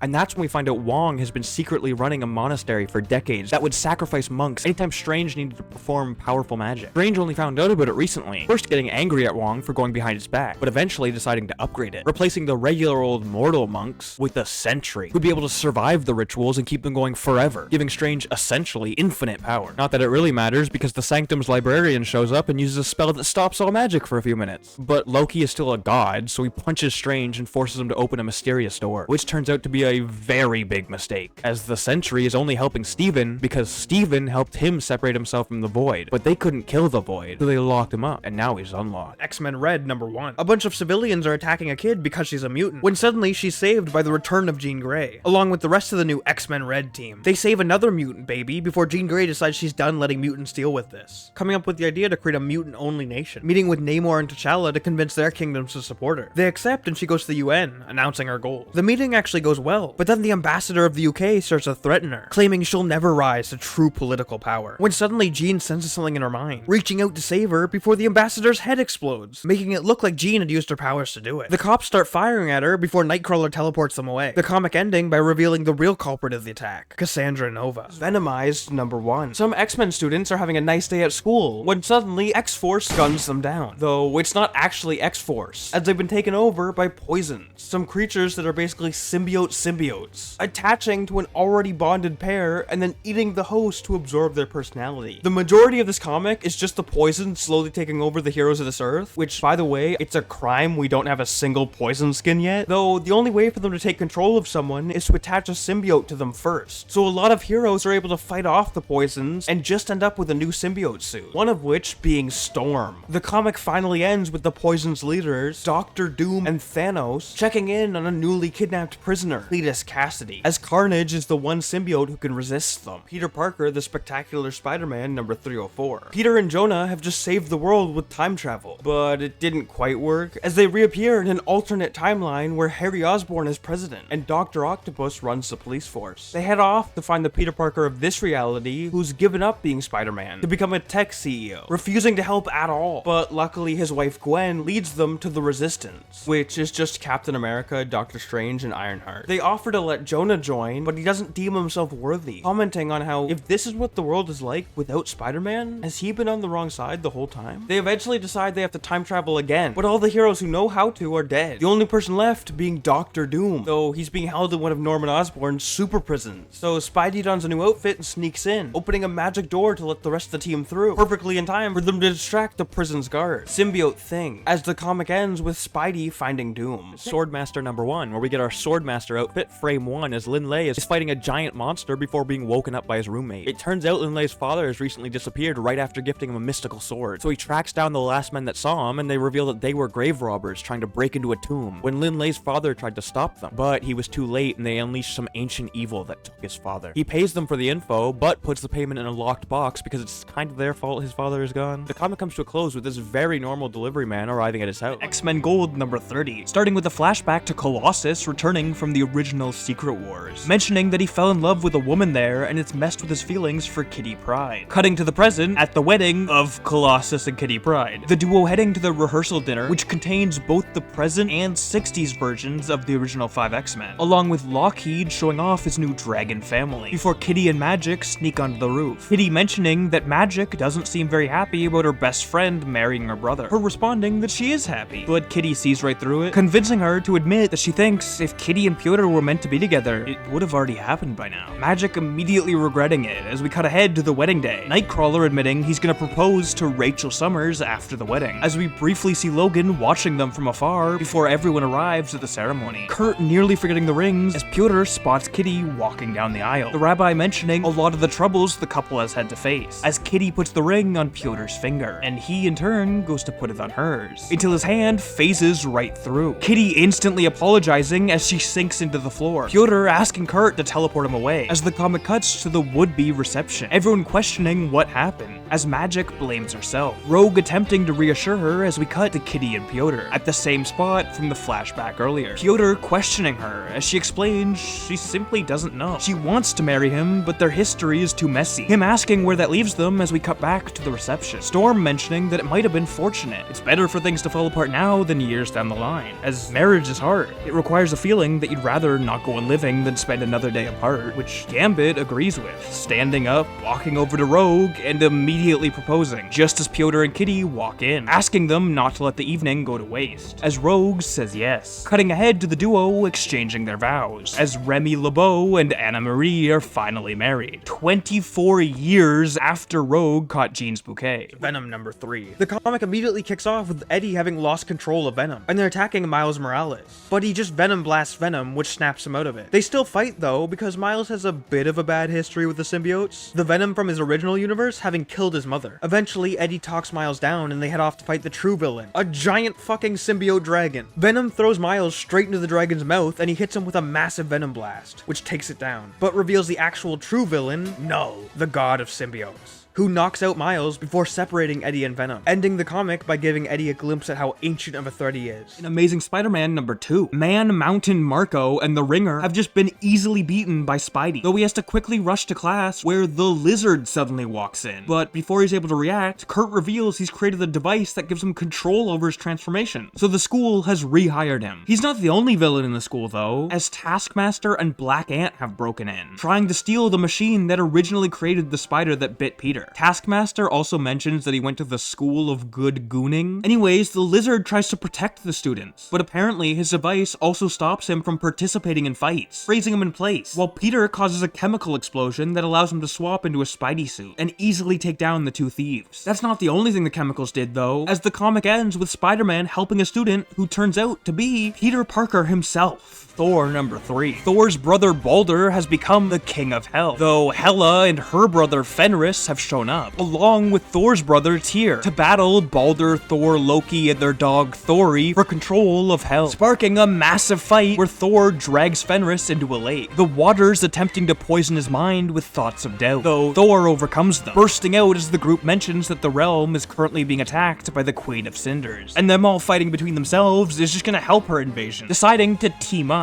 as Loki comes up with a plan. Balder will marry Hela, Loki walking his daughter down the aisle as the ceremony for Hela to marry her uncle Balder begins. Though Thor and Loki start talking, claiming that even the combined armies of Balder and Hela won't be enough. They need warriors from Valhalla. Loki responding that only Odin and the Valkyries know its location, but Thor mentions there's a much quicker way to get there. Hela saying I do, just as they're interrupted by Loki stabbing Thor in the chest, arriving at the gates of Valhalla and meeting a Valkyrie, as Thori starts to attack Loki, but they do manage to get the ceremony back on track, the officiant asking if anyone objects to the marriage, a voice booming out as Hela says she forgot to mention she's already spoken for, as Thanos walks in. For Edge of Spider-Geddon number 1, which throws us right into the universe of Spider-Punk, who's suddenly attacked by Kang the Conglomerator and his army of mini Spider-Punks. It turns out this version of Kang is a rich CEO in the future, who makes movies based on Spider-Punk, and he's decided that he could make more money if he had the real guy instead of just actors. Hobie is clearly not okay with this and runs away, encountering Captain Anarchy, who's able to distract Kang long enough for Hobie to find Robbie Banner, asking for his help before giving him a mysterious tape. Robbie refuses at first, claiming that in the past he's just been used as a weapon, but Spider-Punk gives him the classic "with great power" line, and Robbie listens to the tape, transforming into Punk Rage Hulk, who smashes Kang's face in before the comic ends with Spider-Woman showing up to ask for Hobie's help. Edge of Spider-Geddon number 2. But it's not really the same story, as this issue focuses on a different universe, this time the one belonging to Penny Parker. She's at school when another student, Addie Brock, asks her if she's a pilot of the Spider-Mech. Penny storms off, claiming it's just a rumor, as Addie yells about how Penny isn't the only one with abilities and they could have made a good team. Later, she's at Oscorp with her Aunt May as they work on Spider, but Penny notices Addie walking by. Following her, she finds her Uncle Ben working on another mech suit, this one designated Venom. But before she's able to go confront them, she's called into battle against Morbius. No, not that one. No, still not that one. Clearly not that one. There you go. That Morbius. Penny is losing when suddenly Venom comes swinging in, easily beating Morbius. But immediately Addie loses control and the suit starts absorbing her. May tries to help, but screams at Ben saying he lied about fixing the suit before also being absorbed. Penny and Venom fight, with Penny eventually winning, but as she opens the suit, neither bodies are there, both having been fully absorbed into Venom. Again, the comic ends with Penny being contacted by Spider-Ham for help. Doctor Strange number 5. Steven is no longer using the Sentry to boost his powers, so now he has to reacquire his abilities the old-fashioned way, learning. But learning is boring, so he's learning in space. He forges a magical sword and uses it to rip open a portal onto an alien ship that just launched a bomb at Earth, magically changing into a Sorcerer Supreme of the Galaxy outfit before walking through. He easily beats them all without uttering uttering a single word, and then climbs on top of an escape pod to create a massive shield protecting Earth. We cut down to Earth, and it's revealed the whole comic was a story being told to Bats the ghost dog, but that it was a true story, and Steven is currently on his way to Earth, which confuses them, because the guy telling the story is also Stephen Strange. Thor number 6, which takes place so far into the future that life on Earth had already gone extinct centuries ago, but Thor recently revived it. Everything's going great until suddenly Doctor Doom shows up, at this point possessing the powers of Iron Fist, Starbrand, the Sorcerer Supreme, and Ghost Rider, and he burns the new Garden of Eden to the ground. Thor's granddaughters start fighting him but are defeated when out of the sky drops Allfather Thor and Wolverine, who's currently the host of the Phoenix Force. They have a massive battle, with Wolverine eventually realizing the only way they can win is by giving Thor his power, so he sacrifices himself, allowing the Phoenix Force to choose Thor as a new host and launch Doom into the core of the Earth. The duo fighting for a century as life flourishes above them. Finally, one day the planet stops shaking and Thor crawls out of the ground, the victor, though he immediately passes out. I haven't mentioned yet, but throughout this comic, we keep cutting to Ego the Planet, who's currently Ego the Necroworld, as he's gained the power of Null. But there's someone inside of him just whispering constantly. Like for literally 99 years, they're just in Ego's head whispering, until finally at the end of the comic, Ego snaps and relinquishes Null's power to the worm inside his head, which turns out to be Loki, now the All-Butcher. Venom number 7. Eddie and Venom have just defeated Null's symbiote dragon, though they're severely injured and end up being saved by the Maker. This entire comic just being a conversation between Eddie and Reed, as he believes the symbiotes could hold the key to some cool science shit. He also reveals that he actually didn't find Eddie right after the dragon fight, as Venom had taken control of his body and went on the run for 3 weeks before the Maker finally found him outside Eddie's childhood home, where his dad and son Dylan are. Though Dylan actually doesn't know that Eddie's his father, and also he's actually both Eddie and Venom's son, being half human, half symbiote. Finally, Reed points out that only 2 of them have spoken this entire conversation, as Eddie suddenly realizes Venom is dead. Well, his personality and voice are. Eddie still has access to the symbiote's powers. The Maker does mention that Venom could be revived by reconnecting to the symbiote hive mind, but only one person has ever done that, and unfortunately, Flash Thompson recently died. What if Thor number 1? Kicking it off in Jotunheim, as Odin battles Laufey, the king of the frost giants. Now, normally, Odin would win, he'd adopt Loki, and the heroes would be victorious. But